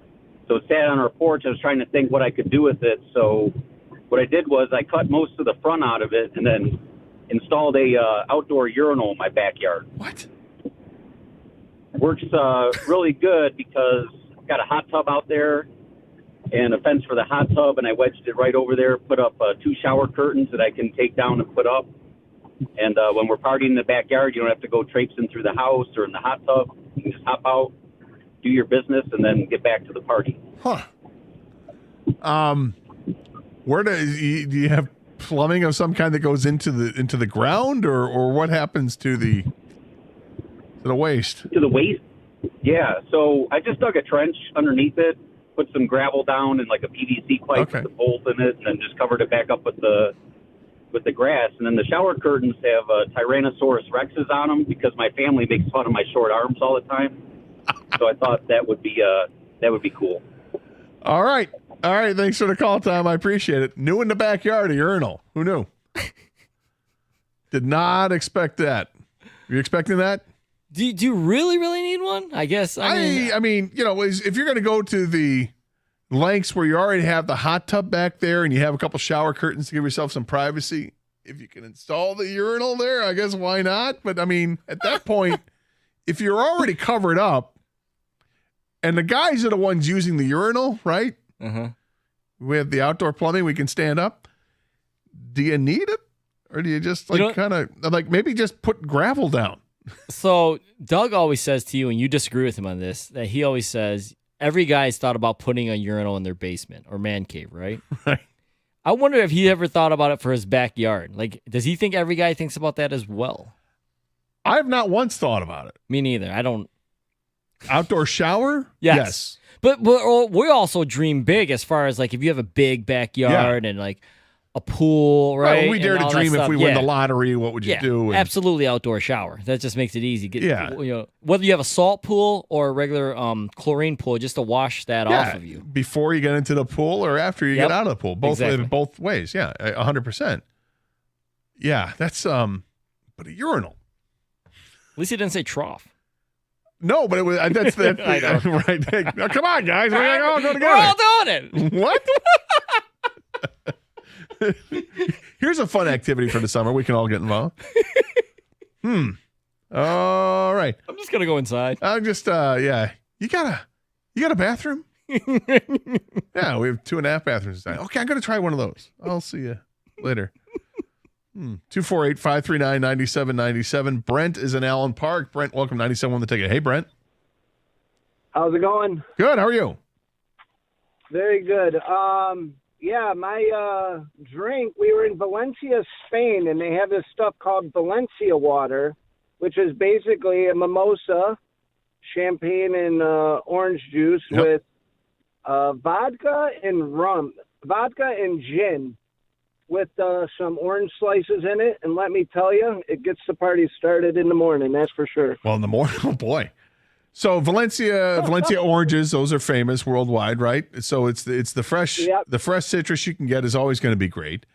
And mixing that with not only champagne or prosecco or sparkling wine, but then adding to it vodka and gin. Woohoo! That's a lot. That's a lot going on there. That's a high octane drink. It is the same pitcher that you make your whatchamacallit in. Sangria. The same. Yep. Okay. It's an amazing drink. Very refreshing. I'm not going to doubt you. Thanks for the call, Brent. I appreciate it. Yeah, I'd never been a gin drinker, really. And then 2 summers ago, I mixed gin with pink lemonade and lime and topped it off with like a lemon lime soda. Just a little bit.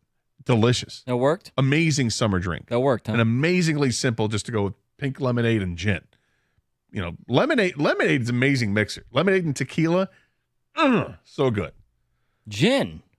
And lemonade. Yeah. Like I had to keep adding more gin because I wanted to make sure I could actually taste the gin so I know, okay, that's too much, Yeah. Because you start pouring it in and you're not tasting it. That's a problem. That's a problem later on.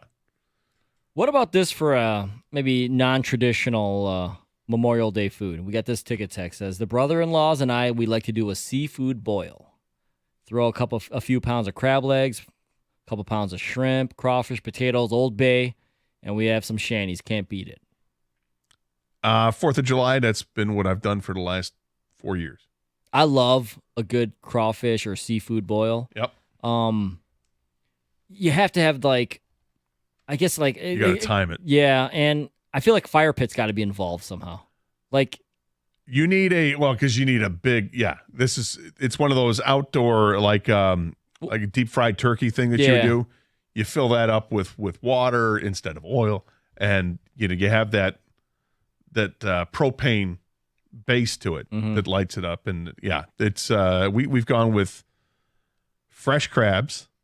The guy's still snapping at you. Drop those in. And we've used the crab legs. We've had like lobster tails. I think we put in there. Oh, nice. Sausage, clams, mussels. No clams or mussels. We've gone shrimp. Shrimp has been part of it. Sausage, very good. Yeah, a little andouille sausage. Andouille sausage and so potatoes and. I'm corn. a heavy garlic guy, like nonstop garlic with my boils. Nice, and Lots of Old Bay. Yeah, of course. And crab boil, too. Yeah, it's Like a delicious. base, yeah. That's so good. I'm hungry. Well, hey, we're getting close. We are getting close. We're getting very close. 248-539-9797 is the telephone number. Something happened in the Tiger game a couple days ago that we didn't really notice because there wasn't video of it, but there was certainly reaction by A.J. Hinch we want to get into, and perhaps a subsequent move was somewhat based on that. He says no, but I don't know if we're going to believe that. But we'll talk a little bit of baseball as well as continue to take your calls at 248-539-9797 and text as well. I got a lot of texts here. People wanted to talk about what's happening this weekend on the grill, the griddle, the pizza oven, whatever, what kind of drink you're making. What do you think is the most underrated food to throw on the grill or griddle this year, too? This is 97.1, The Ticket.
Are getting a lot of feedback on this, as I would hope so. I'm just looking for different things. Everybody's looking for something new. You know, there's the old stuff works, right? Hey, burgers and dogs. Yeah, I'm all for it. I'm not fighting anybody just going to go with burger and dog, but I'm just curious what's new on the grill and what's underrated. What do you think is underrated? And King, you mentioned specifically asparagus, grilled asparagus as being underrated. Got to have something to go with my meats, man. Yeah, I hear you. I'm with you on I that. probably need to mix in some more vegetables in my diet, too. Yeah, you think more roughage? Yeah. Need some help? No, I mean, I'm okay. I'm just saying, long term. I got no issues, man. All right. Things are fine. I'm regular. I'm a regular dude. Yeah, you're not in pain. You're not doubled over. Things are going smoothly for you. All right. That's all good. Fine. I don't need to use that guy's outdoor urinal. No, or whatever that's he's got going on. Yeah, well. It was just urinal, right? That's what he said. The fertilizer is just keep going. Yeah. Do the women want to use that? No. Come on. Well, it's got to be at a certain height, right? I mean, like, I'm thinking urinal. I'm thinking, okay, you've got to, and if you're protected by privacy issues, you've got the curtains. I mean, anybody can use it, right? Yeah, I'm sure those are, strong and indefensible. Right. Oh, it looks a little windy out here today. Anyway, 248-539-9797, the telephone number, same or the text. Where do you stand on grilling fruit? Like pineapple or peaches, or watermelon or peaches. Yeah. No, I like it. I'm all for it. Yeah, what about you? I do like, there's something about a charred pineapple that can be good. And I'm always, me, I'm always thinking about what you can do for drinks or whatever. But even charred like lemon or lime and then squeeze that over the meat that you're, usually it's not like beef that you're doing that with. Well, but lime like lime over steak. Yeah. A little carne. I've never done that. Well, with carne, I guess you could do that with carne asada or carnitas. 248-539-9797. And we go to Muhammad, who's in Dearborn. Welcome to 97 on the ticket. Hey, Mo. Good afternoon, long-time caller, a long-time listener. Excellent. My go-to drink is I don't drink, so my go-to drink is I get a bottle of Perrier and I put some pomegranate seeds in there. Let them sit for a little bit, and then I could drink that. I could drink that, then chew the seeds and spit out the seeds after. Or you can also add, maybe some oranges and some nectarine and plums in there. Okay, so my go-to drink. Though just Perrier and the fruit, and you let it kind of sit for a while so that the fruit can actually leach into the water, and then you're good. Yeah, I mean the main fruit I usually put is pomegranate seeds. It's the pomegranate seeds. Yeah, that's yeah. Thanks for the call, Mo. I appreciate it. Have you ever bought pomegranate? Yes. Just the pomegranate seeds? Yeah, no, like both. Or the actual pomegranate, then you got to tap the batter. Yeah, and then there's like the the seed is connected still to part of the fruit too. Like it's kind of a pain in the butt. I know. And I like pomegranate. That's why I said you just get the seeds that you can get those too. Yeah. It's like 3 times as expensive. Yes, because they do all the work for you. Ever get that pomegranate juice? Yes. That's probably good for drinks. Yes. I would imagine. Also, probably really good if you reduce it and use it as a glaze. Oh, that's been done. Now we're getting into see what we're doing here? And we're two Food Network veterans. We got Jada on line 6. Yeah. That's good. Some texts to come in. Grilled broccoli with ranch seasoning is fantastic. That's Brett in Waterford. Just the seasoning. Had not thought of that. Okay. Like seasoning it in a packet, I assume. Underrated? Grilled broccolini. All right. Corn on the cob slathered with butter, salt, pepper, and paprika. Roll it in foil. Throw it on the grill. The best corn on the cob I've ever had. Well, be remiss if we didn't mention Doug's elote corn. Love that too. Which is the corn with the mayo and the cotija cheese and I think fresh lime on there too. And then you could put like if you wanted some parsley or even not paprika. What's the spicy seasoning? The red. Why can I not think of it? Cayenne pepper. Cayenne pepper. Yep. Cayenne pepper. Want some cayenne pepper? Gator, the asparagus, bacon wrapped asparagus on the grill is amazing. It's great finger food. Yeah, I agree. How do you feel about that? Because you're not a bacon on everything guy, but what about bacon wrapped asparagus? I could do that. Yeah, I think it's simple. Because it's not like the stuff I have a problem with bacon is when you're piling it up way high on something like on a burger, or if you're throwing it into everything and it ends up taking over what it is. I think this sounds like a good idea. Whether you use bacon or if you use prosciutto, that's another one people like to use. Yeah, I'd try that. That sounds good. If it didn't have parents, it will never touch my grill. Jeez. Jeez. Did Jansen send that one in? Seriously. My goodness. From John. I mean, if it doesn't come with a face, it's not, it's not on my grill. If it didn't have parents. So you like the meats? Apparently, carnivore. No vegetables on his grill. None. Doesn't touch his grill. Don't even bring it over here. Don't even look at me. I can't even. No. My tip, frozen butterfly shrimp, thaw and grill them. The tail sticks straight up so that you can pick them right up with the tongs and dip them in your marinade. It works great for grilling. That's from Geyer. Sounds good. I love shrimp. Shrimp's great. Ever get one of those, ever use the stone on the grill? Like a porcelain stone that you can put up there. It heats up, and then you can grill the shrimp. You're not grilling it, but you're cooking it right on there. That stone. That's kind of great. Yeah, a good butterfly shrimp's great too because it's deveined. Exactly. Hate that. Nobody wants to do that yourself. You want to get that out of the picture. Yep. 248-539-9797. Mark is next up here on a cell phone. Mark, welcome to 97 on the Ticket. Hey guys, how you doing? Good. All right, so right now, as we speak, I got ribs on the grill. They're smoking. About an hour, I'm going to put a brisket on there to go with the ribs. And the new thing that I'm really been digging is a smoked blueberry cobbler. Ooh. So smoked cobbler. So what do? You cook the blueberries on, or you smoke the blueberries? Is that it? And then you assemble the cobbler later? So you actually put everything in the cast iron pan. Okay. You just throw it out my smoker, and yeah, it's amazing. Put some ice cream on it. You guys need a dessert with all the meats, Yeah, absolutely. So when you put it in the cast iron skillet, is that with a crust in there? Yeah, the crust is on top. Okay, gotcha. And it's uncooked. It's just you take pieces of dough and put it on. It's uncooked. How long does that take? And then, it takes about 45 minutes, I believe. Okay. And it turns out delicious. Amazing. Sounds good to me, man. I'm a big blueberry fan. I would definitely try that. Like to try that. Okay, 248-539-9797 telephone number, same number to Texas as well. We haven't gotten to anything baseball yet today, aside from having fun with the bullpen cart to start the show that apparently one of the Twins pitchers used while in Washington. Yes.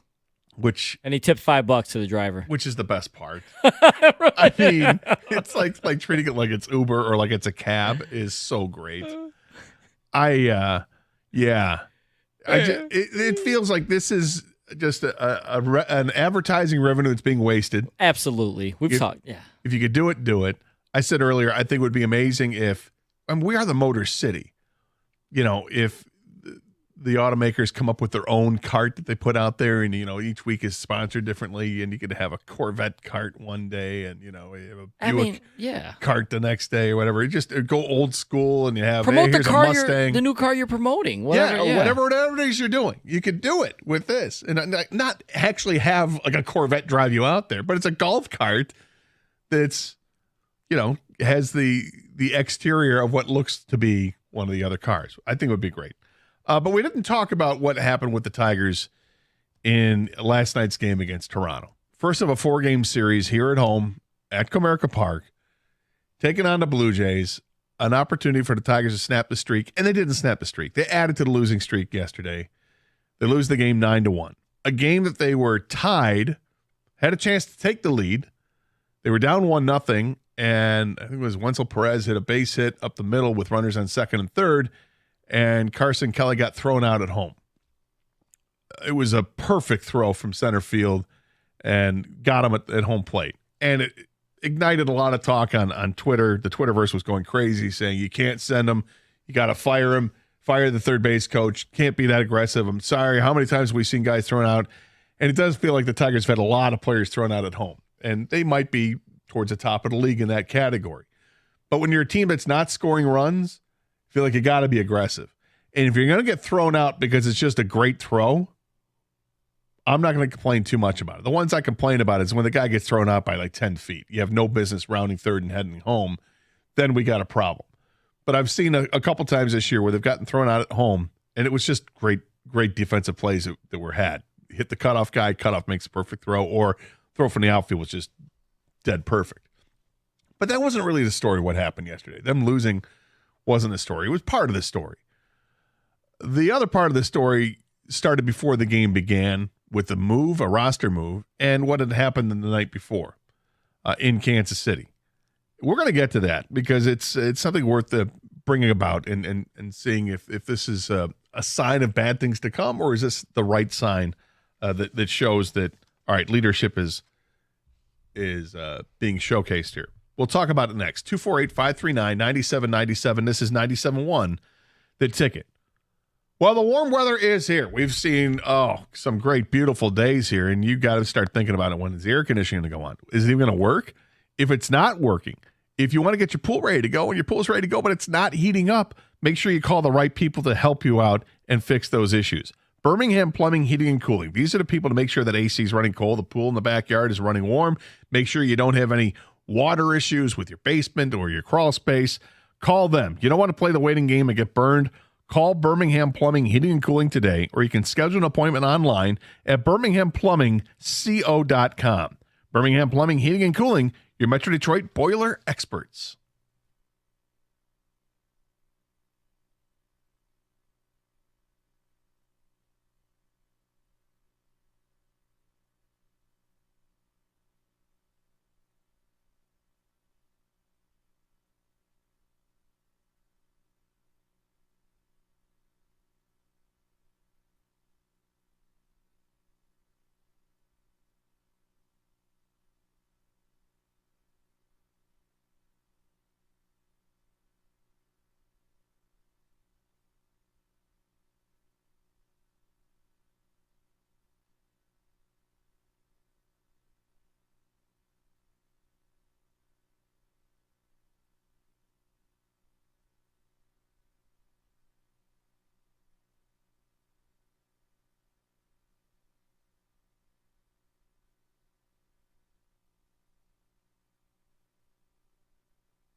All right, welcome back to the Carson Anderson program.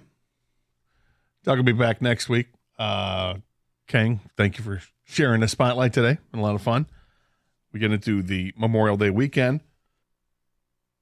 Lots of great ideas regarding the grill outside for the weekend. Nice drink ideas, too, that I'm looking forward to. And probably going to implement one or two of these. Which one? The gin one? Maybe not the gin one.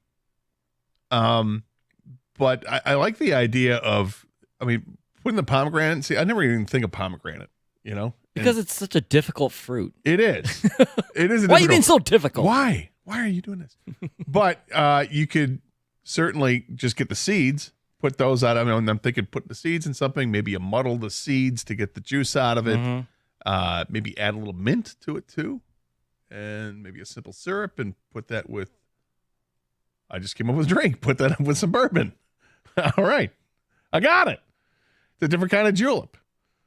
It's a pomegranate julep. I don't know if that's a drink or not, but I just made it up. Sounds good. I'll try something like that. But the asparagus, you're talking about the asparagus had me thinking, though. That's what else? Oh, yeah, all right. Yeah. Jarred something loose. You jarred something loose there, Tiger. Right. Yeah. Yeah. And you know what else you can do? It is easy. Bring this outside, too. This could be part of your outdoor grilling entertainment. The air fryer. You're just plugging it in. Oh, yeah. Mm-hmm. It's totally portable. Yep. Brilliant. Yeah. Everyone's got an outlet in the backyard somewhere by the house.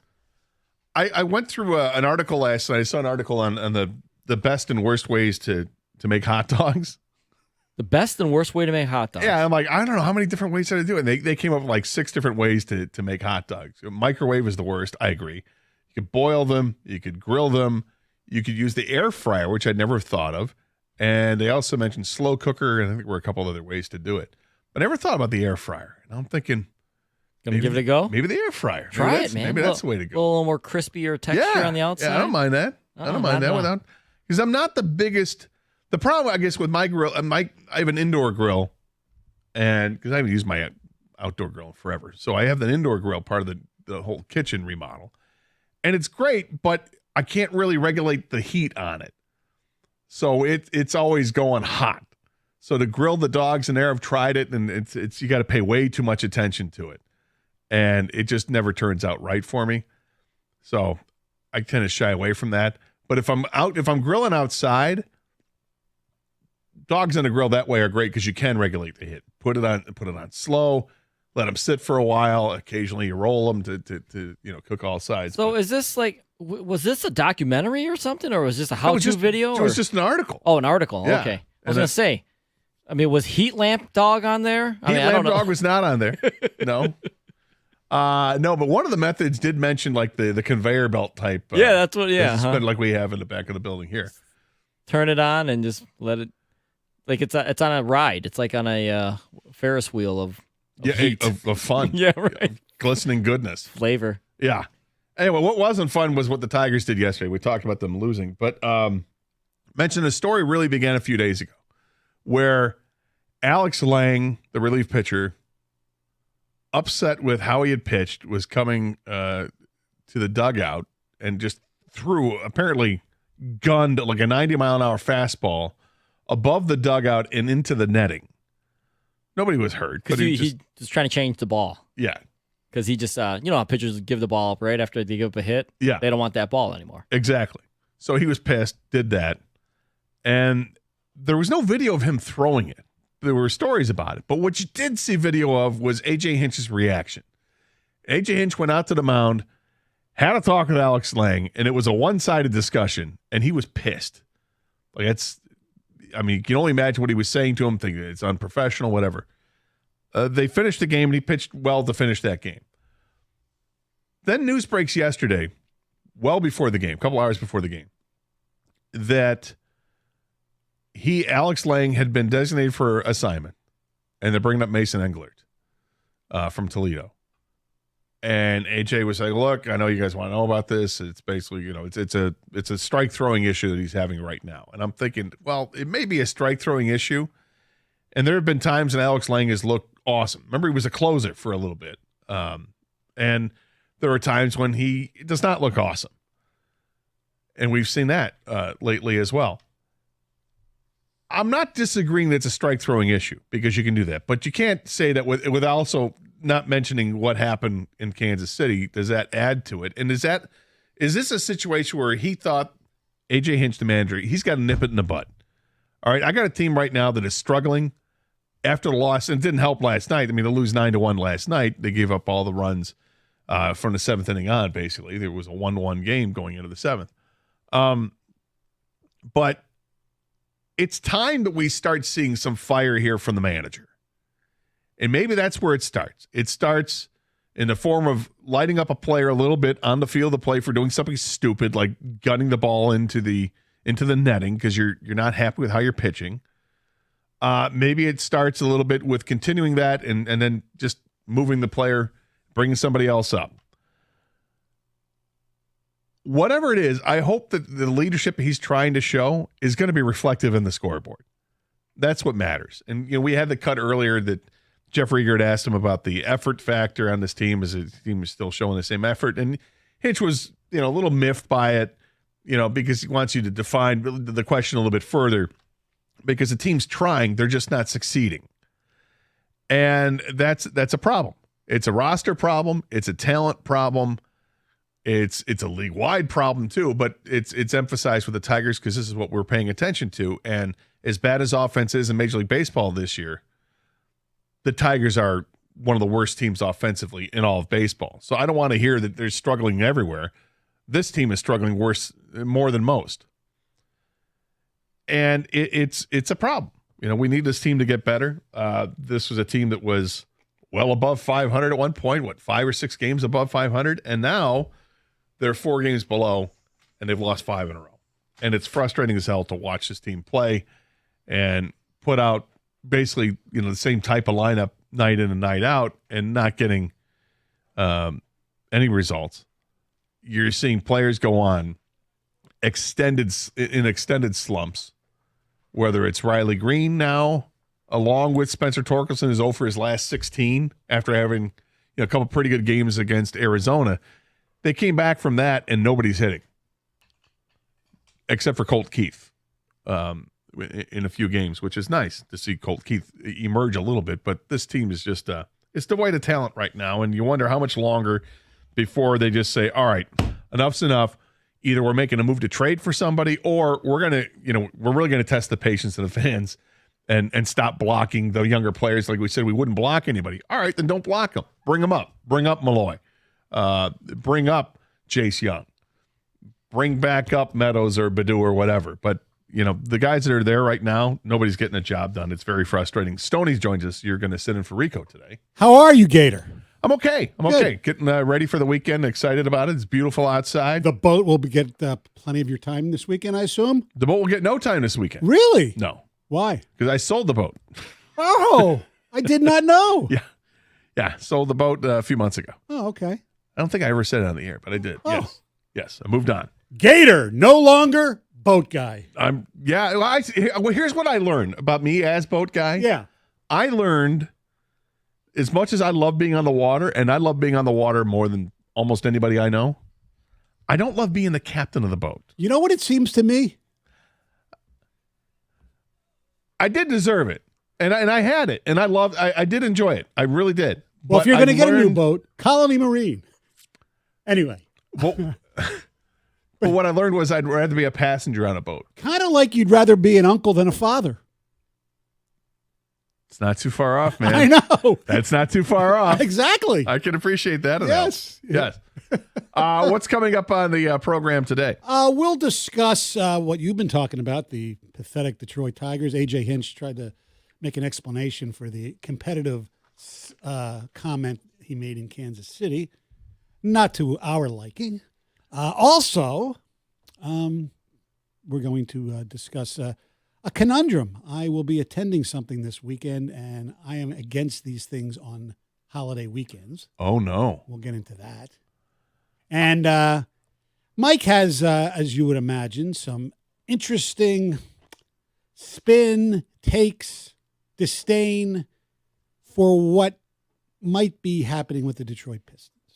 Okay, fair enough. I'm trying to think of I went to a wedding a Memorial Day weekend about 26 years ago, 25 years ago maybe.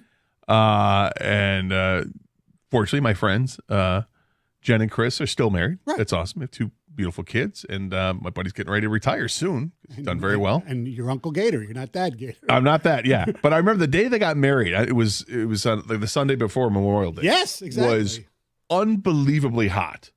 It was like 95 degrees, and it was not a cloud in the sky, and it was an outdoor wedding.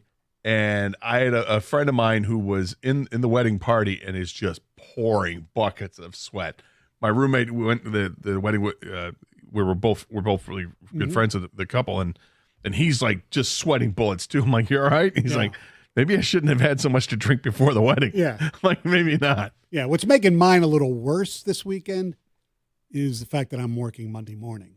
Oh, that's 6 a.m. No, that's no good. No good. So that might be a little bit why I feel the way I feel, but I'm sure I'm going to have a great time. Fair enough. Yes. Everybody be safe this weekend, especially if you're in a boat on the lakes. Yes. Lots of people out there. Be alert of what's going on. Treat your other boaters with respect. Please. And stay safe, everyone. Yes. 97.1 The Ticket.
Oh, today's a special day. Oh. Kickoff of a holiday weekend. A man joins us whose basic refusal to operate a grill is both stunning and hilarious. He is the godfather of sports radio. He is Mike Stone. How are you? Wonderful to be back in the afternoon. You missed the memo about Floral Friday. Yes, I did. I dedicated my wardrobe today to one Kenny Cott. Well, as did Paul Serra, who thinks it's November and floral. Just kidding. Flannel Friday. Right. Well, we've got a motley crew here today. Yeah, I'm wearing a Georgia golf shirt for Kenny. You look good. Thank you very much. Feel good. We got a lot to get to today. Good night's sleep. You know, it's wonderful. You can watch double overtime hockey without having to worry about getting up at 4:30 in the morning. And I know. I understand the whole Kenny Holland thing upset Kenny because I'm torn. I want McDavid to go to the final, but I don't want Kenny Holland to be happy in life. I talked to him. Talked about this with Costa the other day. Yesterday, actually. The animus. I like Kenny Holland personally. You can sit there and say, "Oh yes, he put them through hell in the last 5 years." I get it. I completely understand. Yeah, but the first half of his career he's like Joe Dumars. The first half was great. The second half was not very good.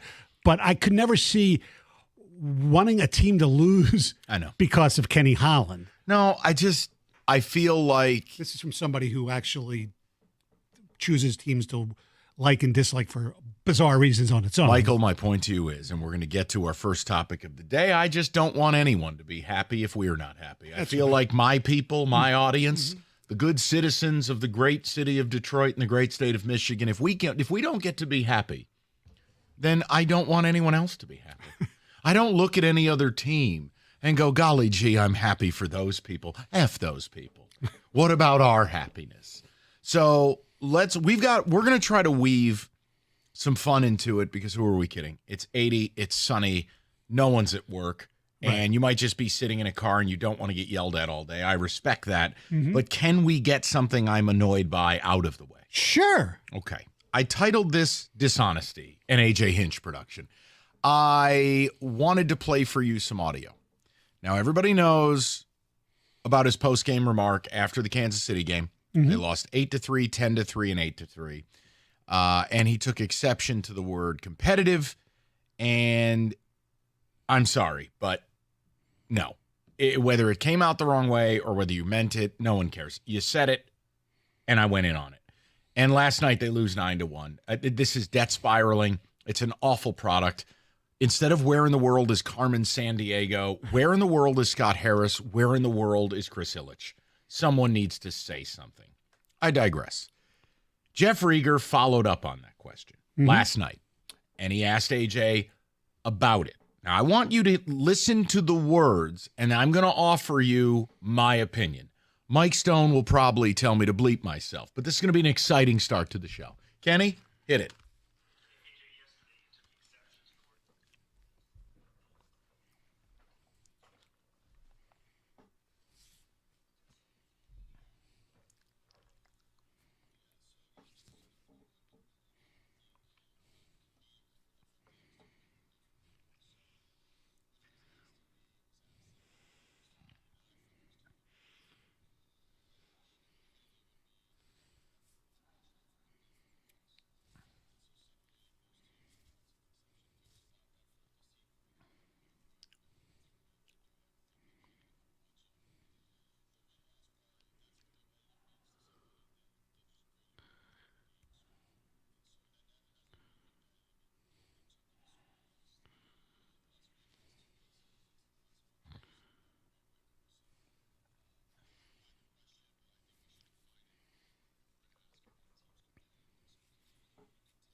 Oh, boy.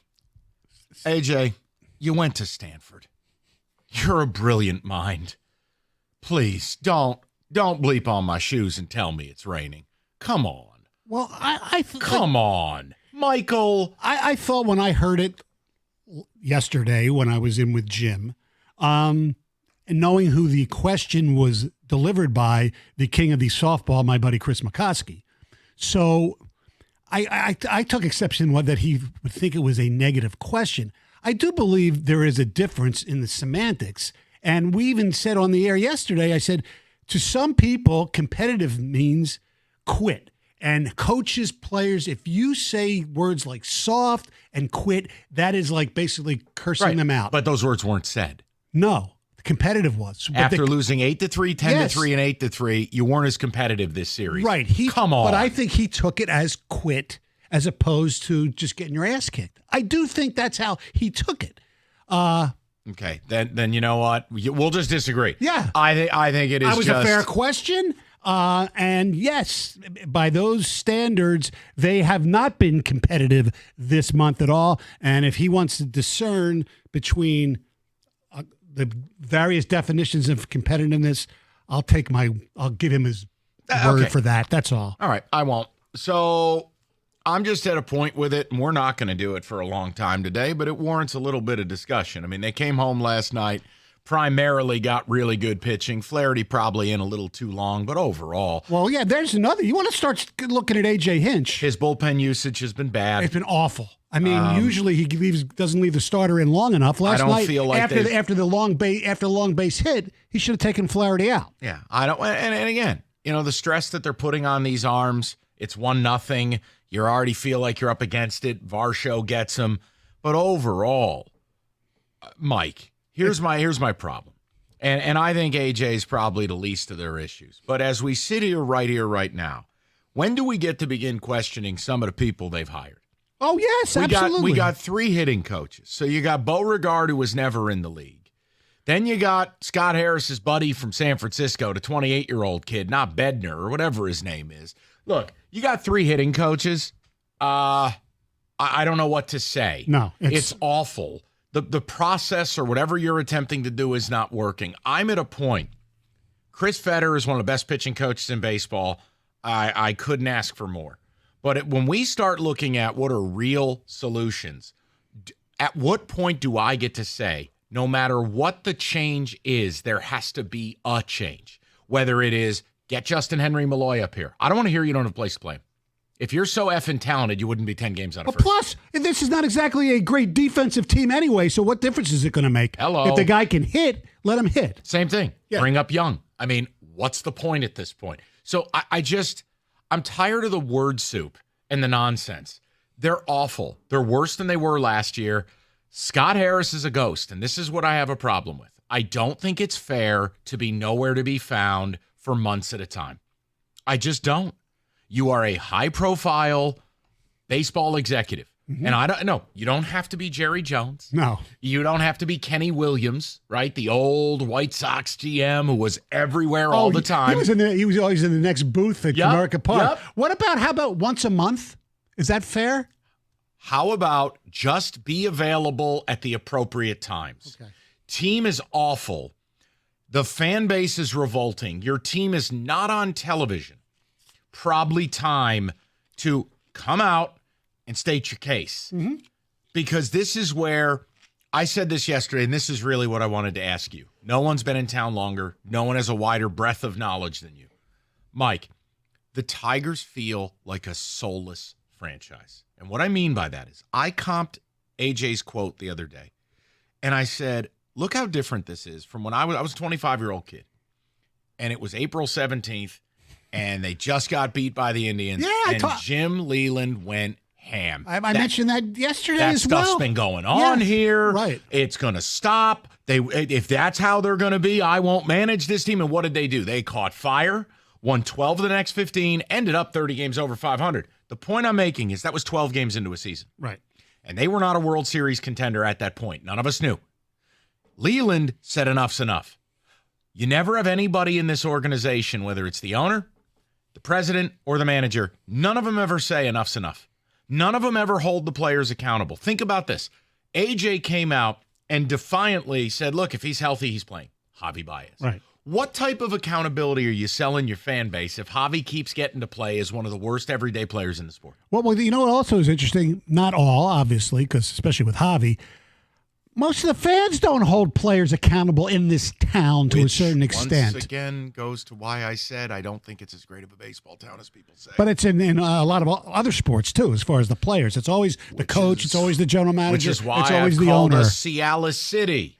This is Blue Pill Central. Like Mike, we've gone flaccid in this town. I don't know what to tell you. Hey, speak for yourself. I'm making a point. It's the fans. I know. Come on. But I'd like to ask the question here. How much longer do you go before you either see major changes or you fully tune out? I mean, frankly, Mike, and again, I have no issue with Stoney saying this because Mike's not every day in here. You haven't watched since the day Comcast pulled the plug. No. You're not going to chase him down. It's No. a bad product, and you don't have to be accountable to it. I'll every listen day. to Dan, and they do it, especially Andy Dirks. They do a really, really good job on the radio. I was out playing golf the other day. Okay, that was the game Scooble pitched. By the way, learned a lot about country clubs from Mike in the pre-show. No. But we're not going to talk about that. Thank you. Using the Mike Frances, I'll tease you, but I won't tell you approach. Stunning revelations. But you'll never know. That I'll never share with anybody. Exactly. But I'm playing golf, and I'm looking after every shot I hit. What the score is. When are they going to get a hit? And all. I still follow it closely. I'm basically a blind person when it comes to the Tigers. I listen to the radio. And my phone is Braille, basically. I know what's going on. Think about this is Memorial Day weekend. Yeah. I mean, think about. That's what baseball is. Memorial Day weekend. You nailed it. Will Double you even have it on the radio? If I'm in the car, yeah, I'm in the car. But soon we're gonna. I mean, I'm not into the whole gambling on baseball, as a lot of people No, because seem you're to not be. Pete Rose or a total degenerate. No, but here's the other thing: we should play a little parlor game. What inning will the Tigers get their first hit today? I don't know. Well, it's Alec Manoah. That could happen the first batter. Yeah, but we said that. I remember last year he came in here and he pitched really good. I know. Look, I would love to know from the people. Like, I'm not going to go yelling and screaming today. No. I'm annoyed. I'm annoyed that an organization that hasn't delivered a championship in 40 years, that hasn't made the playoffs in a decade, has no urgency or accountability. The manager can say nonsense. The manager can make crazy moves and no one really calls it out. The team president / GM guy who runs baseball is a ghost. We haven't heard anything from him since Detroit Economic Club. Hey, it's a nice start in Tiger Town. Is it? Is it, Scott? And the owner, forget it. I mean, just forget it. If you want to see the owner, you want to talk to you over, go to the Brother Rice game and watch his son pitch. He'll be there watching his son, like a good dad. Is that the opportune time? Probably No, not. I know. Hey, solid 7 from Junior today. Man, your baseball team sucks. Yeah, probably not the way to go there. 248-539-9797. I want to hear from the people. Yes, we're going to have some fun today. But the AJ thing, I mean, come on. You're Stanford educated. You're one of the brighter minds in the game. I just don't really believe you took it the way you took it. I think you said it. I think you were upset, and I think you heard some of the criticism, and you probably wanted to power it down, if we're going to be real with each other. We'll get to the people next. The Godfather with us until 6:10. IRS collection or audit, you need a law firm that specializes in the resolution of all types of tax problems. You need Maurice and Jerry. You need Abraham and Rose. It's simple. No random phone screen tax organization here. Real lawyers. Real experience, real results. They have brought clients and represented clients in front of the Supreme Court. They'll fight for you and hopefully save your time and money. Just call 248-539-5040, and you will never have to deal with the IRS again.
All right, let's get to the people. We do have a fun show planned, I promise, but we had to start out with something we were a little annoyed with. We are doing Who Said It, correct? Yes, Good. That is correct. We will do that at 4 o'clock. You guys apparently have something on the show sheet called Wheel of Misfortune, where you're going to surprise me with something. Yep. Can't wait. And we also have a bet, Kenny and I, side bet. How many times do we have to hit the dump button on Stoney today? The over-under at FanDuel set at 2.5. Ooh. Last time it was 3, if I remember correctly. Well, if I told you some of his country club stories, we'd already be over the amount. Yeah. Let's go to Sean, 97.1. Sean, what's going on, buddy? Hey, how you guys doing? Good, man. What's up? Well, I had 2 quick things. One is to answer your question, paired with venting. I'm done with the Tigers after this weekend. This is kind of our family reunion. We do a game a year. Sure. So I've tried to stay peppy, tried to stay fired up about them until now, but this is disgusting to watch. This team is awful. It's full of a bunch of 4A players. Like basically 7 bats out of 9 are not capable of playing baseball on a given night. I do kind of side more with Sony on the A.J. Hinch commentary. Sure. I think he's just trying to spit shine a dirty shoe, if you know what I mean. He can't say what he wants to say, which is this team sucks, and they're trying. They're just not good. Okay, and like I said, Sean, I mean, if you listen to the show for any amount of time, there'll be certain hills I'm going to die on. This isn't one. So I understand it completely. I just have a hard time when someone who's Stanford educated tells me that they didn't understand the question. I mean, come on. No, and that's, maybe just a little bit of a rib with the media, a rib with the people that criticize the job he's doing. So it's probably, he's got no rib with anybody who covers that team on a daily basis. Well, maybe not publicly, but internally, he sees the criticism. He feels a certain type of way about it. Yeah, I'm saying not from those beat writers. So. What's that? Not from the beat writers, though. They don't write too critical things about the Tigers. They don't. Sure enough. So now, what was part 2, Sean? Part 2 was the question about Javi Baez, right? Yeah. You guys brought him up as a part of this that AJ can't justify, but he somehow goes to bat for him in the media anyways, right? Yes, sir. The question for me then is, if we're going to do something with Javi, what is the solution that could be communicated to the people that he's not saying? That he is, what is he going to do? Go rip him in the paper? Or No. What are our thoughts about Javi Baez? Because honestly, he seems like a Let me run something by you. mousetrap. Let me run something by you, and then you can tell me I'm a horse's ass. I wouldn't have gone in the media and said if he's healthy, we're playing him and we're not turning our back on him. That is complete nonsense. This isn't a summer camp. This is Major League Baseball. 2, I will give you a solution. And I'm not telling you it's perfect, but work with me, Sean. Wensiel Perez, you're teaching the outfield to. He's an infielder by trade and has played shortstop. Wensiel Perez has been a little bit of a jolt, a little bit of a revelation. If I'm AJ, I'm doing what Philip Seymour Hoffman did in Moneyball. I want you to play Hildebrand. I'm putting Pena at first. Like, literally force Scott Harris to come down and try to change my lineup card. I'm not playing Javi. He is killing us. And I would begin the process, even if Perez is a below-average shortstop, Javi still has a negative defensive run saved. So that would be my answer to you. I sure as hell wouldn't defend him publicly, and I'd sit him down most days. And I'd force this organization to make a decision about me. Because if you fire A.J. Hinch, Sean, he'll be hired in 20 minutes. Sure. No, I'm honestly, what you just said is something I'd be totally down with. And you guys know more about, baseball contract math and analytics than I do as a casual fan. I just, as a guy who played team sports at the college level, I don't know what a coach is supposed to say and not say. It's something I struggle with as a fan listening to. Well, yeah, a lot of times managers, coaches, they don't want to rip their players publicly, and I understand that. But it comes to a point, and look, Javi, as bad as he is, to me, there's bigger issues in the organization than Javi Baez. He's a byproduct of it. To me, the biggest issue on this team is their young players that they expected to perform are not performing, because that was going to be the core of this team going forward. Which I would also say, if you want to take the tact that this year is about development and it's about the young players and you didn't want to block anybody, then you need to get a shuttle going to Toledo, get Parker Meadows back up here, get Justin Henry Malloy up here.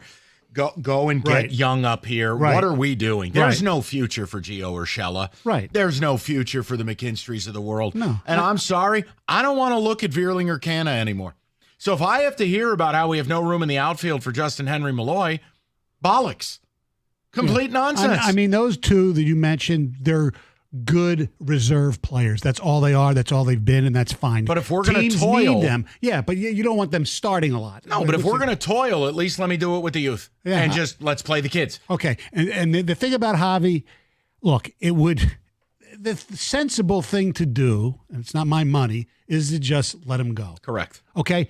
And I've made this analogy before, and it's not a pretty one, but when you have a pile of poop that you have to pay $25 million to one way or the other, right? Okay. What is better for that $25 million pile of poop? To let that pile of poop go away and it cost you $25 million, or to let that pile of poop just smell and just show up for everybody to see? To me, poop is poop. You got to pay for it anyway. Get rid of it. Get rid of the poop. There's nothing I can do with that. I think you could have chosen some other ways to describe it. Well, I didn't want to go over the over under on the dumps. Yeah, I could have used the word dump. Let me. Okay, there's one. So, what I will say to it is this: I think the biggest problem I have with both fans and media when it pertains to an owner is when you're defending billionaires. Right. Let us be very clear about something. Chris Ilitch is one of the wealthiest owners in the sport, firmly within the top 10 in the sport. I know it sounds insane to say that paying someone to leave, but when I tell you he could find that money in his couch cushions, guys, you have to understand what billionaire scale is. Do you know what like a Lambo is to a billionaire? It's a stick of gum. Okay? I know it sounds insane, but over the course of a 4-year period and spreading out all that money, it really would never register. It doesn't. No. And again, please, well, it's not your money. Well, it ain't yours either. No. So you clearly didn't take a math class. I did. I'm not going to defend billionaires. All I would know is this guy's hurting my team. My fan base hates this cat. Right. I'm getting rid of him so I don't have to get phone calls about him anymore. Yeah. That's what a real owner does. Well, exactly. Or you can phrase it my way. Get rid of the poop.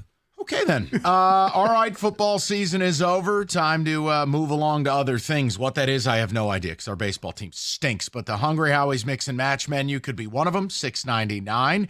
Look, this weekend, maybe the grilling and you're the chef of the house. Tonight, you don't feel like cooking. Hungry Howie's Mix and Match, and they've expanded the menu options to basically the entire menu. So whether it's apps, subs, pizzas, flatbreads, or desserts, it's all on the Mix and Match menu. They got you covered. Choose any two starting at $6.99 and get dinner on the table in 20 minutes. It's Hungry Howie's, limitless possibilities, 8 flavored crusts. Don't settle for less than the best. Order off that Mix and Match menu tonight.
All right, Kenny Cott, it's Floral Fridays. You're decked out like Tom Selleck, like a methed out Magnum PI. You look great today. Give us the ticket text, and then we're getting to the calls because people want to talk about their Tigers. They're upset. And we're going to have fun later today. But the Hinch commentary, and it's just, doesn't it feel like your organization lacks a soul? That they just don't express an urgency or passion for their product the way that many of you do. Kenneth. I agree with Stoney. Get rid of the poop. That's from Ron in Chicago. I can see where this is going. T-shirts. Get rid of the poop. I'm already fully out. I got MLB TV for my fantasy baseball team. I don't think this team, I don't need this team until they give me a reason to watch. That's from Ken and Ipsy. Okay. Weeks ago, my family and I got tickets for this weekend, and we don't even want to go anymore. That's from Josh. Kenny will take your tickets. Please feel free to call him. I did go last night. It was beautiful. Beautiful night of baseball. Did you have one of those cursed daiquiris? You better believe I did. Unbelievable.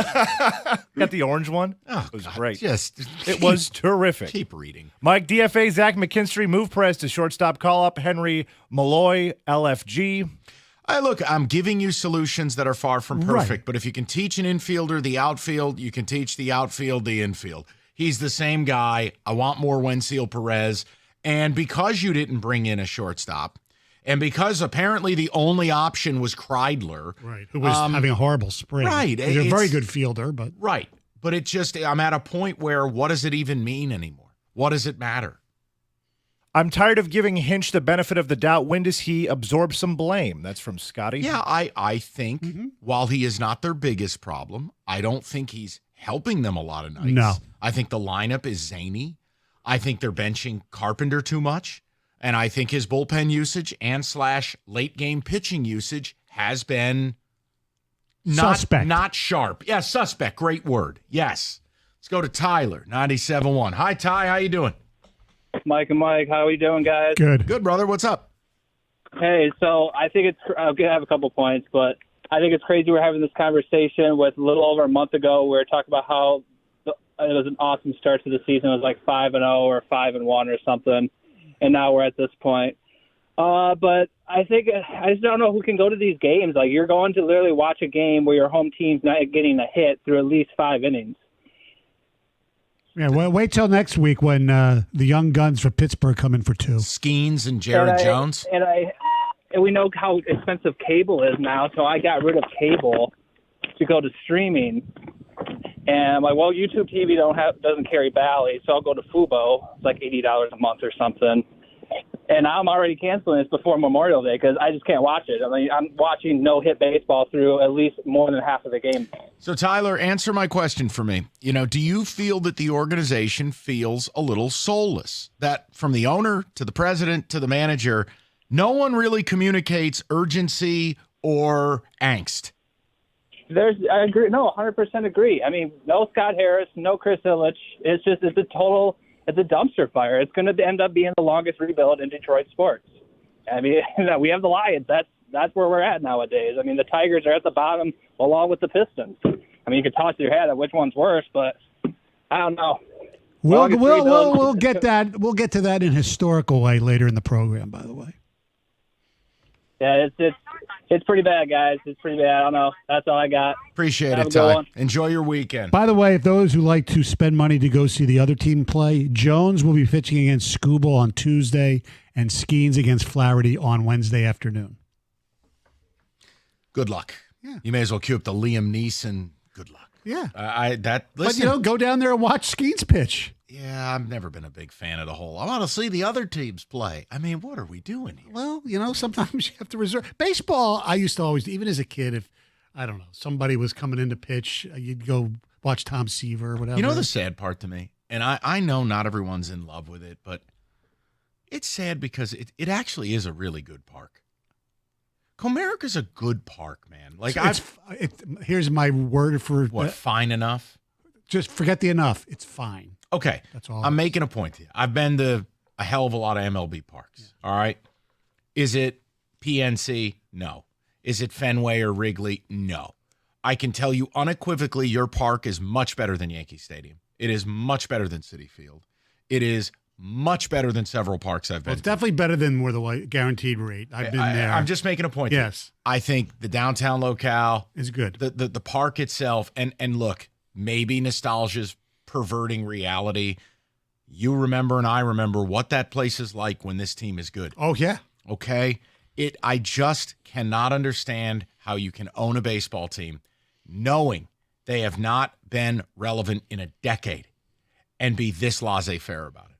Nor do I understand how you could be a completely unproven 37-year-old who is given the reins to run said baseball team and show no urgency or acknowledgement of what you've taken over and how much pain people are in. Or just, all I want Scott to do is say, look, I know we're going through something right now. Maybe it was fool's gold at the beginning of the season. This is what we are for this year. It's going to be tough this whole season. Say something. Fine. Just say something. Acknowledge it and say it all turns around. Because at least we're going to try next year. And I've never really cared. Once I hit damn near 30, I stopped caring totally. It's just, if people want to make fun of my idea about Scooble, make fun of it. But you have to come up with an argument because I can back up what I'm saying. I know. And if you don't want to do that, just understand you will be trading Jack Flaherty. So what I'd like to see is for Scott Harris to have to walk on stage, right? And the spotlight is right on the microphone. And the comedian stands up there and it's like, okay, be funny. I like when GMs have to walk on stage and the spotlight's there and it's, okay, be smart. Yeah. I want Scott Harris to have to do something because really, if we're being fair, you got played by Erod. That was a disaster, right? Yeah. And your offseason, both off seasons have been awful. So it's probably time for you to speak. Yeah, speak. That's all. I mean, we're not asking for that much, are we? No. Go to Josh, 97.1. Hi, Josh. How you doing, buddy? Well, decent Friday. How you guys doing? Excellent. Good. What's on your mind? So I actually was the guy who texted in. We are going down to the park this weekend as we do most Memorial Days, but there's probably going to be more Blue Jays fans there than Tigers fans. But my question is Scott Harris has been preaching this command the strike zone attitude. That's his big ethos, right? And if you look at the minors and the guys he's drafted, Clark, McGonigal, they're again, they're minor league stats, but they're walking a lot. They're not striking out. But then you look at the major league roster, and it is the complete opposite of what Scott Harris says he wants to do. And so that's where I feel like it is on Chris, because it's this is just clearly not what Scott wants at all. Well, you say it's on Chris or it's on AJ? It doesn't make any sense to me that you can look at Javi Baez, who again, Scott Harris didn't bring him here, right? But as Mike always says, it's his problem. It's it's not his fault, but it's his problem. And it's how can you not convince your owner that hey, this guy is just not what I'm about. Let me go get somebody else and let's just eat this contract and let's move on. But if they're not going to do that, it's just really hard to think that that there's a hope or a future, frankly. And so it's that's where I do think this is a Moneyball team where you probably should trade Scooble to the Orioles for Basalo and Norby or something and try to gear up for 2025. But can I ask you a question? Yeah. Is it possible that this, philosophy that Scott Harris has that hopefully will work? Let's just say hypothetically, it's the right way to build a baseball team offensively and even defensively pitching. But one of your core guys, Riley Green, has tried to adjust to this. And it just is not working. That's the reason he's going through this. And it's just basically, it's not working, that he should maybe, go back to what he used to do. That's fair. And I think one of you brought it up earlier about the hitting coaches. And it's again, it looks like in the minors, this is working for everybody else, but it's not working up here. So is it the philosophy that's not working, or is it the people that you've brought in to try and help the players reach it? Or do we just have to wait and hope that Scott's right and it's going to take 5 years to get his guys, his mold of players, and that's just the future? But again, that's just super depressing for a team that hasn't made the playoffs in 10 years. Right. That's the problem with a 5-year rebuild to a rebuild. Yeah, and I know. And I mean, Josh, I'm not cherry picking out of SMARM. I mean, if you want 3 examples of teams that turned it around very quickly, I mean, Arizona, Texas, and now Kansas City. I mean, Kansas City won 56 games last year. Right. They might not get home, but you know what they are? They're relevant. Yeah. You want to go see them. there's a pathway that we could have followed and we just didn't. And so until this team hits 500 or DFA is Javi, like after this weekend when I go down there and watch them lose to Jose Barrios or whatever, I'm probably done. Like it's just it's hard. No, and Josh, it sucks because I love baseball, and I mean too. obviously So do I. Where I come from, they talk baseball on the radio more than football. Like New York is baseball crazy. Well, you have two teams. You don't get it. Right. It's the Yankees mostly. As long as one of them exists, you talk baseball 365. Right. I would kill to have a baseball team here that was relevant. And it's so frustrating because I can't understand how a group of smart people, never along the line have I said that AJ or Scott Harris are not smart people. They are. But for God's sakes, you sat in a boardroom and you looked at each other and went, okay, Gio Urshela and Carson Kelly. That's the answer. Guys, one dude had a broken hip like B. Arthur, and you signed him. What? B. Arthur. I love B. Arthur. Golden Girls resets never get old. Yes. But at a certain point, that's the other thing is like if Scott Harris will humanize himself instead of acting like the smartest guy in a room, just go, guys, me, got it wrong. You know what else is fun? Living in a town where your team's 37-14 and fun to watch. Those Phillies are a freight train. Yeah. Who's their general manager? Dombrowski's on line 3. We got Rincon.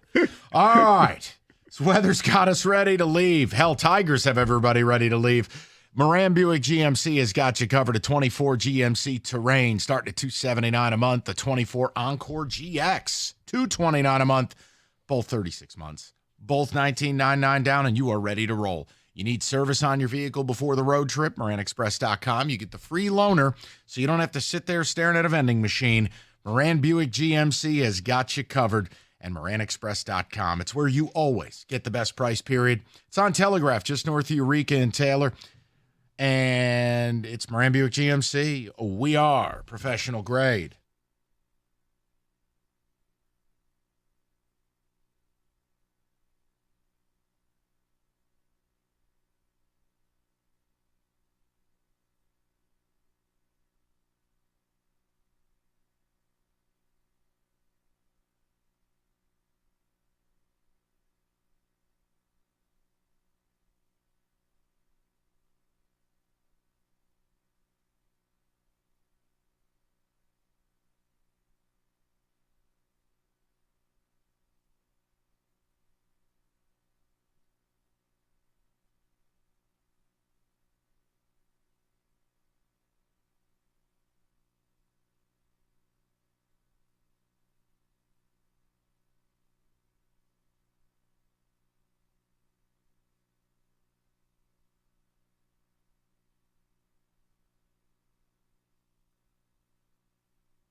All right, quick timeout. We'll touch the table. Little football here. The Godfather, Michael Stone, is with us, and he is demanding, not asking, demanding for a college football blitz. Kenny. Amen. No. All right, what do you got? I'm going to miss this song so much. That's another thing Rico killed. But you're not. CBS is still doing It's some not college- the SEC. It's not Vernon Gary. Okay. How dare you? I know. So we got more storylines, the final edition of this, and more hot, cold, medium takes that are out there for this college football year ahead. Okay. Here's one. Liberty could be the first Cinderella of the 12-team format. I guess the way it works is the highest-ranked Group of 5 champion will likely be hosting a home game against the 5th-ranked conference champion in the first round. This is where you insert Liberty. They're supposed to be the Conference USA runaway guy, and it's difficult to think they can't climb up to the top spot amongst the Group of 5 champions. So, all right, how do you want me to do this? Here's where I'm at with Liberty. The Fighting Falwells? Correct. Also, never forget Hugh Freeze coaching from a hospital bed in the stadium. They have such an advantage for the conference they're in, which is Conference USA. Believe it or not, they are the Ohio State of Conference USA when it comes to NIL and budgeting and a well-heeled football program. So they can pretty much chart their own course, and they can probably, without a ton of research, tell you they'll be favored by at least 7 in every game they play in their conference. They're that good. And until they play Notre Dame, they will always be favored by God. So, yes. I was trying to stay away from that, but all right. So here's one. We'll just do it real simple. We have Oregon joining the Big Ten, Texas going to the SEC. Will Oregon or Texas come closer to winning their conference title in their new league? That's a superb great question. I think they both can do it. Closer, I just think Oregon's got the easier ride. Dan Lanning's building an SEC team, which means you absolutely could play in the Big Ten. They're great up front. They've got the quarterback play. I worry about Texas because I'm still, look, as much as they're back, horns up, going to the SEC is going to be a different deal. And in a big spot, I still worry about Quinn Ewers. I'll say Oregon. Short term, yes, it's Oregon because they're already there. It's close. Texas obviously had a great season last year, but I think the Big Ten is going to be a little easier than the SEC. Not by much, but yes, it's Oregon. The next question here, are we, not us three, but the fans of college football in general, sleeping on Notre Dame? Secondary should be good, deep wide receiver room, Riley Leonard. What are we thinking? Yes, I think Marcus Freeman is a rising star. I love him. I know Rico always disagrees with me on it. I think Freeman, if he can just be given the time necessary, I think he could turn Notre Dame into a juggernaut. I think the fact that people love him there, he will be given the time. I know some people worry that he's just going to be a great recruiter, horrible coach like James Franklin. But no, I think he's a really good coach. I can't stand Notre Dame, but yeah, they're good. The SEC features one head coach firing in November. We talk about Billy Napier. That's the first one on the list. Billy Napier, top 10 class, despite consecutive losing seasons. Doesn't matter. It is the most difficult schedule I've ever seen. And if you want a homework assignment, pull it up when you're dropping a grumpy. Florida is going to struggle to win 5 games. And no matter what you're recruiting, you're not going to be able to have losing seasons at Florida. I think Billy Napier's in a ton of trouble. He is. The guy I'm going to mention is not in a ton of trouble. But we mentioned him early. If Auburn does not play well, Hugh Freeze might be on that short list. Wow. If they don't play well. Okay. All right. That's you're not wrong. Go ahead. Another one here. Another transfer wins the Heisman Trophy. I guess 5 of the last 7 Heisman winners were former transfers. So unless Beck or Jalen Milroe get it, we're talking about guys like Quinn Ewers or Jackson Dart. Can I give you an off the board, like if you want a bomb pop, like probably plus 10,000, but a transfer who's going to an offensive system built for him with a head coach who is going to run him until he dies. KJ Jefferson, Central Florida, Gus Malzahn. Wow. Think about Cam Newton, Auburn. KJ Jefferson is a 250-pound refrigerator. Malzahn is going to the numbers will be gaudy. They're in the Big 12 now. Transfer. Just if you wanted something insane. Well, this isn't insane, and I have to look up to see if he transferred. Aiden Childs. No, that would be insane, but that would I'm insane as if we win 7 games. I'm looking forward to see him play. What about Jonathan Brooks? Now, he's not a transfer, but there's your long shot. Maybe. Wait, Jonathan Brooks. Oh, he's graduated. Texas? He's in the NFL. I know. I'm thinking of Texas as running back now. All right, here. Who is it? I forgot.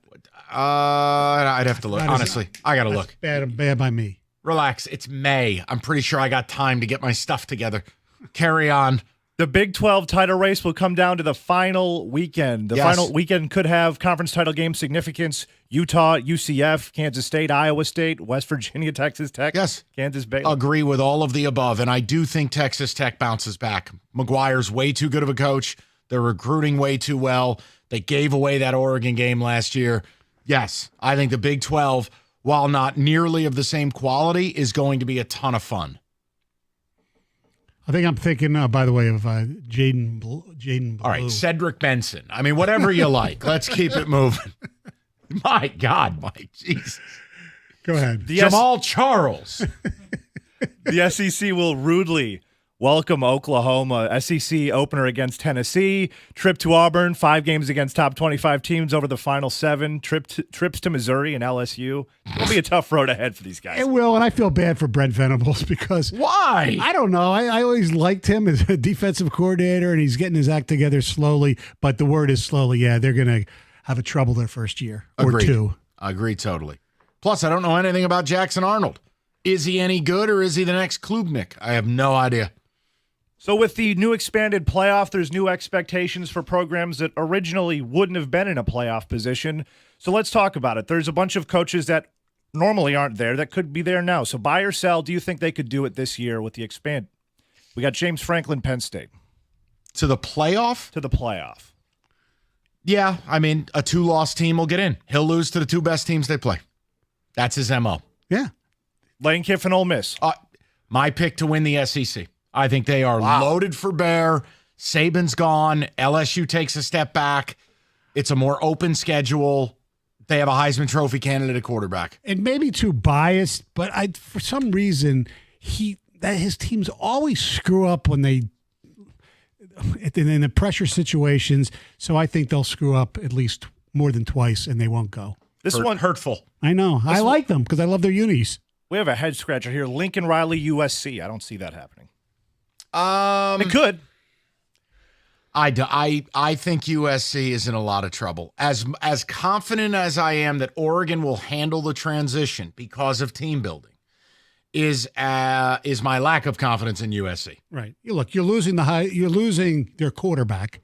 I know they have a good one in reserve. He played good last year in the bowl game, but still, man. Until they have a defense, you can't convince me of anything. I feel like the defensive problems are terminal. It's institutionalized at this point. Last one here, Hugh Freeze, Auburn. I mentioned him. No. It's a volatile situation. Yeah. If he gets the quarterback position right, sky's the limit. If he doesn't, maybe you're right. Maybe they crater. I will say yes, Kenny. I think it's going to be a wild year in the SEC. And that is your college football blitz.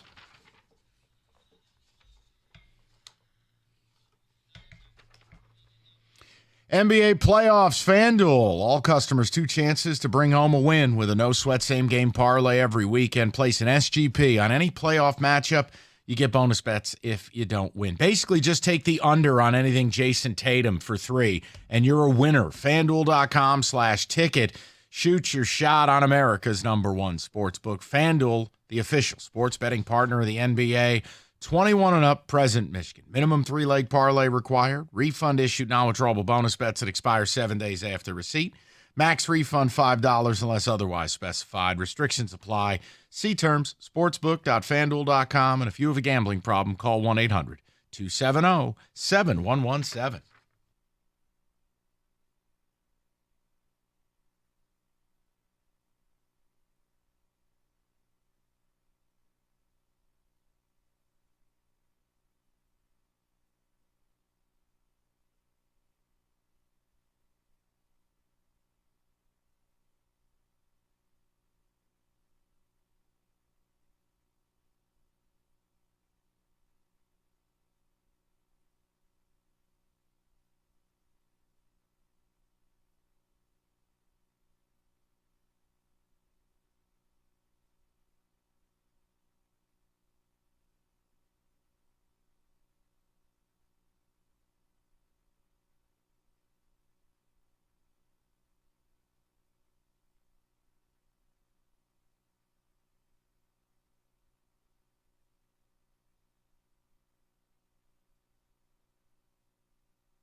Brought to you by Cars for Kids.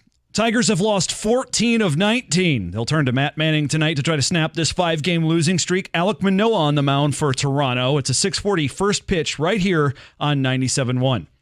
Anthony Edwards and the upstart Timberwolves aiming to knot up the Western Conference Finals at a game apiece tonight against the Mavericks. And in the Stanley Cup playoffs, the Rangers look to tie up the Eastern Conference Finals with the Panthers from New York. Michigan baseball taking on Illinois tonight in the Big Ten baseball tournament losers bracket. And Michigan State hockey lost highly touted recruit Colin Potter. The leading scorer from the U.S. National Development Team decommitted from the Spartans and is headed to Arizona State, where they apparently play hockey. From the Corewell Health Sports Desk, I'm Beanie Howell. For more, go to 97.1 The Ticket and Odyssey.com.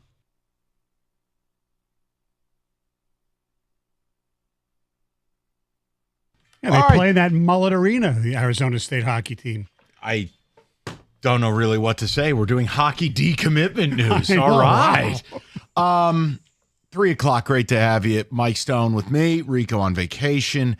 We're going to get to the phones momentarily. Let me just give you a quick reset. It's simple. A little bit of Tiger talk to start. And A.J. Hinch was asked by Rieger last night about his comments after the Kansas City series. A.J. claiming there are multiple ways to view competitive. He takes it, you can view it as an effort quotient or the result. I think that's a little bit silly to me. You're a Stanford-educated man. You just lost 8-3, 10-3, and 8-3. As Stoney put it, I don't think anybody's a ball breaker on the beat here. You get asked some pretty easy stuff. You know what you were being asked. I just don't like. We don't need to play semantics and word games. And I didn't like AJ's answer then, and I didn't like it anymore now, because here's what it lacks. It lacks a passion, it lacks an urgency, it lacks an emotion. And whether it's Chris Ilitch, Scott Harris, or AJ Hinch, the Detroit Tigers feel like a soulless robot organization. There's nothing human about them. I have a real issue that they act like they just delivered you a World Series last year. I have a real issue that they don't identify with the pain that you've been put through, that they don't act like an organization that realizes they haven't won a championship in 40 years, haven't been to the World Series in 12, and haven't made the playoffs in 10. Okay? So my question to you is, how close are you to being all out? The transfer portal's a very popular thing these days. Have you hit the portal? And second of all, do you agree with my assessment of your team? Or do you think somehow Big Bad Mike is an East Coast bleep hole and is being unfair again? I'm just telling you guys, it would do wonders for this organization if they would communicate with their fan base and at least acknowledge the failure, acknowledge the pain, and say, look, we have to be better. We're going to be better. Right. We're playing like Toledo. So in order for us to reestablish ourselves with our fans, we're going to charge what they charge for tickets in Toledo. How about that? Why not? Arthur Blank did that years ago down in Atlanta. There was like a $1 food program if you bought tickets. Exactly. But see, you know where I'm at. They're soulless. They don't have a soul. There's nothing, even if we talk about a baseball thing, there's no what it means to be a Tiger. There is no Tiger way, a standard. There's nothing. Nothing. This same organization tells you that as long as Javi's healthy, we're playing him, even if it's at the detriment of the team. So I just would like to know from you guys, and we're going to have some fun later on in the day. People have responded to this, and guys, I love baseball. I wish I could talk about it more, but we can't. No, because the team blows. 248-539-9797. Let's get to the callers, see what they have to say. And obviously, you guys are welcome to join. Let's go to Nick, 97.1. Nick, what's going on, buddy? How are you? Hey, how are you doing on this fine Friday? Good, beautiful. Nick. What's going on, buddy? Oh, I'm fine, just despite what took place yesterday. I mean, hey, I got a message for AJ. After he took exception to being called out for being not competitive in the Kansas City series, how much did it gall you to go out against Toronto, against one of the worst offenses in the league right now, and get kicked in the ding-ding? 9 runs surrendered, and all you could put together was one measly run response. I mean, thank God I didn't listen, because I didn't have cell service where I was. I'm in Plainwell right now on the lake for the weekend. But, Mike, I'm with you on this front office. I hate them. They feel soulless. It's been that way for a decade. They don't say anything, and the fan base and the media is equally guilty. They don't get upset for the most part. Their standard is way too low. They have no real standard. The best comparison I can give you, Mike, it's like me watching Penn State football right now with James Franco as my head coach. This front office is killing my ability to like this team. It's killing me for the last decade. They go nowhere. They win nothing. Mike, my dad's a Red Sox fan. He's watched them win the World Series 4 years in a row. I don't know if we'll ever get there. And this front office makes it feel like you said, they make it seem like that we just won the World Series 10 years ago. I got news for you. You lost twice. You won one game. 1 year you didn't even win a game. You got swept out of the room. And what you're saying, Nick, it's so true, is like what you want is an acknowledgement. You want an urgency. I can't imagine owning a team or taking the job like Scott Harris taking this job.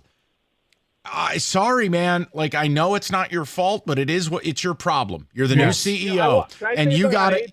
Yeah. So I've defended this guy forever. When people criticize him for oh, well, the team isn't good, it must be his fault. I defended him because I said, hey, man, he's just reshuffling the deck chairs as best as he can as on the Lusitania as it's about to get torpedoed. But that comment yesterday saying he took exception to not being competitive, and the comment saying, we're going to keep playing that train wreck of a shortstop. Hey, AJ, you're not part of the blame game. I mean, it's ridiculous. I'm with you in this regard. And look, I think I've been infinitely fair to AJ Hinch. I have not held the cheating thing against him. I talk about he is a good manager even without it, right? It's like complaining about Barry Bonds when he did roids. He was a Hall of Famer without the roids. AJ's a good manager. But I've kind of kept him clear of the blame game, but he is now part of it because I'm not seeing leadership here. Forward-facing. I really don't care what's going on behind the scenes. Forward-facing. The last 3 remarks he's made publicly I haven't liked. His bullpen usage has not been sharp. His late-game pitching usage, and I think the lineup's been a clown car. So my point is, Nick has a point. I'm with you that, no, he's not their biggest problem, but I don't think he's blameless. No, he's definitely not blameless. I mean, look, the younger players, for the most part, have not gotten any better. So whether it's him, hitting coaches who I hate to blame, I mean, Lloyd McClendon took a beating in this town for no reason. What other team's got 3 hitting coaches? I know that to me. So that's his auspices, I would think. Well, plus Scott Harris brought one of his buddies from San Francisco, the 28-year-old kid, Birdnick, or whatever his name is. Like, you got Beauregard, who's never been in the MLB. You got the other dude from San Francisco, who's a Scott Harris guy. Look, it's not like you've got somebody with a big-time rep here. Right. It's not working. Would it send a message to get rid of somebody? I'm saying you got to do something. Because they're losing what they had early in the season. They really are. They're 10 games out. And we haven't turned the grill on. Not that you were Kenny Wood this weekend. And the television thing is certainly not helping, but it's not hurting as much as you would think because they're playing so bad. True. It's true. Zach, how are you? Welcome. 97.1. Good. I think Hinch is a lot more to blame than people are saying. I mean, I'm not understanding a lot of the moves he's making. You get Kerry Carpenter, one of the hottest hitters when he was, in the league, and then they sit him because he doesn't hit good against lefties. He's had 100 career at-bats against lefties. You got to give him a chance. Wenzel Perez, come out on fire, 2 triples in a game. They sit him the next day. Like, what is going on with that? And then they have a different closer every game. Zach, I'm with you. No, from a managerial standpoint, I'll never tell you he's got great options. No. But you're right in that, I mean, you have a guy who you signed out of a wheelchair batting 5th in Urshela. Wenzel Perez has all the pressure in the world on him hitting 3rd. Then they sit him for no reason. Then you're looking at these lineups where you're like, wait, I've got Jake Rogers hitting cleanup. Jake Rogers is not good. So he's a worse Haas. Yeah. He's a worse Haas. I'm with Zach. I'm with you. I'm with you. And again, I love how in this town people get so bent out of shape. Oh my God, you can't criticize what? This team is yet to even have a 500 record. They're not getting better. They're worse than they were last year. You have to talk about the manager a little bit. You do, Here's a question I have. Where are these people who are telling you can't criticize them? You should see the ticket text and the phone calls. Mike, I know you're not here every day, but you trust guys who are. I know, but it's like you're not being unfair. You're not like... Oh, really? People who hey, here, hold it, Zach, you'll love this one. This is the type of town we live in. People have been getting dunked on, like me, or whether it's Cookies or Rieger. Oh, my God, we want a player. Like Cookies and Rieger wanted Matt Chapman. Right. Oh, he's been getting dunked on nonstop. Really? Matt Chapman's killing it for San Francisco, and he's got a 2.2 WAR. This town, you're not allowed to say anything about this team. Some people, look. Go ahead. I just don't. Here's what I don't understand. We have, players that could be something in Toledo, right? But you know what they're busy doing? We have Malloy is going in his third year in AAA. Yep. They want him to be a utility player. They want every player that we have good, instead of going out and spending the money on somebody like Chapman to be a third baseman. They have Malloy, we can put him in left field. No, we need him to play and learn third base at 25 years old, or whatever they want to do. They want everybody to be a utility player. But because they're obsessed. They want versatility. Yeah, but you know what? I'm with Zach on this. There comes a point in time where if a guy can hit, yes, I'm going to sacrifice a little bit of the versatility because this team can't score in a whorehouse. Right. It's a bit of an issue. Yeah. They need to do something. They have to do something. Well, you know what? I've defended this team for 10 years. This has been going on for so long with this obsession with fielding, right? But it's why. It's before even Scott Harris. He moved to Castellanos. What was the problem? Oh, he can't field. Well, he was a pretty good hitter for most of his career, right? Who else? J.D. Martinez had the same, The biggest issue I take is the same people who want to pin their hopes on all of these Avila draft picks and Tiger developmental players fail to recognize that the organization in the last 40 years has produced Curtis Granderson, Travis Fryman, and maybe Riley Green, who, by the way, over his last 18 games is horrific. They got nobody. So my point to you is this is why I bring the Scooble thing up. I know. Scott Harris has to go shopping from the fresh produce aisle. Yeah. Look, I don't disagree. I personally probably wouldn't make that trade, but I know if they did and got great value. I don't think people who agree with me deserve to be made fun of. No. It's an idea. You don't like my idea? Cool. What's yours? Yes. Sit here and just get clubbed over the head? Not that you're saying that. Let's go to Nate, 97. Oopsie daisy. Nate, how you doing, buddy? Hey, guys. I'm out here in Grand Ledge, and, I'm looking at this Tiger product, and I'm thinking to myself, why would I want to drive out to Detroit to see these guys be, quote-unquote, competitive at, getting scores at 1 run out of 8, and versus saying maybe just take my kids out to a minor league game in the Lansing Lugnuts or the freaking Grand Rapids Whitecaps. Do you want the answer?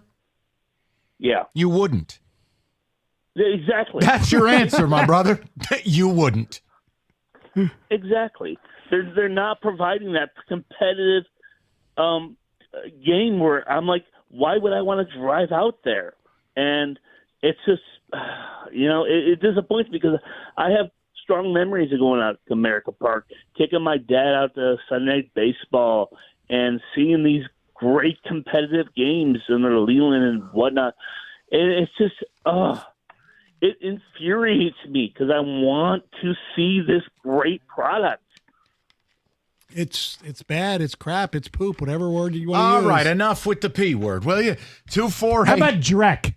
I like that. 248-539-9797. We'll button up the phone calls, last of the ticket text, and then we will move on because as hopefully you're getting out of the office for a long weekend, we've got some fun stuff, including something Stoney's titled Wheel of Misfortune. I'm kind of nervous. Companies are out here advertising good offers, BOGO offers on AC and furnaces. Look, nothing's free. You want a fair deal? Mastercraft Heating, Cooling, Plumbing, and Electrical. They got you covered 24/7. Locally owned for over 40 years. They back their work with a 5-year warranty. And Mastercraft is your one-stop shop for heating, AC, plumbing, and electrical. They beat any price. And now you bundle a new high-efficiency AC and furnace, you save yourself up to $2,000. Fast installation, great same-day service. Just visit mastercraftheating.com.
All right, Kenny, give me the ticket text. We'll knock out the last couple of calls, then turn our attention to some other things, including the Detroit Pistons, where apparently it's all in the family.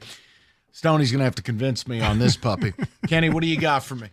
Have the reporters ever asked Hinch where Scott Harris is? Why doesn't he do interviews? Make the interviews about Harris, Jason, in Sterling Heights. Well, it's interesting to ask somebody who doesn't let his assistant coaches even speak, which to me is ridiculous. And if you ask about we did ask AJ Hinch about why he doesn't, and he just says he just wants one message coming out of the coaching staff. All right, but the problem is when he says that, but then if you ask about player acquisition or you ask about anything, that's a Scott question. Yeah. Come on now. 1,000% agree, Mike. This organization has no personality. There's no fun. This team is boring. Donald from Roseville. We are taking the kids to Jimmy John's Field for a game tonight. We have never been, but it will definitely be better than Tiger baseball. I'm going to that tonight, too. Are you really? Yeah. I've been there a couple of games. How was that? My daughter was a mascot when she was an intern, and one of her duties one game was to be the mascot. Okay, keep it moving, please. This one just says, walleye. I'm out on Tiger talk. Oh, that's the morning show bit. Yeah. That's the whole, trigger warning. Like, if you criticize the Tigers, they say walleye so people don't get their feelings hurt. Do I have that right? Yeah, you got it. I thought it's just when they talk about something too much. I don't know. Tigers are a joke of an organization top to bottom. I haven't cared for years. Bias is garbage. Offense sucks. Nobody in the organization seems to care. Might as well be run by Tom Gores. But see, there's the last part. Nobody seems to care. That's very dangerous as a business. Yeah, I know. When your customers feel that you don't care. That's a huge problem. Going back to the Hinch quote, AJ Hinch sounds dishonest. He looks like an honest liar to me. I'm not going to go that far. Well, people are frustrated. I understand. I'm not Believe saying me. they're right, Yeah, I but know. they have a reason to be I understand this that. worked up about it is because when you see your team not giving, whatever effort level means to you this week, it's just frustrating to fans. I think the fact is whether you're trying or not, you're getting destroyed. You're playing awful. Let's just live in that. I don't really care if they're trying hard. They're paid professionals. Yeah. Would anyone make the excuse that a radio host hosts a lousy show and you would be defended by dude tries hard? No, the show blows. Okay? Show stinks. There's no advertisers and no ratings. But he did 5 hours of show prep before. Right, but he's a nice guy. That's not how it works. You're out there right now leaving your job and you're in sales. If you don't hit your quota, you don't hit your mark, does anyone defend you by going, yeah, but Pete's a great dude? No. Dude sucks as a salesman. You're fired. And by the way, we're not talking about the head of our sales. Pete. No. Because he listens. No, I was just making a point. I know. I love how we do this with millionaire and billionaires. I know. And it never applies to regular people. And you go, well, wait a second. There's no law. We don't have to defend these people. No. Let's go to Anthony, 97.1. Anthony, how you doing, buddy? What's up, gentlemen? How are we doing? Excellent. What's on your mind, Anthony? Hey, real quick. I think the Detroit Tigers are a clown show right now, but I disagree with you, Mike. You can't trade away a true ace under control. And I would challenge you to name 5 aces in the league. Well, you're making my point for me. There are none. They get hurt all the time. So you can't. No. Like Corbin Burns, okay? You like Corbin. He had a lousy year last year. Now he's having a good year this year. Blake Snell gets hurt every other day. Right. Garrett Cole's hurt now. Stud muffin, but hurt. I mean, I'm making a point that the days of Justin Verlander throwing 235 innings and being this workhorse with 7 complete games are over. They've basically homogenized starting pitching that you're going to throw between 160 and 180 innings. I don't want to deal with it. Hold on, I'll explain, and then you can attack me for the next 10 minutes. I'm just making a point. I'm not trying to attack you. No. I'm okay if you do. I'm just trying to explain that the numbers behind it and knowing that Scott Boras is going to want $400 million in 2 years. So you could pay Skubal now and try to save money. And Anthony, I'm not mad if that's your case. But in the absence of moving this kid, how are we going to get pieces to balance this roster? Well, I think they're going about it the wrong way. And I think if you have a true ace that you're going to build around, and I think Tarek Skubal is one of the top 5 pitchers in the league right now. And he had Tommy John surgery. He didn't even finish a complete year last year. But the way he has came back at 27, he's going in his prime. I don't think that's a problem. I think that's something to build around. And in 2 years, hey, if we want to pay him, we pay him. If we want to let him go, we let him go. But, like, the problem is Whoa, but then you're not getting anything for him. whatever. But we need to spend money. Not whatever. You lost Ndamukong Suh in this town for nothing. You can't, if you have an asset, if you're going to play that game where you have to get something for him. I have no problem if you sign him to a long-term deal, okay, and he's here for 6-7 years. But if you to sit there and play the game and say, we'll let him go, and he becomes a free agent if he's still good, and you get nothing for him besides a compensatory pick. I would expect the Tigers to spend some money if he produces this year or next year. I expect that. But I also expect them to spend some money on some hitters. Yeah. Cody Bellinger, for three years, $75 million, and what he's producing should be on this team. Mm-hmm. He could play at first. He could play in the outfield. Agree. He has 28 years old. He is coming into his prime. It's worth the bet. On top of that, you need to go through this farm system. I want to see these top prospects, see what they can do. I'm watching Kansas City beat their butts 3 games. And what they did, they threw up all their top prospects. They lost 100 games last year. 100 games.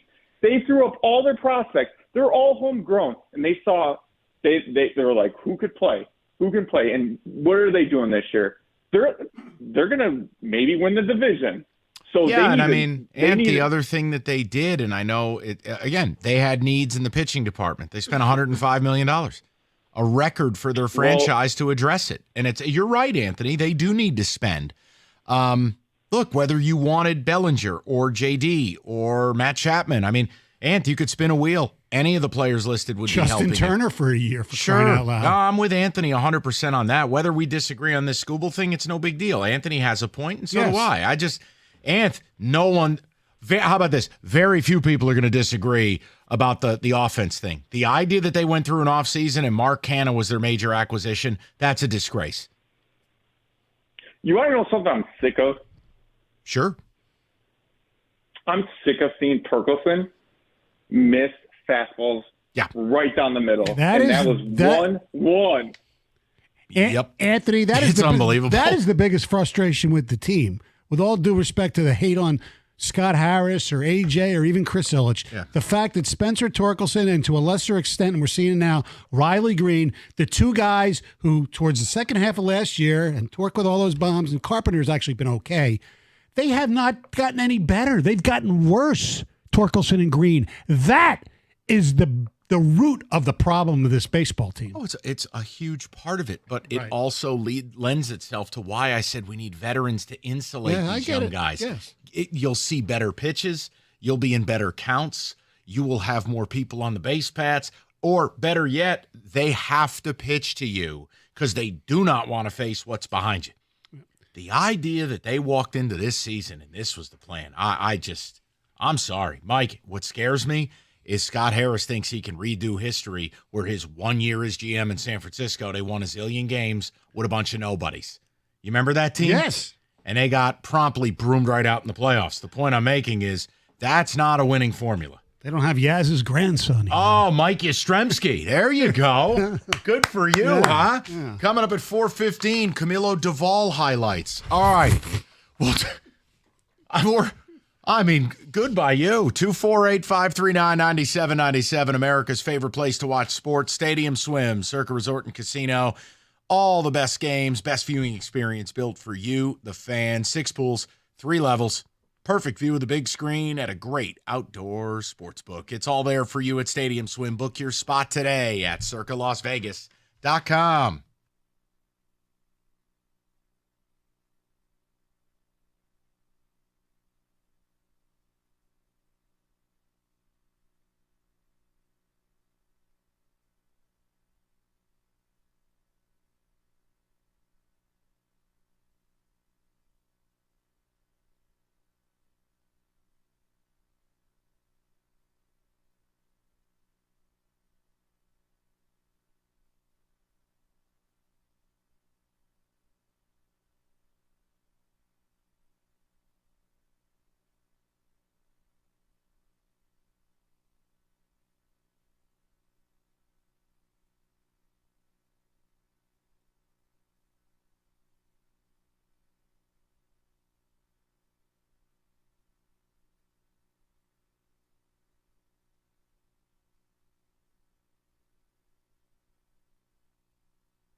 All right, so this is something these two have been teasing all show so far. Mike Stone with me, Rico on vacation, and you have labeled this Wheel of Misfortune. Now, you won't tell me what the hell we're doing, so do you care to help me here? Yes, I'll help you because you do not follow or do much on social media. You probably didn't see it, and looks like you didn't see it. So this was from last night's Wheel of Fortune program. And as you know, Pat Sajak, he's leaving in like a week or 2 weeks or something at the end of the month. He's like 1,000. Yes, so he's leaving. Ryan Seacrest will be taking over. And in our household and a lot of the households, the TV's on while you're eating dinner, and either Wheel of Fortune or Jeopardy is on. And anyways, people watch. I was not watching when this occurred. You weren't watching your programs? I was not watching my programs. Right, exactly. Thanks, Grandma. My program's on. Matlock's on at 9. So you know the way Wheel of Fortune works. I am familiar. So the category is phrase, and there's 4 words. And the first word is supposed to have 4 letters. The second word's supposed to have 2 letters. The third word's supposed to have 3 letters. And the fourth word is supposed to have 4 letters. 4, 2, 3, 4. 4, 2, 2, 4. Right. 4, 2, 3, 4. You're right. 4, 2, 3, 4, 2, 3, 4. I wrote that down. Why did I don't read it? Anyway, 4, 2, 3, 4. And it's one of those like lightning round where it goes from one to the other. It's not a typical thing. So Pat will, the first person who has a guess is a guy named Tavares. So just listen.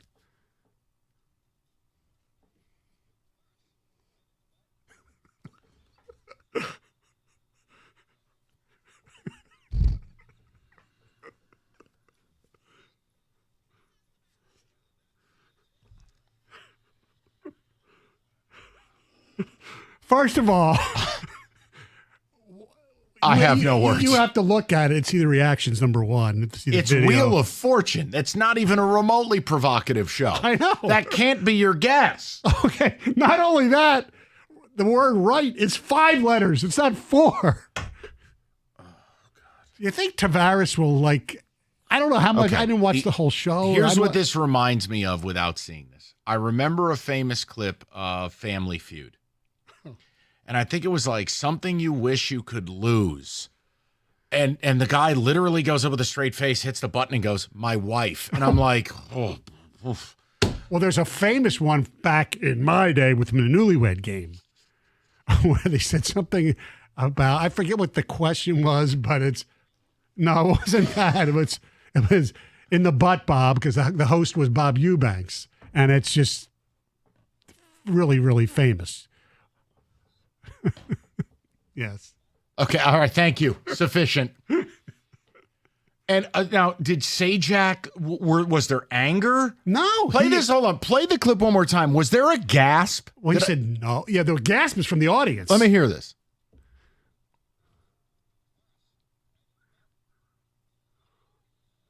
Who? Okay, stop. Who just went, what? I was probably one of the other contestants, or maybe it was Vanna. I don't know. She still works there too? Yeah. My goodness. Uh-huh. All right. Yeah, that's during a next commercial break. You'll have to look at the video. I will now. But I don't. It's one of the. Do you remember the one from about 6-7 years ago where the guy pronounced Achilles? Or no, Achilles. Achilles. He said. Or Achilles. So basically, he was Sean Connery from Celebrity Jeopardy. Yes, exactly. Okay, exactly. Yep, that would be the one. Mm-hmm. Wow. No, yeah. When I saw it this morning, I thought it was like a throwback to an old one, right. like they'll do with Family Feud with Steve Harvey. Yeah. They'll repost something really funny from 5 or 10 years ago. And then I came in, Stoney, and you were like, no, that was yesterday. Yeah. That happened last night. I have a neighbor, Jenny, and one of her friends. They are going to be contestants. They went through all the tests and the Zooms and all that kind of stuff for the Best Friends edition of Wheel of Fortune. They're flying them out to Los Angeles, and they're going to be contestants. Her and her friend Elise. Sounds like they need a hobby. Yeah. 248-539-97. It's the same Jenny who did the Brookies. Oh my God! This again? Yes. This again? Yeah. Kenny, she sent what? 2 kids to Michigan State. Third's on the way, and then one to Alabama. So She's a Spartan. Her husband's a Spartan, big Spartan fans. She makes great brookies, and she's going to be on Wheel of Fortune. Hold on. Someone is actually remembering the reference you just made, so I'm just going to – we'll give Dwayne the first, last, and only word on this. Dwayne, go right ahead. Oh, hey, boys. How are you? Happy holiday. Same to you. So, Bob Eubanks, so what they do, they send the husbands off in the soundproof booth, and they ask the wife the question. And the question was, where's the most exotic place that you and your husband have ever made love? Right, yeah. And she said something different. And when he came out, Bob asked him, he goes, that'd be the butt, Bob.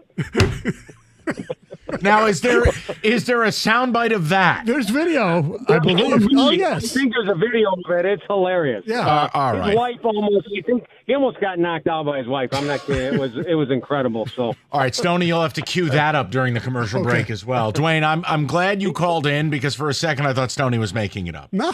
But when you verify it, now it lends credence to it. Excellent work. Stoney and I are from the same era, so we've seen it all. We'll talk to you, boys. All right, Dwayne, enjoy your weekend. Thank you. All right, so now you're crazy, but you're not crazier. Kenny, ticket text, and then I will watch both of these. As soon as I saw this clip, I thought of Stoney. So happy he's on the air today. I don't know what's funnier, the actual drop or the woman reacting. What?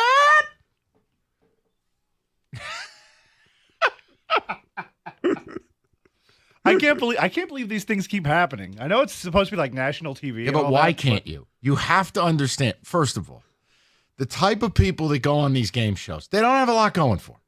I mean, you really have nothing going on.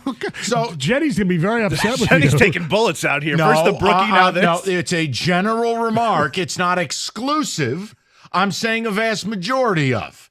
Like, what do you really have going on in your life if we're taking PTO to go on Wheel of Fortune? It can't be much. Second of all, you have to think about the baseline of intelligence in this country. It's not very high. Well, that's true. Look at the people who are running for president. Yeah. Or who owns our basketball team. The point I'm making is it's not surprising, Kenny, if you take people of limited intelligence and then you put them on national television under the bright lights in a high-pressure situation. Even smart people can look stupid because your brain can get all zany and lock up. Mm-hmm. But when it's a 4-word starter pack and you guess it's a 5-word, I mean, right off the top, we're in a bad place. I know. Exactly. Thank you, Ken. I think that's sufficient. I can't read half of these ticket texts anyway. They're coming in. Kenny, by the way, the actuallys one is, I think, in the system for the morning show somewhere. Can you try to read some, but just edit them slightly? Nope. Mike, I'm saving both of us here. You have to listen to your producer. Just replace the nasty word with like a safe word. Like poop. No, like flamingo or triangle or triangle wouldn't be safe. Okay. All right. This is what I'm talking about. You know, Kenny wins. That's the game we're playing now. Exactly. All right, NBA playoffs have tipped off. Not too late to get in on the action with FanDuel right now. New customers get $150 in bonus bets, any winning $5 bet. That's $150 to use on same-game parlays, live bets, futures, and a whole lot more. No better place to bet on all the action than America's #1 sportsbook. Just go to FanDuel.com/ticket to get started. FanDuel, the official sports betting partner of the NBA, 21 and up, present Michigan. First online real money wager only. $10 first deposit required. Bonus issued as non-withdrawable bonus bets that expire 7 days after receipt. Gambling problem? Call 1-800-GAMBLER.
All right, let's touch the table. A little bit of football.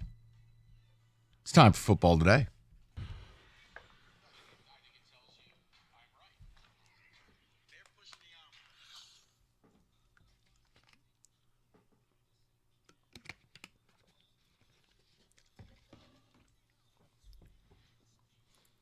So yesterday we went through a tiered list of the top offensive units in football. Today I found a list of the top 10 complete teams in football. Okay. Offense, defense, have to excel in both in order to be at the top of this list. We're going to go through the rankings. You're going to tell me if I have them ranked in the right spot here. All right. It's NFL.com, by the way. Number 10, the New York Jets. It looks like they have offensive weapons. This one basically hinges on, can Aaron Rodgers stay healthy? Yeah. But if he does, it seems to be that they could be in this list. Yes, absolutely. Yeah, defense sure as hell wasn't the problem. Injuries were, including Aaron Rodgers. And Breece Hall was hurt too. I Yes. begrudgingly will go along with this. Number 9 is the Cleveland Browns. Running back Nick Chubb and Jack Conklin. Yes. They had one of the best defenses last season. Defenses wins in this league, or they used to. Yes, if they get anything, and I mean anything from Deshaun Watson, they're a top 5 team in this league. Jim Schwartz did an incredible job with that defense. And offensively, remember, they lost both starting tackles. They lost their all-pro guard. Nick Chubb's leg was on backwards starting in week 2. And Stefanski's a really good offensive mind. I will say yes to this, but obviously, Watson doesn't have to be who he was. He just can't be who he is. Got to be a little better. The Packers are number 8. They have selected 35 in the past 3 drafts. They have also watched Jordan Love develop into what looks like he could be a real thing. I'm good with it. I just think the defense always underachieves. Now, they finally got rid of Joe Barry, who was trash. So we'll bet on the come a little bit. They're going to be better this year. I'm okay with this. I probably would have Cleveland in front of them. I was going to say 10-9-8. Do you have a problem with that order so far? Yes, I do. Green Bay, I'd put Green Bay 10, actually. I put the Jets ahead of them. Hater. And number 7 here, the Houston Texans, following a big rookie year for C.J. Stroud.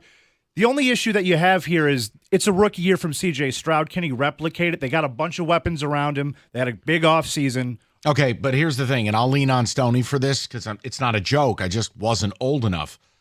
You're talking about that was Dan Marino's rookie year, what you just watched. Pretty much. Okay, so I don't think it's fair to call it a fluke. You don't do that and have it be a fluke. And they got better at the wide receiver position as well, right? But Stephon Diggs. Yes. Houston Texan, right? But did you expect them to be higher up on this list? 7 seems a little low, all things considered. You're right. I got to see who's ahead of them first. There's the key. They're the young guns. They all have to deliver. Nico Collins has got to prove it again. Tank Dell's got to prove it again. And stay healthy. But I have no problem that they're above those other teams because Stroud is by far and away. Stroud might be the best of that bunch. And defensively, Will Anderson's only going to get better. Next on the list here, number 6 is the Cincinnati Bengals. We have the return of Joe Burrow, top 10 quarterback. This means they should be in a Super Bowl hunt. The division is a bear, but there's ample talent to make the push. I'm not crazy about their defense. It's not going to be horrible, but I'm not crazy about it. They lost Reeder, which will hurt them up front a little bit, right? So I'd put those other teams, especially Houston and the Jets, ahead of the Bengals because of the defense. What say you, Michael? I think I don't want to be too hard on them. I hate the prospect fatigue thing where now all of a sudden the shine's off Burrow because he got hurt. I'm good with this. There was a part of me that was thinking about they should be a little higher, personally. You know, the Higgins, who knows how his mind's going to be. There's a lot of things there. I know. Number 5, we have the Philadelphia Eagles. Offense looks like an elite group of guys. Defense, they just drafted a whole bunch of it. Yeah, but they just drafted them. So I have no idea how. Look, you're going to tell me that their 2 defensive backs that they drafted are going to be that much better than the Lions 2 that they drafted? I think that's pretty much a wash if you're going to compare those 2 teams. I put the Eagles in the top 10, but I wouldn't put them up at 5. They're losing their perennial all-pro center. I actually take issue with this one. Yeah. This will be where I die on the hill. Kenny, if you didn't feature the Eagles at all, I'd be okay with it. Really? You're knocking them off entirely behind all of these teams, including the Jets even. I'm telling you why. I mean, you just lost a Hall of Fame center. You have had major turnover on both sides of the ball. Defensively, they lost 6 starters before last season. Now, they've gone out and spent a bunch of money this year. I don't know how much that's going to work. I mean, again, Bryce Huff was a part-timer with the Jets. You paid him like a superstar. The Eagles is the one where I get a little nervous here to have them this high. I mean, everybody sits there and say, their coordinators are going to improve. Well, you know what? Fangio didn't have a great reputation in Miami. The players did not like him. Now, he's going to do better than Patricia. And Kellen Moore, it's a wild card with him, if you ask me. But he is probably an improvement over Brian Johnson. Number 4, no real explanation needed here, but I completely agree with this one. Number 4, the Detroit Lions. No issue. In fact, maybe it's a step a little bit low, but I'm good with it. I think their offense is elite. I still have a question or two about their defense. We'll see how it develops. I'd probably put them at, as far as complete team, maybe 6. 4 is a little high for me, but whatever. Super Bowl, let's go. Number 3. Super Bowl or bust. No bust, actually. Dan Campbell said so. Baby. Number 3, the Kansas City Chiefs. They are flawed, but they're not perfect, I should say, but they are perfect offensively for the most part. And they got Chris Jones, so they're pretty damn good defense. Spags is great. I like where they put him. think the fear I would have is, once again, that wideout crew is in a little bit of turmoil. I know they brought Hollywood Brown in. He's a bit of a malcontent. Rashi Rice has got all kinds of legal problems, and Xavier Worthy weighs as much as a skateboard. I mean, he's 150 pounds. I heard Mahomes say they're looking to throw the ball a lot deeper this year. Yeah, and he's the verticality. Yes. I think that would be the one question I would ask. Yeah. So to be provocative, I guess, do you even think about putting the Lions above them? Yes, I do. In the complete rank? No, in the complete category, I could say their offensive line is better. I could say the running back core is better. I can say the tight end is better. Sam Laporte is better than Kelsey. No, I don't care who Kelsey sleeps with. And the wide receivers are better. Yeah, Kenny, in fact, here, provocative, Lions over Chiefs. Lions over Chiefs are Lions over. I have a feeling you're going to bump this team down, Mike. The Baltimore Ravens. Quarterback sucks. There it is. There it is. Quarterback does not suck. Really? Go watch the playoffs. I know he's disappointing, but Lamar is to reading coverage what Dexter Manley is to reading War and Peace. Neither can do either. Oh, Dexter was such a great guy to cover. Couldn't read, Mike. Had a great little slash mark on his. Couldn't read, Mike. I know. But we didn't know that at the time. Well, we do now, and we also know Lamar can't read a defense. Signed, Steve Spagnuolo. And the reason I'm doing this list right now is because Rico is not here for me to say that the San Francisco 49ers are number 1 on this list. We don't need his privilege and his ego to combine it. No, but I will say I do think their Achilles heel, Trent Williams holds that entire O-line together. I don't love the other linemen. Everything else is in place. I think that could be a fatal flaw that is different than some of these other teams, and it could be more damaging. Agreed.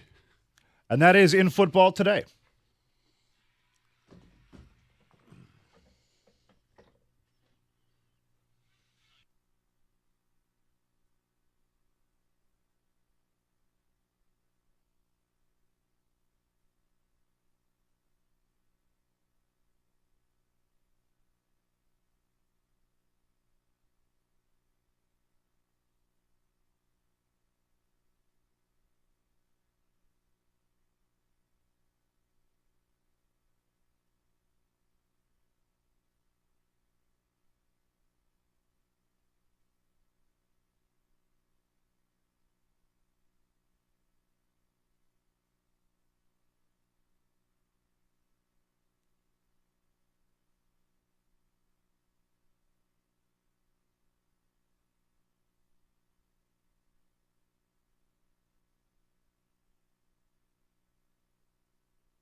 Brought to you by Bill Brown Ford. Matt Manning was set to take the mound at Comerica Park tonight, but the Tigers have optioned him back to AAA Toledo to make room for Kenta Maeda, whose rehab assignment after a viral illness is now over. Hear Maeda and the Tigers against Toronto right here on the Ticket tonight. Pregame coverage starting at 6:15. The Red Wings have one player left in the Hockey World Championships in the Czech Republic. Lucas Raymond helped Sweden bounce fellow wing Olli Mata and Finland from the tournament. Now Raymond and the Swedes take on the event's hosts tomorrow in the semifinals. And it looks like schools directly paying college athletes will be a reality thanks to the NCAA's multi-billion-dollar antitrust settlement. Stephen A. Smith says it's been a long time coming.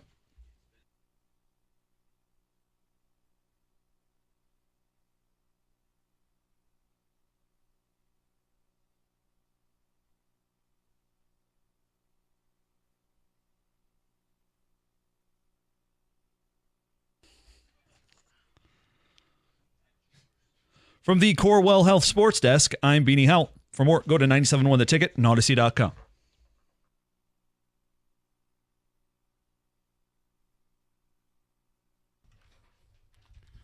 Okay, 4 o'clock. Memorial Day weekend. It is. You're stuck in traffic. We're glad you're listening. Yes, and we'll get you there. If you wanted to hear Tiger Talk, we did open the show with it. A great response. Odyssey.com Rewind is there for you. We are going to get to Who Said It, special edition with Stoney here. But we do have to address the news that came out late in the show yesterday, and Stoney will have to convince me. It is no secret I have a very low opinion of the Detroit Pistons. They are lower than the Flint Tropics in my world. I have no respect for Tom Gores. I have no respect for, frankly, anyone who works there. So it doesn't leave me much when you go out and seemingly did the all in the family hire. Once again, another person with deep ties to one Arn Tellem. Trajan Langdon may or may not be a great basketball mind. My issue with it is this thing got blessed by Arn. Arn was his agent when he played.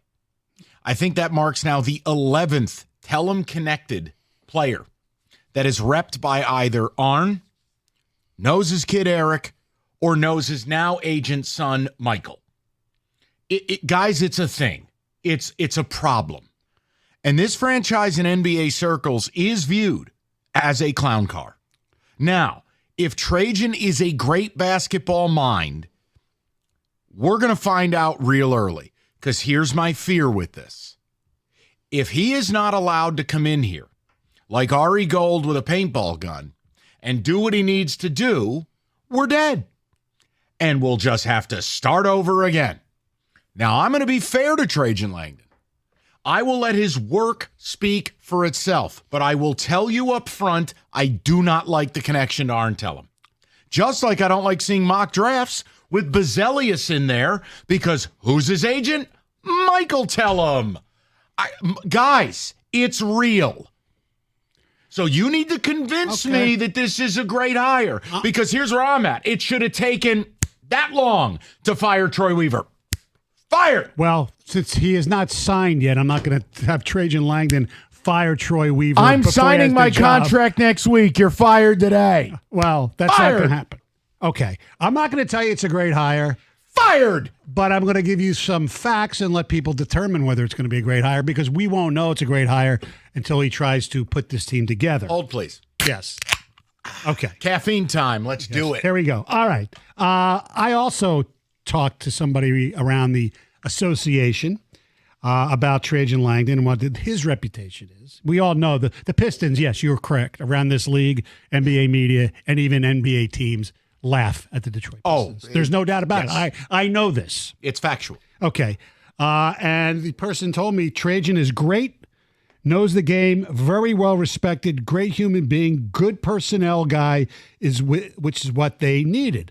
And I mentioned the Tellem connection, and his answer to that was, I understand that, but remember, Jalen Brunson and Thibodeau were Leon Rose clients when he used to work at CAA, and that's worked out pretty well. Okay. My answer to that is, but there's so many of them. Thank you. That's the problem. And Arn's kid works here. Right. Okay, now, as far as his resume, he was a Brooklyn Net assistant general manager for 3 seasons, and he was a New Orleans Pelicans general manager for 5 seasons. But who was his boss in New Orleans? His boss in New Orleans was David Griffin. Do you believe he was making moves, or was David? Okay, well, let's look at the good and the bad, and you can decide, if he should get credit or blame. All right, sounds like a plan. Right, the team went 30 and 42. The New Orleans 30 and 42, 31, 41, 36, 46, 42, 40, 49, 43. Okay, so they got progressively better. They got Zion, that helped, all that stuff. However, the flip side of this, if you're going to give him credit for the good things, when things don't go so good or so smart, he should get some blame too. Although I love him a lot, he did hire Stan Van Gundy, which could be the stupidest hire ever after Van Gundy was done here, correct? Noted. You Okay. know my thoughts. Okay. The Brooklyn Nets, when he was there, 20 and 62, 28 and 54, 42 and 40. Under Trajan Langdon, if my math is correct, 8 seasons as an NBA executive. How many playoff series has his team won? I'm going to say 0. You are correct, sir. Hold, please. Now, he drafted Jared Allen. That's 2 chairs to the spine. You don't get a third. Okay. He drafted Jared Allen. They did draft in that same Kevin Kuzma, who was then traded with Brooke Lopez for D'Angelo Russell. That's not such a great move, if you ask me.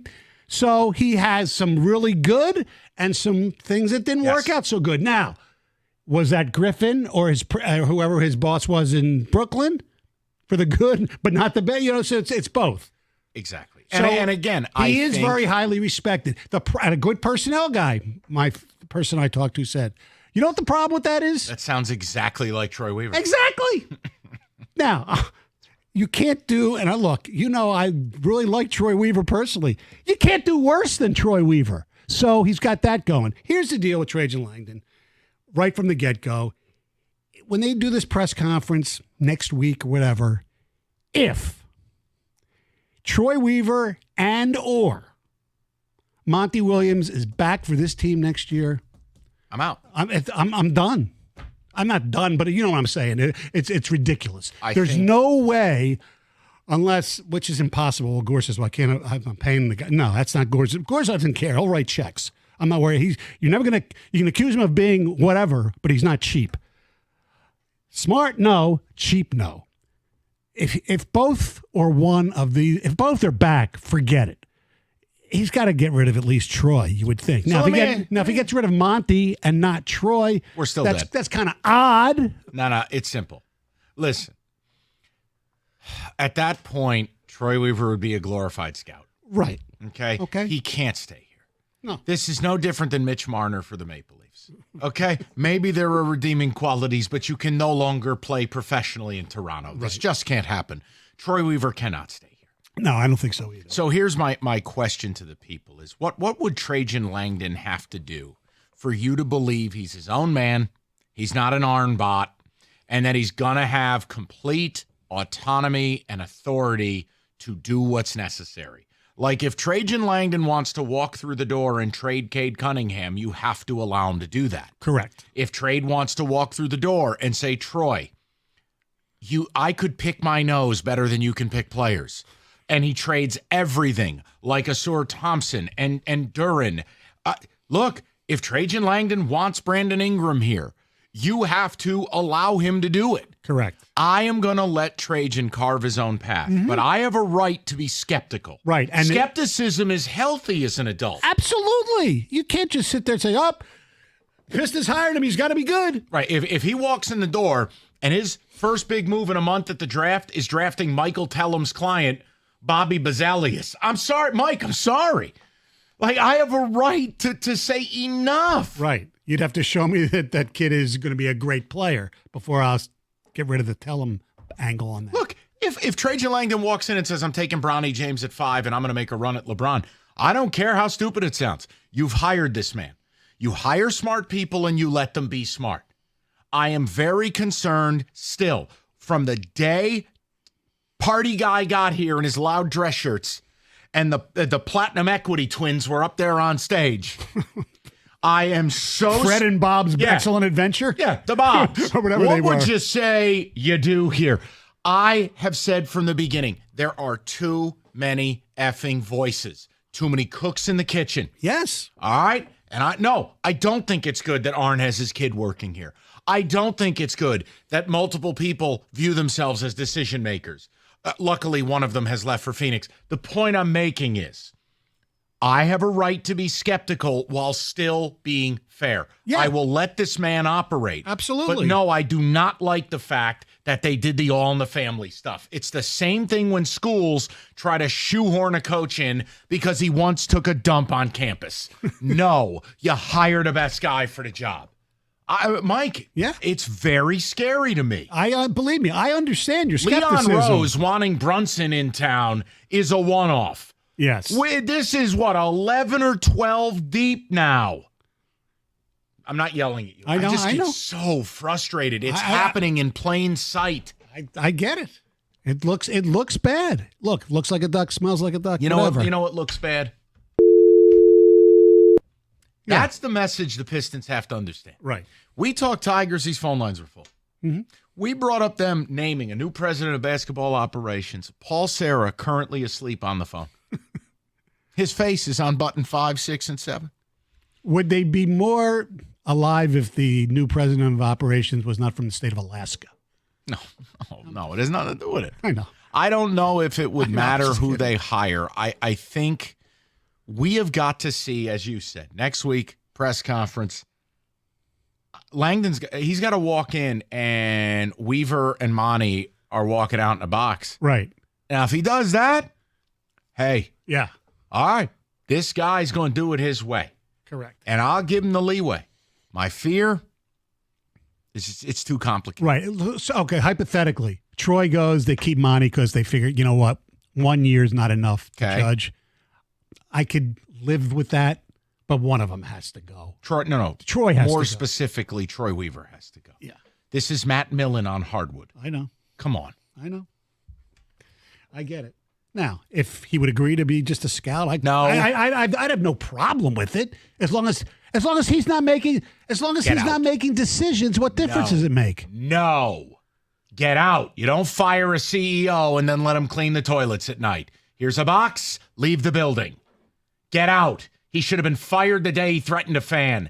Get out. Well, we should have at least had a statement on that. Get out. He wrote a love letter in the summer, opened the next season 1-30, and never talked. Get out. I understand that. He should not be the Let general him be manager a of the scout. He'd be a Trojan horse. You demote the guy to scout, he'd hand you Patches O'Houlihan at 5. He'd be a Trajan horse. Okay, just come on.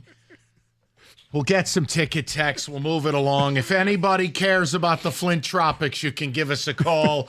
Otherwise, we'll move it along. I mean, Jackie Moon's wrestling a bear at 5:15. It's where we are. It's a pretty good joke, Stoney. I like that. Thank you. Great. You feel proud of yourself? You catered to Kenny. No, I was going to give you another joke, and one of the great old dad jokes probably ever. When you mentioned pick your nose, I was going to ask you if your nose was on strike, would you pick it? That's a silent middle finger right there. Being number one, Tony's number one. It takes years of experience, dedication, determination. Number one mattress purchased by millions every year is Serta. They got the experience with 111 years making the best mattresses right here in the great state of Michigan. Right now, during the Memorial Day sale, save up to $900 off an iComfort adjustable mattress. Just go to Serta.com to find a retailer near you.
Mike, I got a text from a friend of mine who says, why would Langdon even take the job if he didn't have full control? That's the title. Simple.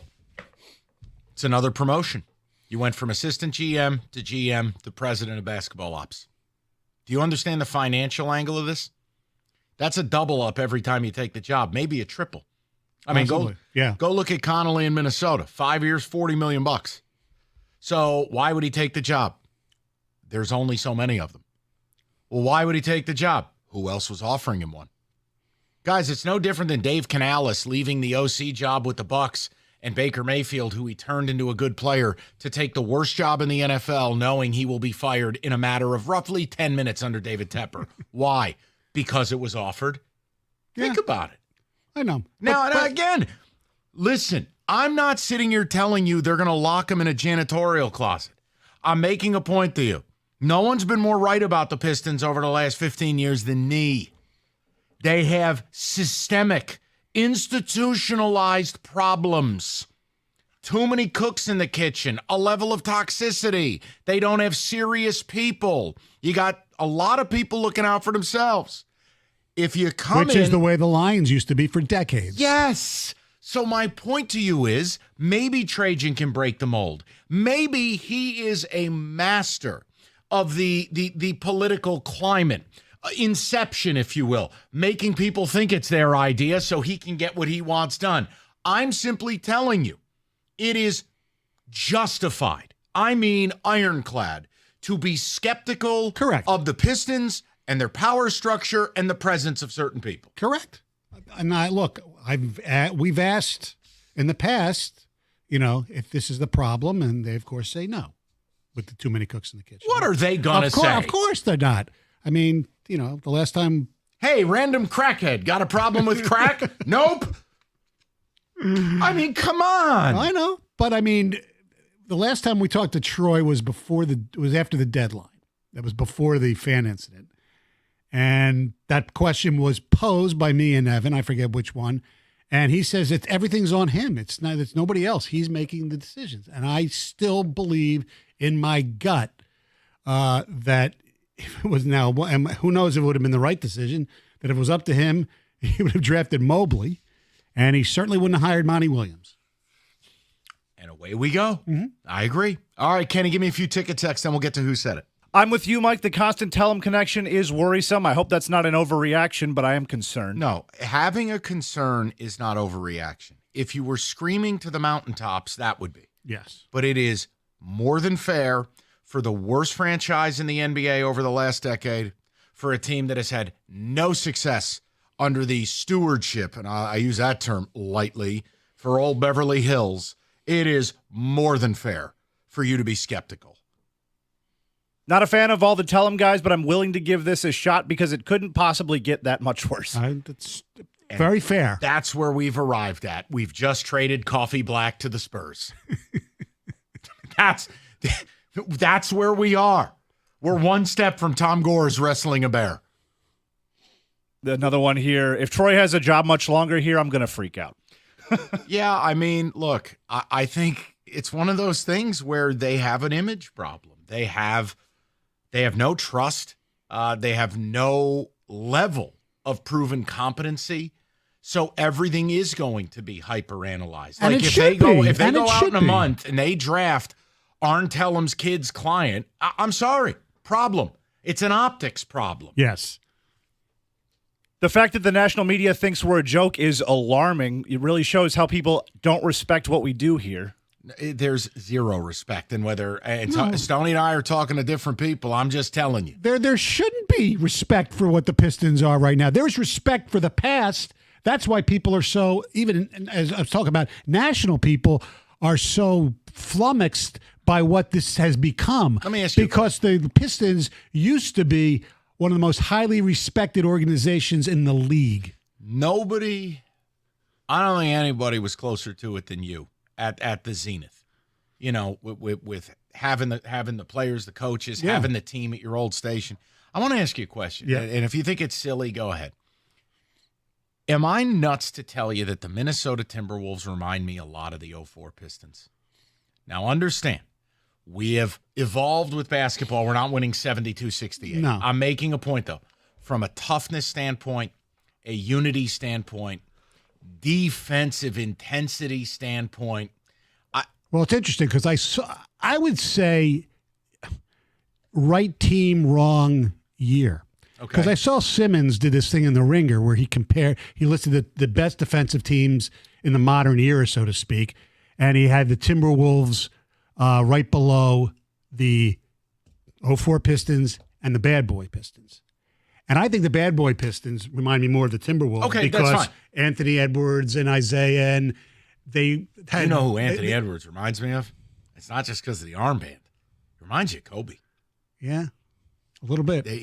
I'm telling you, that jump shot, the way he plays, there's an element to it. Right. But I like his mentality, but he showed some weird signs in the last game that, he was exhausted. I know that Kobe would never be exhausted. Okay, well, fair. But listen, a backcourt of Luka and Kyrie is going to. Oh, You just went 7 with the champs. I understand that. Yeah, but I just think they remind me more of the Bad Boys because they're better offensively than the Pistons were. Yeah, no question. Yeah. I mean, and again, it's a different era, but Correct. there are elements. Yes, no doubt about it. Kenny. Troy and Trajan are the Spider-Man meme. LOL. That's kind of concerning. No. They better not be. We're saying it's very rare you hire someone and you get a text message that goes, limited intellect, terrible social skills, awful at job, terrible hire. Like, that doesn't happen. Troy Weaver came here highly regarded. Right. Langdon comes here highly regarded. Right. And I don't remember your take when they hired Troy, but I was willing to give it a shot. It made perfect sense. I had no problem with it. Here's the problem. He showed up here and he was awful. Right. He drafted Killian Hayes instead of Tyrese Halliburton, among others. It's everything. It's everything. I know. James Wiseman getting Marvin Bagley and paying him. Yeah. Holding on to Jeremy Grant too long. Holding on to Bogdanovich too long. Never spending any money. And the craziest thing is when you'd ask him about it, his rationale, look at the East, Giannis and Embiid, we need bigs. I said, don't you need shooters? I'll leave it. Yeah, we don't need to talk about the Pistons. 248-539-9797. You want to play Who Said It? Yes. All right. We will play Who Said It next. 97.1. All right. Weather's got us ready to get out there and get on the road. It is Moran Buick GMC. To make sure you're all set, the 24 Terrain starting at $279 a month.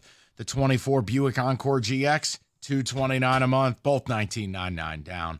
New stock arriving daily. Great, easy online ordering system at MoranExpress.com. Yes, Yukons and Denali's in stock. They got you covered. Moran Buick GMC, where you always get the best price, period. It's on Telegraph just north of Eureka and Taylor, or at MoranExpress.com. Moran Buick GMC, we are professional grade.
Brought to you by Precision Garage Door Service of Southeast Michigan.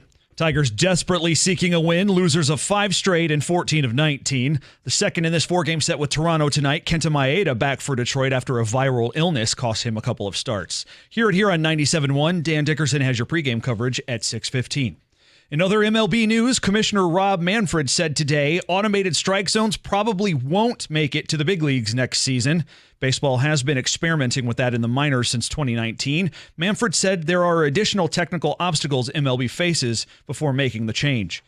And former Pistons coach and president Stan Van Gundy ripped ESPN for how it dismissed his brother, Jeff Van Gundy, last year. Speaking on Dan Le Batard's podcast, SVG said his brother was hurt by ESPN's callousness.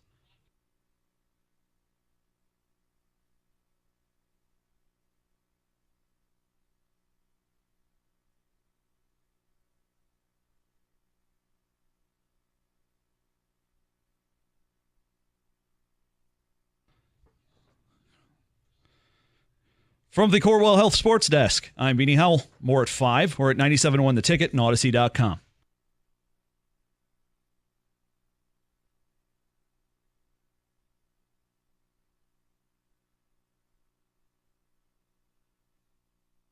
I think Stan is right. His brother was great. Okay. All right, but here's my problem. Yeah. I mean, we're going to get to who said it, but what do you want me to do? No, I know. I'm going to cry for Jeff Van Gundy. No, nobody's. Guy's making $13 million a year. Oh, my God, my brother lost his job. Why? No, I mean, come on. If somebody asked, I think he's right. Okay. And actually, I think he does a pretty good job on TNT. He's much better on TNT than he is attempting to run a basketball team. Oh, that's for sure. Kenny, are we ready to play Who Said It?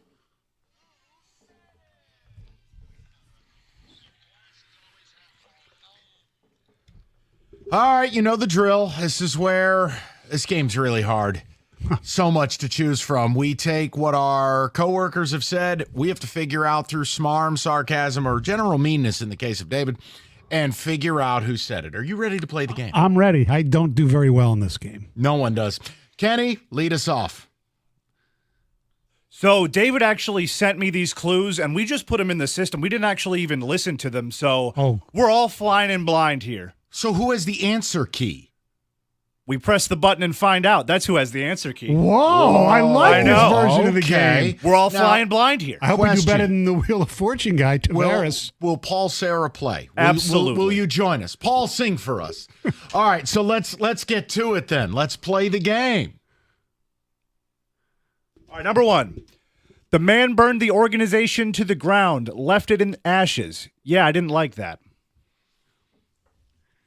Man burned the organization to the ground, left it in ashes. I have to jinx myself on that one. Wow. Because I think I know. Yeah, I think. Yeah.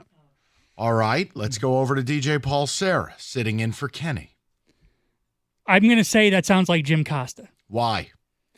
I don't know. The whole at the end? Yeah, the whole burning it to the ground, that type of thing. Yeah, I it just didn't sounded like him. that.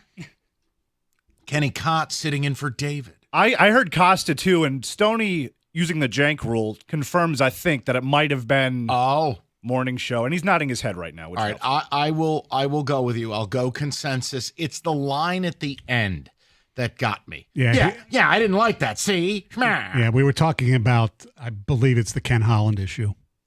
All right, who said it?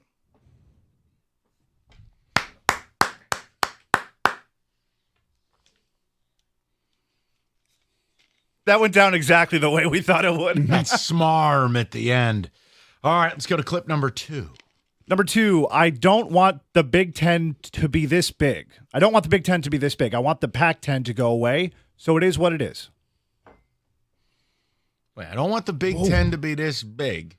I want the Pac-10 to go away. Michael Stone, sitting in for Rico. I'm clueless, so I'll say Rico, because he loves his college football in any way it's shaped. Okay, Paul Sarah. His microphone's not working. Hard to hear you without a microphone on, Paul. Audio medium. I got nothing on this, so I'm just gonna go. That's not an option, Paul. I know. I'm sorry. I'm gonna go Gator. I'm going to go it's Gator. But I need a reason. What would have led you to blurt the word Gator out? I got nothing on this, Mike. I know that's not a good reason, but there's it's innocuous almost. You cannot say you have nothing and then drop a 3-star letter word innocuous on us. We go to Kenny Cott.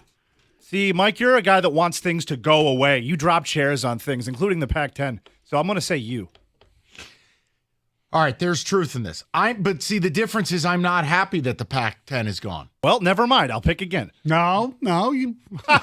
Now you're a rule follower, huh? But it doesn't mean I didn't say this in a fit of rage as Rico drank the bathwater of TV executives. I'm not mad about what you're saying, but I'm going to go a different direction. Off the board selection. Wouldn't that be John Jansen? Midwest tough guy, not like West Coast. And old school Big Ten, doesn't like the new school. What about, I'll go off-board selection. And he still called it the Pac-10, and even though they've been called the Pac-12 for years. The Conference of Champions. I'm going to go John Jansen as just an off-board pick. Kenny Cott. That's not a bad guess. I think this could... Actually, I think I know why Paul picked Gator. The "it is what it is" at the end, the kind of rounding it all up with the cliche. The general apathy. Yeah, that could be Gator. Hit the button. Did Stoney guess? Yeah, I said Rico. Oh, Rico, okay. Wow, shutout.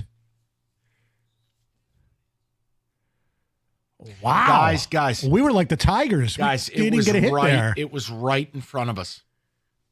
Very vanilla, very measured. It is what it is at the end. The only thing that was missing was respectfully, and we missed it. That was torque taking a 95-mile-an-hour fastball against the Royals. Mm-hmm. All right, let's go to number 3. Number 3, if this goes the way it's going, it's just going to be a minor league feeder system to professional football. It'll still be college football in a way because they're representing a school, but in name only.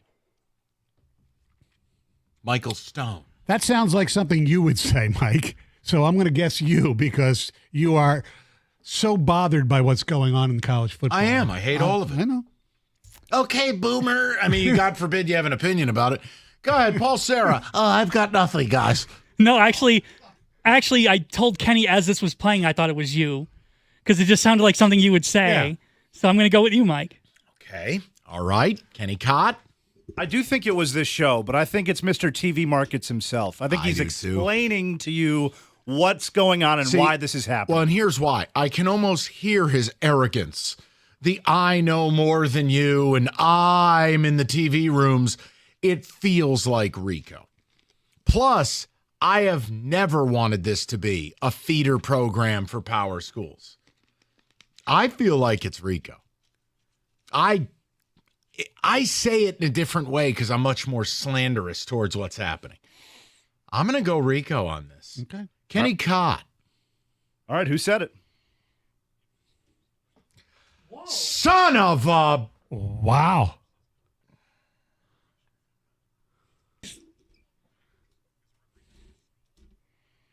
Maybe Rico and Gator are the same person. I apparently I pre-Gatored too early. Oh, my Lord. We are the Tigers. This game is difficult? Yeah. These are very vanilla quotes. Actually, we're better than the Tigers. We're 1 for 3. Yes. Kenny Cott, number 4. Look, I don't get offended by anything. I'm offended by that comment. I'm offended for Tiger fans. Oh, hell, that could be me. Wow. I thought you immediately as I was reading that. That could be me. It could be, but it could be Cookies. Because he was wound up about the Hinch thing, too. Oh, yeah, he really was. But he does get offended by stuff like that, so I don't think it would be him. Carson Anderson didn't talk about it. Odd. Have you been to the Sphere? I'm going to say you as well. Okay. Paul Serra. I got to go with you on this one, Mike. I know it's wrong the last time, but... All right, go ahead, Kenny.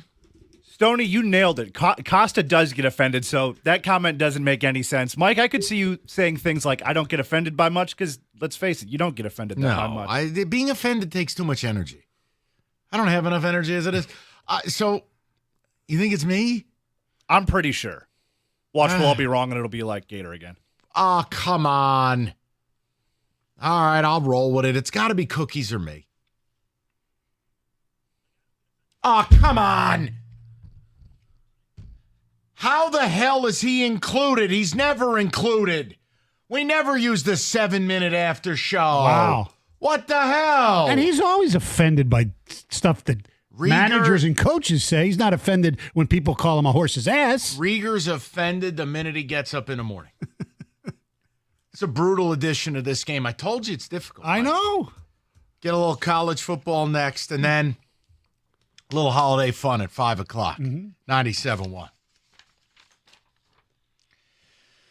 All right, you've heard me talk about Northville Lumber, oldest company in the state, largest Trex decking outlet in the country. Nobody stocks more, nobody sells more than Northville.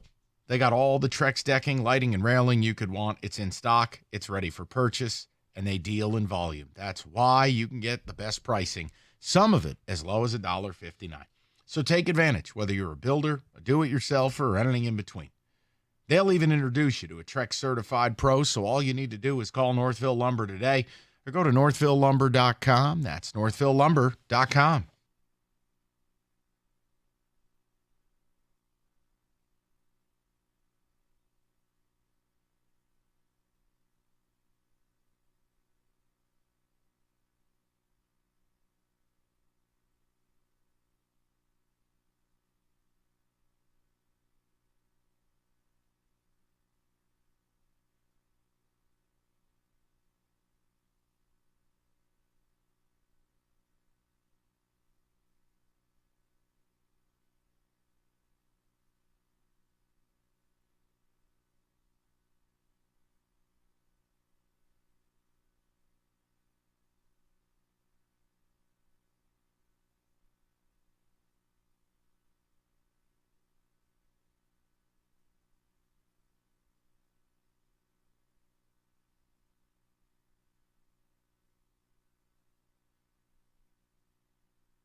Brought to you by National Benefit Plans. The Tigers come into tonight's game with Toronto on a 5-game losing streak that's dropped them to 10 back in the Central. Matt Manning had been scheduled to start, but the Tigers optioned him back to Toledo this afternoon, making room for Kenta Maeda, who returns from that viral illness to take the mound tonight. Here on 97.1, our coverage starts at 6:15. No official word yet from the Pistons on their reported hiring of Pelicans GM Trajan Langdon as Detroit's new president of basketball operations. That should be coming soon, though, with the NBA draft less than 5 weeks away and the futures of Troy Weaver and Monty Williams needing to be decided before that. Detroit's last president of basketball ops was Stan Van Gundy, who told Dan Le Batard today that Tom Gores handled his firing better than any of the other 3 NBA owners who dismissed him.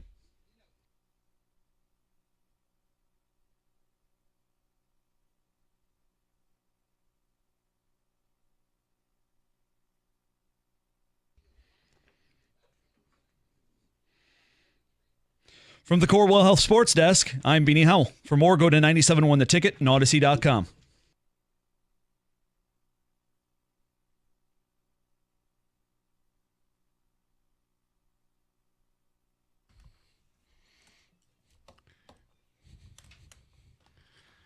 So glad Kenta Maeda is healthy. I mean, the whole team looks like they have a viral infection. It's also one of those things, too. I mean, at what point does Matt Manning just either sink or swim? I know. This whole shuttle routine is stupid. But it's not working. We talked Tiger baseball earlier. You want it, Odyssey.com rewind. We wanted to have a little fun later in the show. We've covered the Pistons. We've covered the Tigers. We've given you some football. Yeah, the Pistons and Tigers aren't real fun. No, and the assumption, and I'm sorry if it's a bad one, is most of you are either out of work or about to leave. And it's supposed to be a nice weekend for you and a long weekend, hopefully. So these guys wanted to have some fun. So yes. So I read something on the show sheet and I thought, wait a minute, is this Gators show prep? It was, hey, it's Grillapalooza, and I'm like, what are we doing here? So Kenny, or who wrote it? Who's guilty? Kenny. I put it on there. I figured. Meth head Tom Selleck. Right, you here wrote we it. go. Okay. Let the insults flow. So what do you want? What are we doing here? Well, I just wanted to know because I felt like 4 hours of sports. I felt like that was a little much considering we have a great day out. Everybody's traveling out to the boat or out to the picnic or whatever they're doing this weekend. I figured I'd want to ask everybody, what's on the menu? What's the spread look like? And then when I said that out in the bullpen, Mike, you immediately sprung into action and you said, I have the answer. Oh, I do. But I didn't know we were doing that on the air. I mean, we are. So hold on. I would like to hear it. Well, what do you need from the people? I need from the people, what's the spread? What's on the menu? You're barbecuing, you're grilling this weekend. What are you doing? Oh, really? What are you grilling? You don't own a grill. There's not space. You're a communist. I live in a... Second of all, hold on. The guy to my left doesn't know how to operate one. I know how to operate one. I just would rather my wife do it, and she does it because she likes to cook. It's definitely unmanly. I get it. Okay? But that's okay, so here's my grill topic. Okay. Which one of these bozos is a bigger commie? Okay? The guy who won't grill or the guy who don't own a grill? So you want to ask what's on the menu? We're having our barbecue with the neighbors. So we're going to have brookies. Oh, sure. Dear God, with this brookie topic. No. So what's so you want to? No, there's an item that I think is underappreciated for holiday events for grilling. No one seems to grill it, and it is to me the best way to serve a bigger group of people. Well, you're going to laugh at mine. One of my favorite things besides for you not to cook and leave to others. Yes, yeah, whatever. Got it. Okay, but good. I've done it too. The best thing to put on a grill that's not just hamburgers, hot dogs, and chicken, which I love, is corn on the cob. Oh, dear Lord. Corn on the cob on the grill is great. I'll leave that to you. Okay. I don't. The corn is it's a total waste. It's just I don't even understand it. Really? It doesn't have any value. It's a nothing. You're just eating nothing.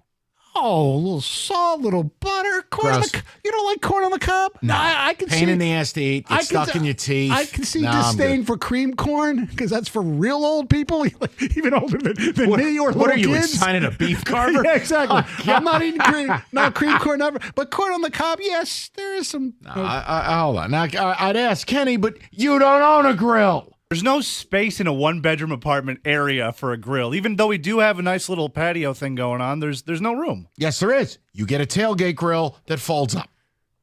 You have a briefcase grill. Kenny, you're missing out on one of the great joys of life, which is grilling. It sounds great. I mean, I've done it with my father before when I was a kid. It's been great, but... Okay.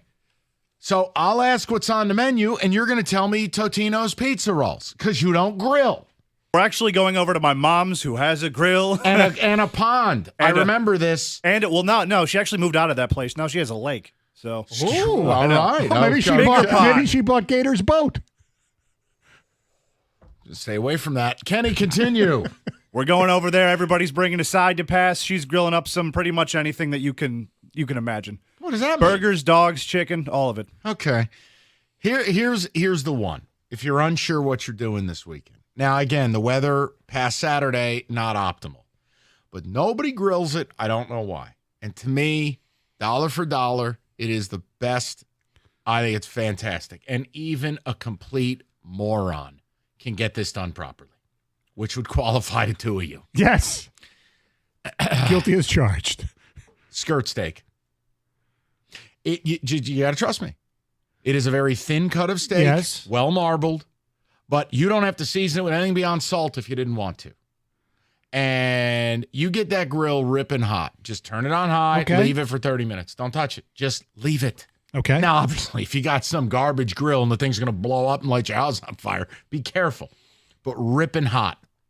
And 2-3 minutes aside, tops. Don't touch it. Just leave it there. Let it char, let it roll, let it rest for 15 minutes, slice it against the grain. Dollar for dollar, it is the greatest thing you can grill. It's incredible. It'll feed a crowd. You're good. And you don't have to worry about marinades. You don't have to worry about doneness. You don't have to worry, oh my God, you burned it. You're going for char. And you can go as crazy with rubs and different things as you want. But if it's just salt, ain't nobody going to complain. I don't hate it. I just, even if I go to a really nice restaurant and I'm getting steak. They're not going to serve skirt steak. Yeah. I mean, so. That's why it's a hidden cut. Okay. Come on now. All right. I was going to say, that's not what I expect. I don't know what I expected. I don't think it was skirt steak, though. What did you think we were doing? I thought he was going to do some off the beaten, some kind of salmon or something like that. Grilled salmon. 100%. I thought it was going to be way off the beaten path. Exactly. He just went a different cut of steak, which is good. Who doesn't like steak unless you're a vegan? Oh, really? How about middays? I said unless you're a vegan. He ain't a vegan. He's a weirdo. Doug just doesn't eat red meat. Well, that's true. I don't even know what you call that type of person. I call him a weirdo. Sorry. Yeah. Got to take a text here. Mike doesn't like corn on the cob, especially off the grill, and Kenny and Stoney are communists. These are all true.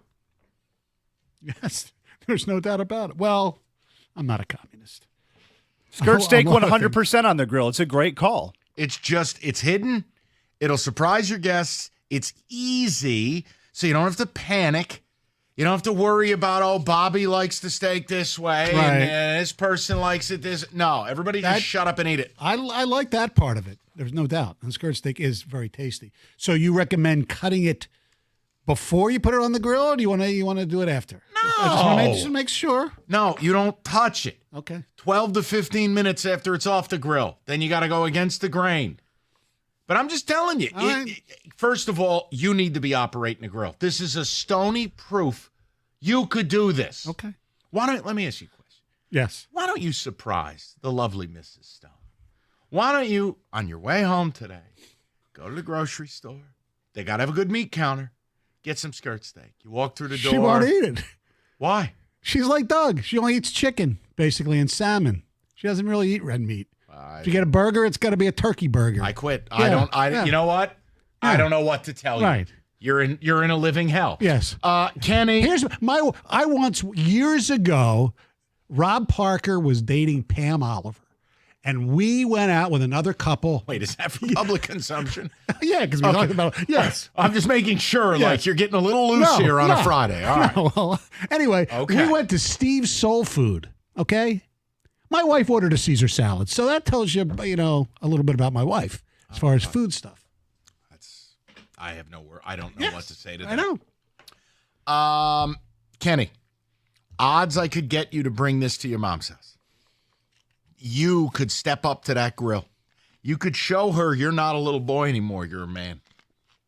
I don't hate the idea. You get up there in that stupid little Hawaiian shirt. Yeah, Mom, step aside. I got this. I got this. I'm telling you. I'm taking this grill. That's it. And think about how you're going to elevate the Cott family reunion here. Or I burn down her new house. You're not. It's impossible to burn a house down. To be fair, I don't know what kind of grill she has. Oh, dear God. Okay. All right. Couple texts here. Flank steak better than skirt steak, cut the same as skirt. Yeah, there's an element to that I'll agree with. The problem with the flank is it's super lean and it's very hard to get a good crust on it.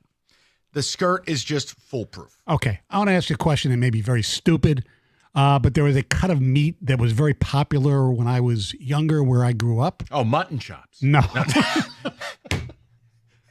What was that Seinfeld episode? I tell mutton. You, that corn's got nuttin' on that mutton. And it's probably there's probably a different word for it. Okay. A different London broil. I don't even know what that is. Okay. Isn't that what they make roast beef out of at the Boar's Head counter? London broil is a type of meat that was really good. It's kind of like 1950s classics with Mike Stump. This weekend he'll be dining on Baked Alaska. It's a beef dish grilled marinated beef, then cutting it across the grain into strips. Yeah, sure. God bless. You would like it. Okay. First of all, I don't get how I don't know how you don't eat red meat. I just don't understand. Me neither. It's one of America's great joys. It is. Absolutely. There's nothing. And you won't step up to the grill and cook. I will, but it's amazing. It doesn't seem like he's too thrilled to. If I had a grill, I'd be experimenting on that thing all the time. I'm a lazy ass. If my wife wants to cook, let her cook. It's like she does gardening. I offer to help. She says no. They're different. One of them's a point of pride. The other's a pain in the ass. You figure out which two. Kenny, let me ask a question about the grilling situation at Casa de Cott. Yeah. So what is this patio situation? It's just a little. There's not enough room for a grill. It's too small. It's just for people. Do you have grass? Yes, lots of it. Could you place a grill on the grass? Sure, yeah. So why do we not have a grill? What do you mean? Because here's the deal, all right? 1-bedroom apartment. The problem is when you're inside of a 1-bedroom apartment, you realize that space is at a premium. And then when you have people giving you all this stuff when you're moving out and moving in. We'll create some space. I don't know if you can. She's out. Kenny lives alone. I got room for a grill. What about, I wouldn't recommend it for a steak, more burgers, but the George Foreman grill. Oh, for God's sakes. Jesus, Mary and Joseph. Kenny, you could buy a small Weber. That's the size of your PlayStation. You're acting like we're asking you to get an oil drum smoker and attach it to the back of a truck. Come on. I don't think you understand how much space is at a premium here. We're talking about... You can get rid of the cat? You know what? Now you're starting to make sense, Mike. Now you make sense. Yes, I agree with that. That you're right about that. I've been trying to leave the door open so many times for that thing to walk out, but... Okay, I don't know that that's the right It won't do it, Mike. Ticket text and we'll move on. But I'm telling you, if you don't know what to make this weekend and you're looking for something to impress and it's easy, no stress, skirt steak, telling you. Okay. And now listen, there are seasonings galore. We could do 2 hours on seasonings. We're not. But you asked, I gave you an answer. I'm disappointed in you and I'm disgusted by him. What would you rather be, disgusted or disappointed? 248. It's un-American. I know. Kenneth. Oh, man, Stoney, London broil, that was a charcoal grill staple in my youth. That's from Paul from Shelby. Signed 1948. Is that what you made your uncle when he got home from the war? Jesus. Whoa, London broil. Okay, go ahead. Skirt steak and flank steak are the two best hidden gem steaks in the world. They are. I'm with you, man. They're good. It's something, and Flank steak was it's very similar to London broil, I believe. Maybe they're the same thing. Who knows? Yeah. Go ahead, Kenny. Never even considered skirt steak, but it's definitely something I might try this weekend. And I'll tell you the best thing to do when you buy it and you bring it home. I don't care if you're not cooking it till that night. I don't care if you're cooking it the next day. Put it on, whether it, a nice little I don't know if you got a marinating dish or you got a plastic container. Put it in there, season it liberally. Leave it uncovered, put it back in your fridge. It's called dry brining. The salt's going to pull some moisture out. You're going to form a better crust with it. The seasoning, it's perfect. You won't even see what you seasoned it with by 8 hours later. It's just a little trick, but it works fantastic with that. Yes, Kenny. Stoney doesn't grill and Kenny can't grill because he doesn't own one. These two are losers. That's from Or, Joe. as I said, commies. That's really what it boils down to. No, not commie. I got Yeltsin and Gorbachev next to me No, over here. a commie would be friends with Putin. I'm not a commie. Okay, fair enough. You're taking it a little literal. You're I not know. American. No, I know. Believe me. All right, warmer weather. How's the garage floor look? Is it stained and cracked? You got a bad epoxy job, chipping paint. It's a mess. Do yourself a favor. Call Comer and Cross, get a free and easy quote, and in one day, they're going to move everything out. Sounds like Kenny needs his whole place moved out. And then strip, fill, fix, and it's better than new. They apply a gleaming new Comer and Cross garage floor, and you'll be protected for years. Comer and Cross is the gold standard. Guaranteed to not chip, crack, or yellow. Guaranteed to have no epoxy tire lift as well. You will absolutely love it. Quick and easy quote, 248-266-4443. That's 266-4443, or you go to comerandcrossgarage.com.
You missed anything, Odyssey.com rewind. Just having a little fun here. It was a revelation. Stoney refuses to grill. Kenny doesn't own one. I don't refuse, but you know, refuse. No, you said to me straight up, you don't enjoy it. You'd rather not do it.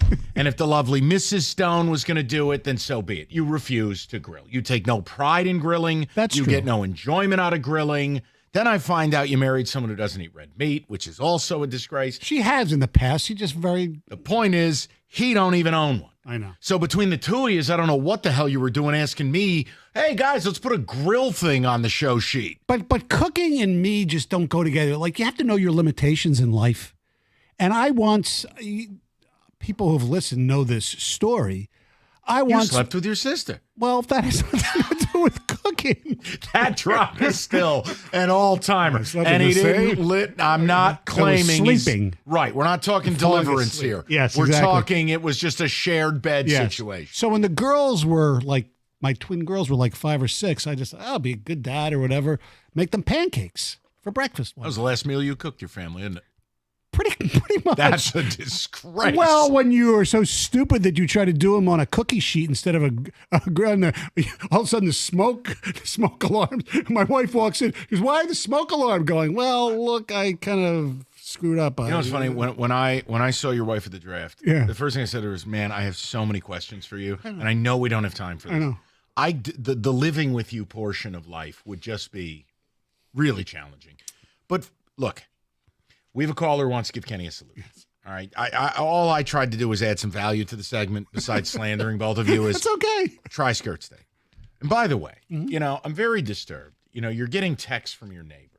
Yes. None of this was about it. I know, she knows. All right, come on now. Let's not be narcissistic. I didn't call you out singularly. I said in general, people who go on games. Right, she knows. She laughed. Calm When I said it, down. She laughed. Have a brookie. Now listen. We have a caller that wants to help you, Kenny. Are you open to help? Absolutely. Because right now I see a bunch of people around here who love you like crazy, and we feel like we're losing you. Help me get rid of the cat? Because that'd be good too. I'm going to go to Glenn, and Glenn's going to lecture you. Glenn, the floor is yours. Hey, what's going on? Happy holiday weekend, Same to everybody. Please be safe.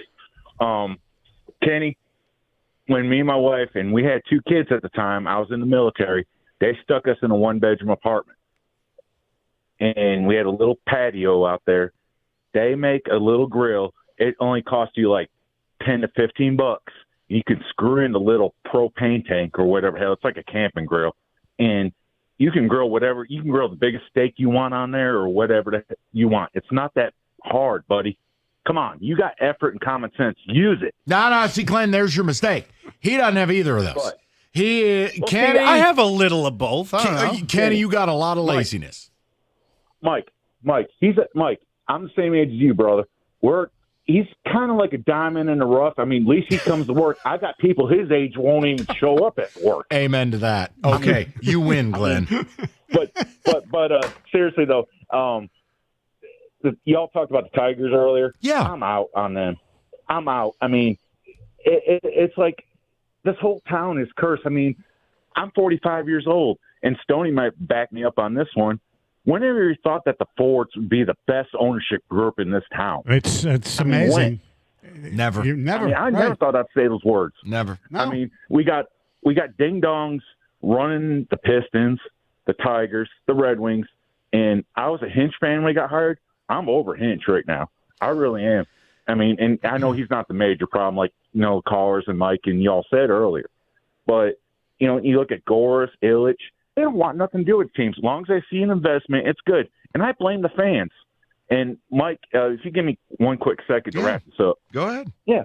You know what? Like, we had the biggest problem in the 90s and early 2000s before you got here. You know what? The biggest problem was team was losing.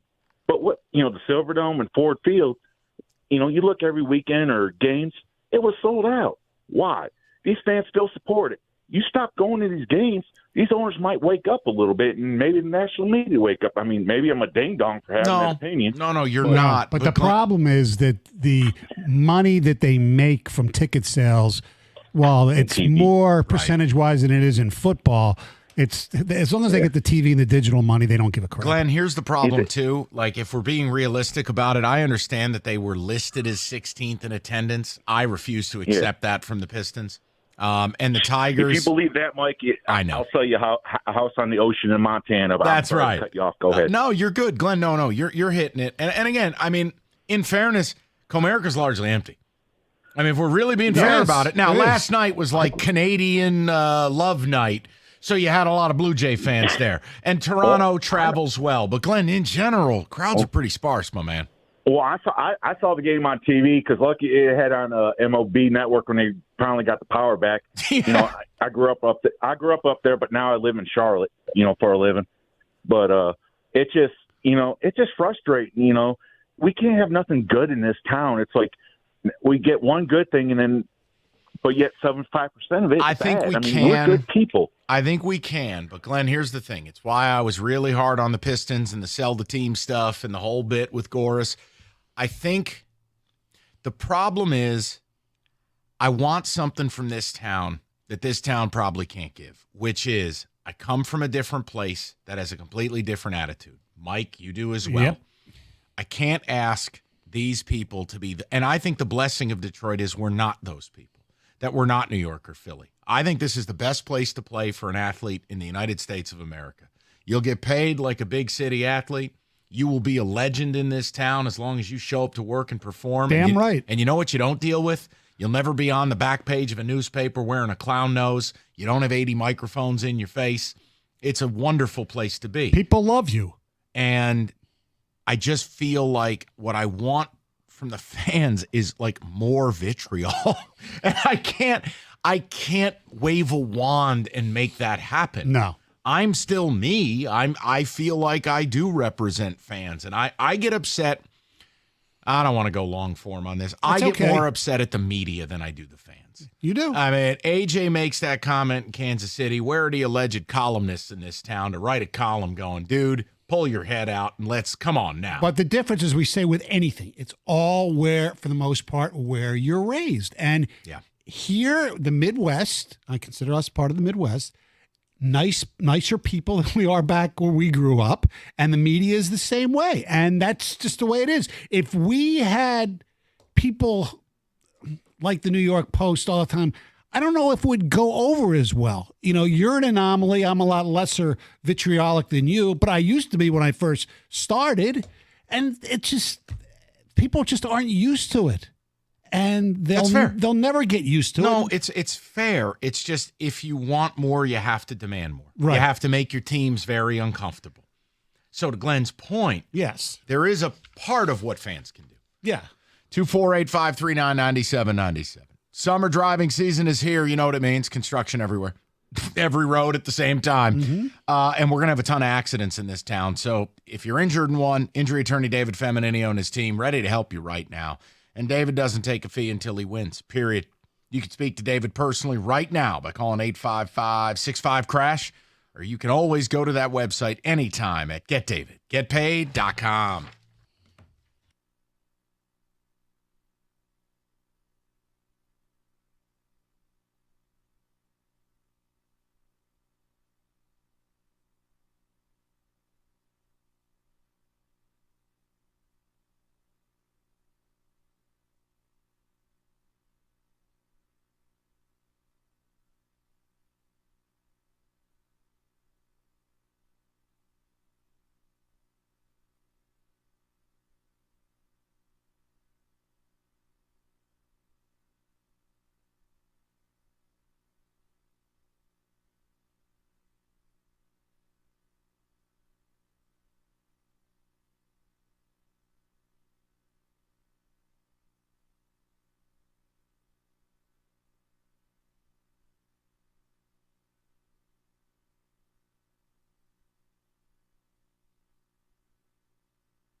Brought to you by 24 Seconds Bar and Grill. The Tigers are back on the diamond tonight against Toronto and back in their City Connect unis, and the lineup is out. Winsel Perez leading off, Riley Green second, Mark Canha third, Kerry Carpenter cleaning up tonight. 5 through 9 goes Vierling, Keith, Torque, McKinstry, and Kelly.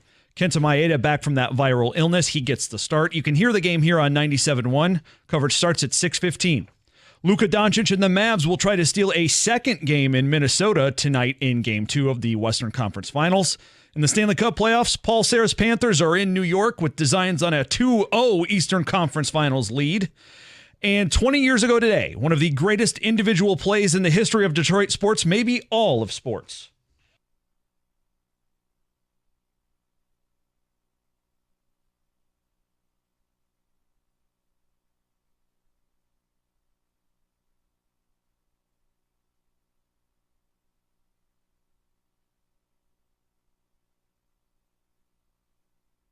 From the Corewell Health Sports Desk, I'm Beanie Howell. More at 6 or at 97.1 The Ticket and Odyssey.com.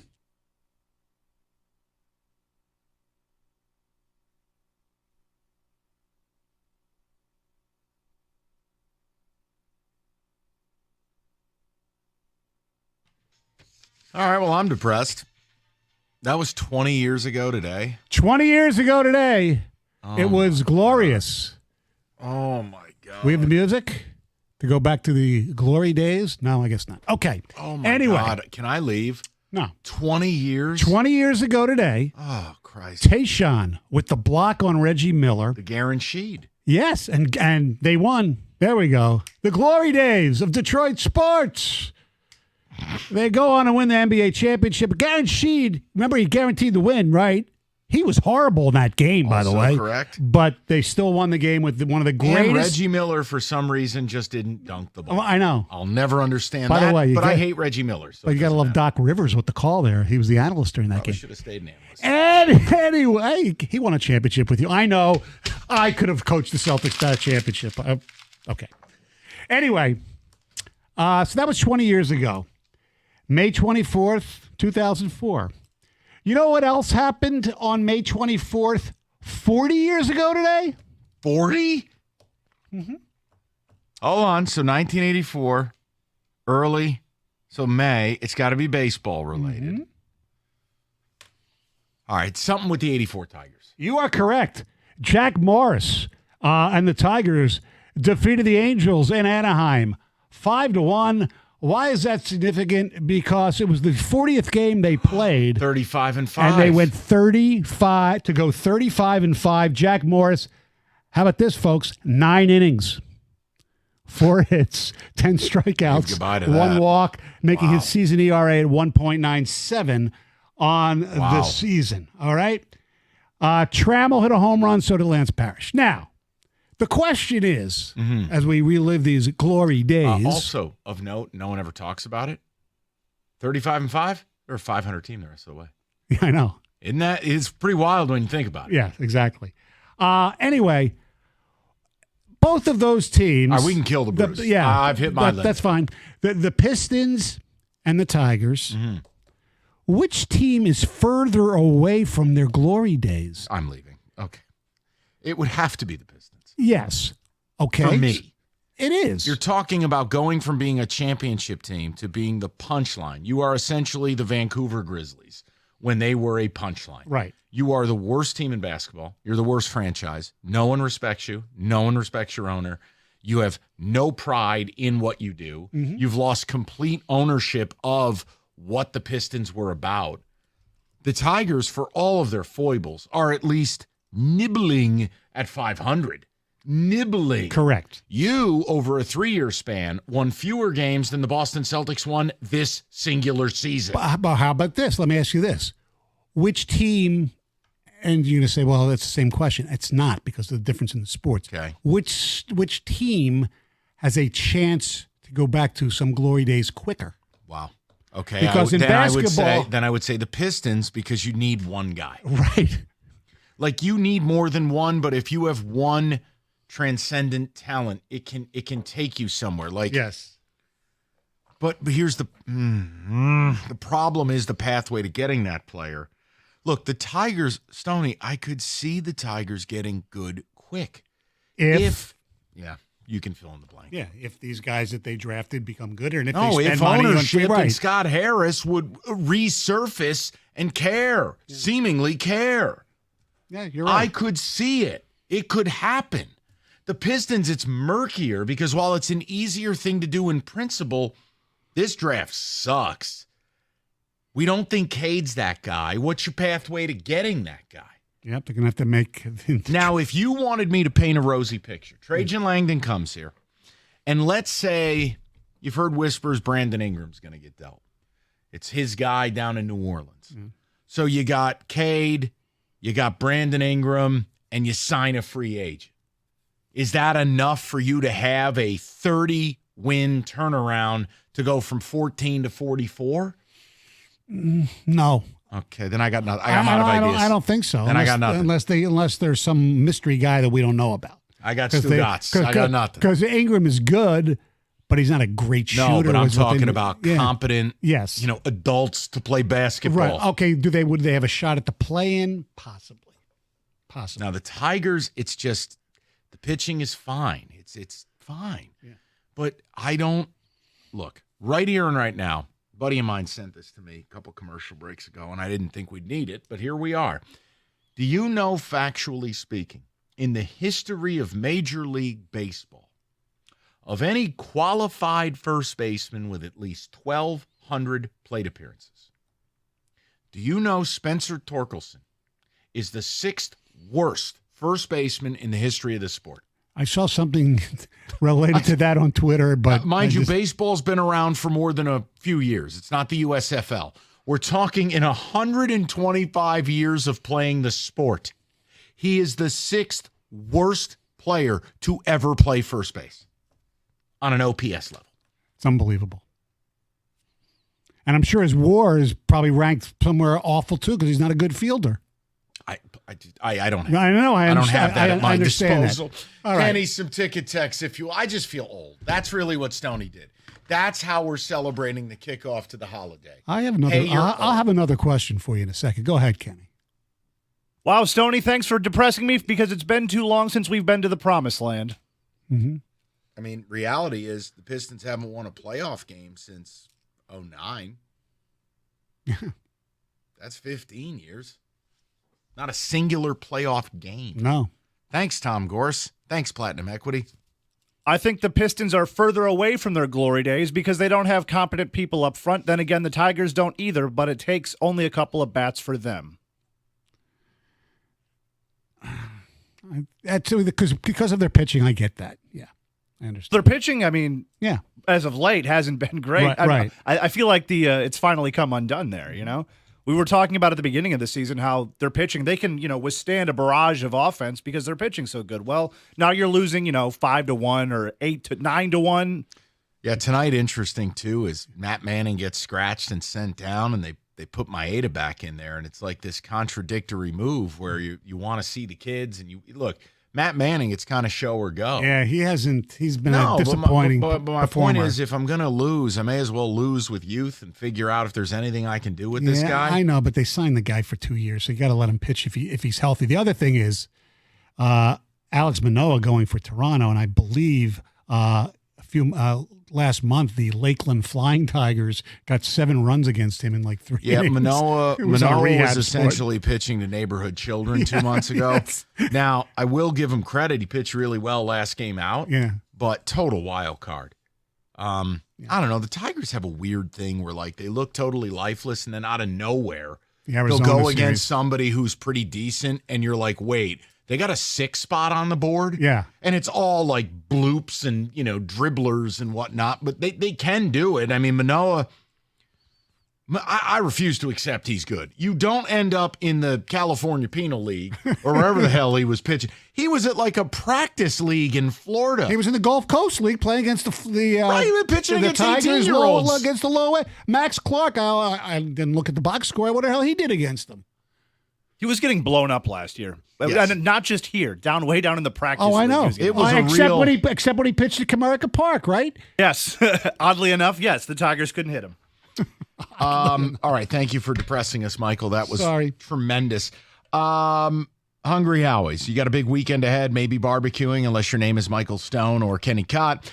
Maybe you want to get dinner on the table quick tonight. Hungry Howie's mix and match any two items starting at $6.99, and they have expanded the menu, meaning the things you can pick from, whether it's a medium one-topping pizza, the apps, salads, or even brookies, which is apparently a thing because now Cookies has mentioned it and so has Stoney.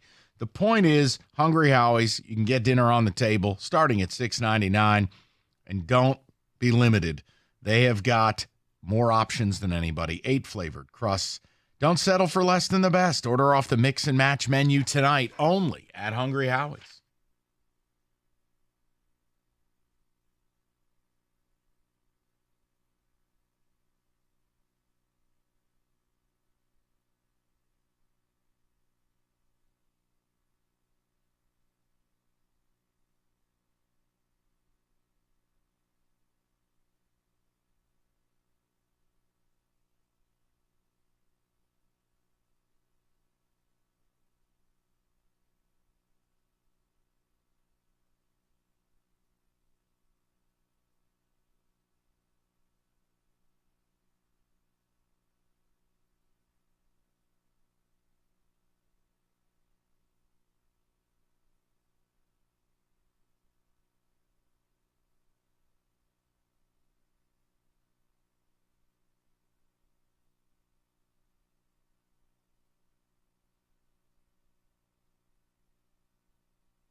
Brought to you by Michigan Hair Restoration.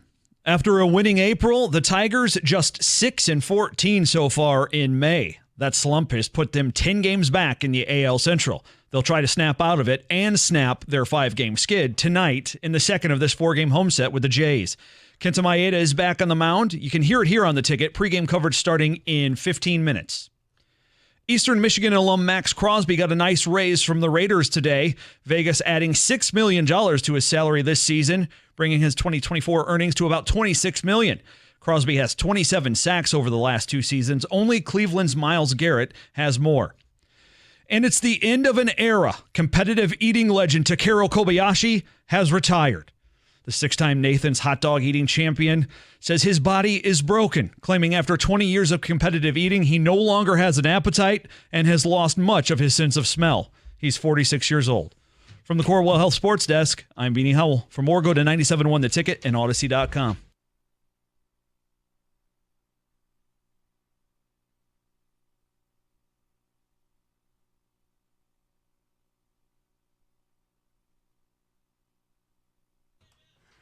One of the great athletes of our time hanging it up, huh? Jim Costa? Kobayashi. Oh. I didn't know he was alive. All right. It's Chestnut versus the world now. Okay. It's time for the big finish. We get you to Tiger baseball.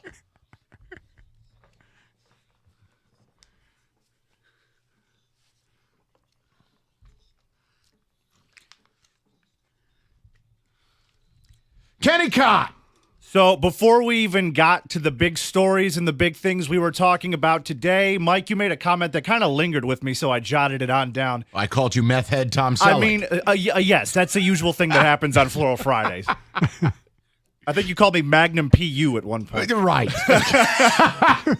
Go ahead. You said you were talking about Ken Holland right in the first segment. You were talking about if we can't be happy, nobody can be happy. That's right. Could you elaborate on that a little bit? It is difficult when we are mired in misery.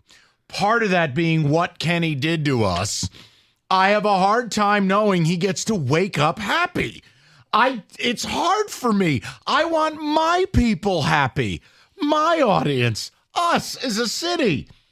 I get it, but I understand that Connor McDavid is super good, and yes, the people of Edmonton, that really is a death sentence living in that hellhole. So maybe I need to lighten up. I think it would. I get ridiculous joy when the Leafs lose, and I chuckle the fact that Canada has not won a Stanley Cup since 1993. That is a very strange thing here locally. You do take a lot of, people take pleasure in that. Because the Leafs are like the Lions of the NHL.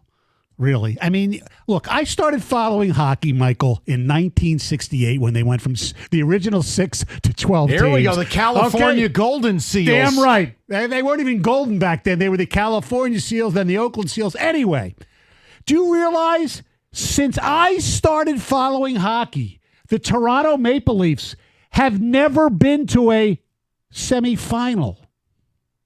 That is remarkable. They've never won a 4-round Stanley Cup playoff. Yeah, they should be the Yankees because it's the most U.S. city, the biggest dollars, the biggest, and they are, they're trash. We know more about hockey than you do. Okay, who cares? Okay. You stink.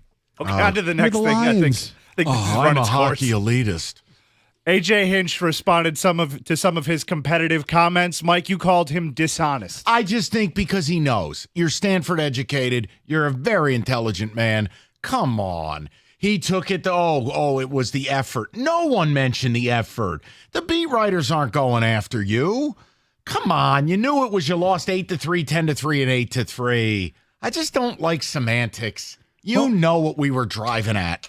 What we were driving, but was Chris McCoskey driving at that. That's the difference. Come on. When McCoskey asked the question, it was 8-3, 10-3, 8-3. You guys weren't as competitive as you normally are. Right. What, do I got to spell this out for you? Well, you went to Stanford. I know, but it is semantics. I think the competitive is like a code word, kind of like soft and quit.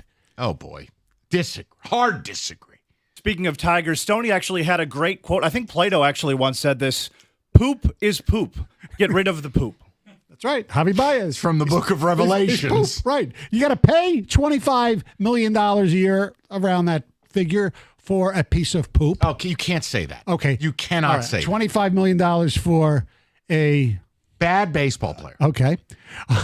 So you might as well just get rid of him rather than having him shown. Chris Ilitch probably made $25 million on interest today. Like pizza. No, when people apologize for billionaires, you just show you have no understanding of economics. The money is literal change in his pocket. To us, it's not. Mm-hmm.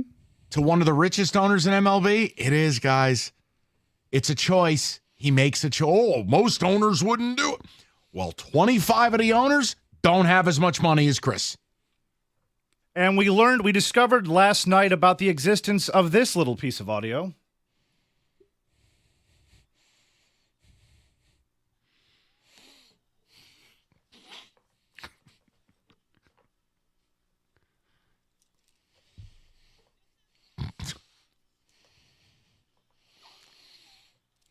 Wheel of Fortune gone wrong. Stoney, elaborate.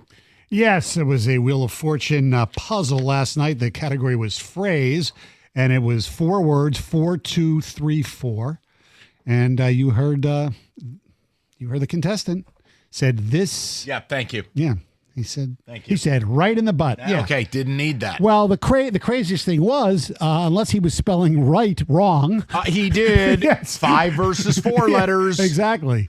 So it's one of the classic game show bloopers, mistakes, whatever of all time. Thank you. Yes. Actually, keep that drop around. Yeah. That one I know we can use.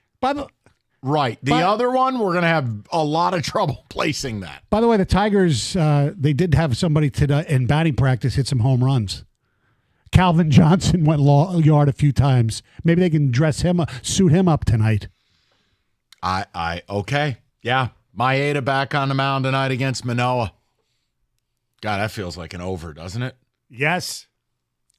I don't know. Well, listen, go enjoy your weekend. Don't be sad with the Tigers. Yes, exactly. Hell of a job. I hope Thank you had fun. I always have fun with you. Thank you for letting me Yes. come in. All next week, I'm in with cookies, including Memorial Day. Oh, the cookie factory is on. We will talk to you guys next week. Thank you for listening. 97.1 Tiger Ball's next.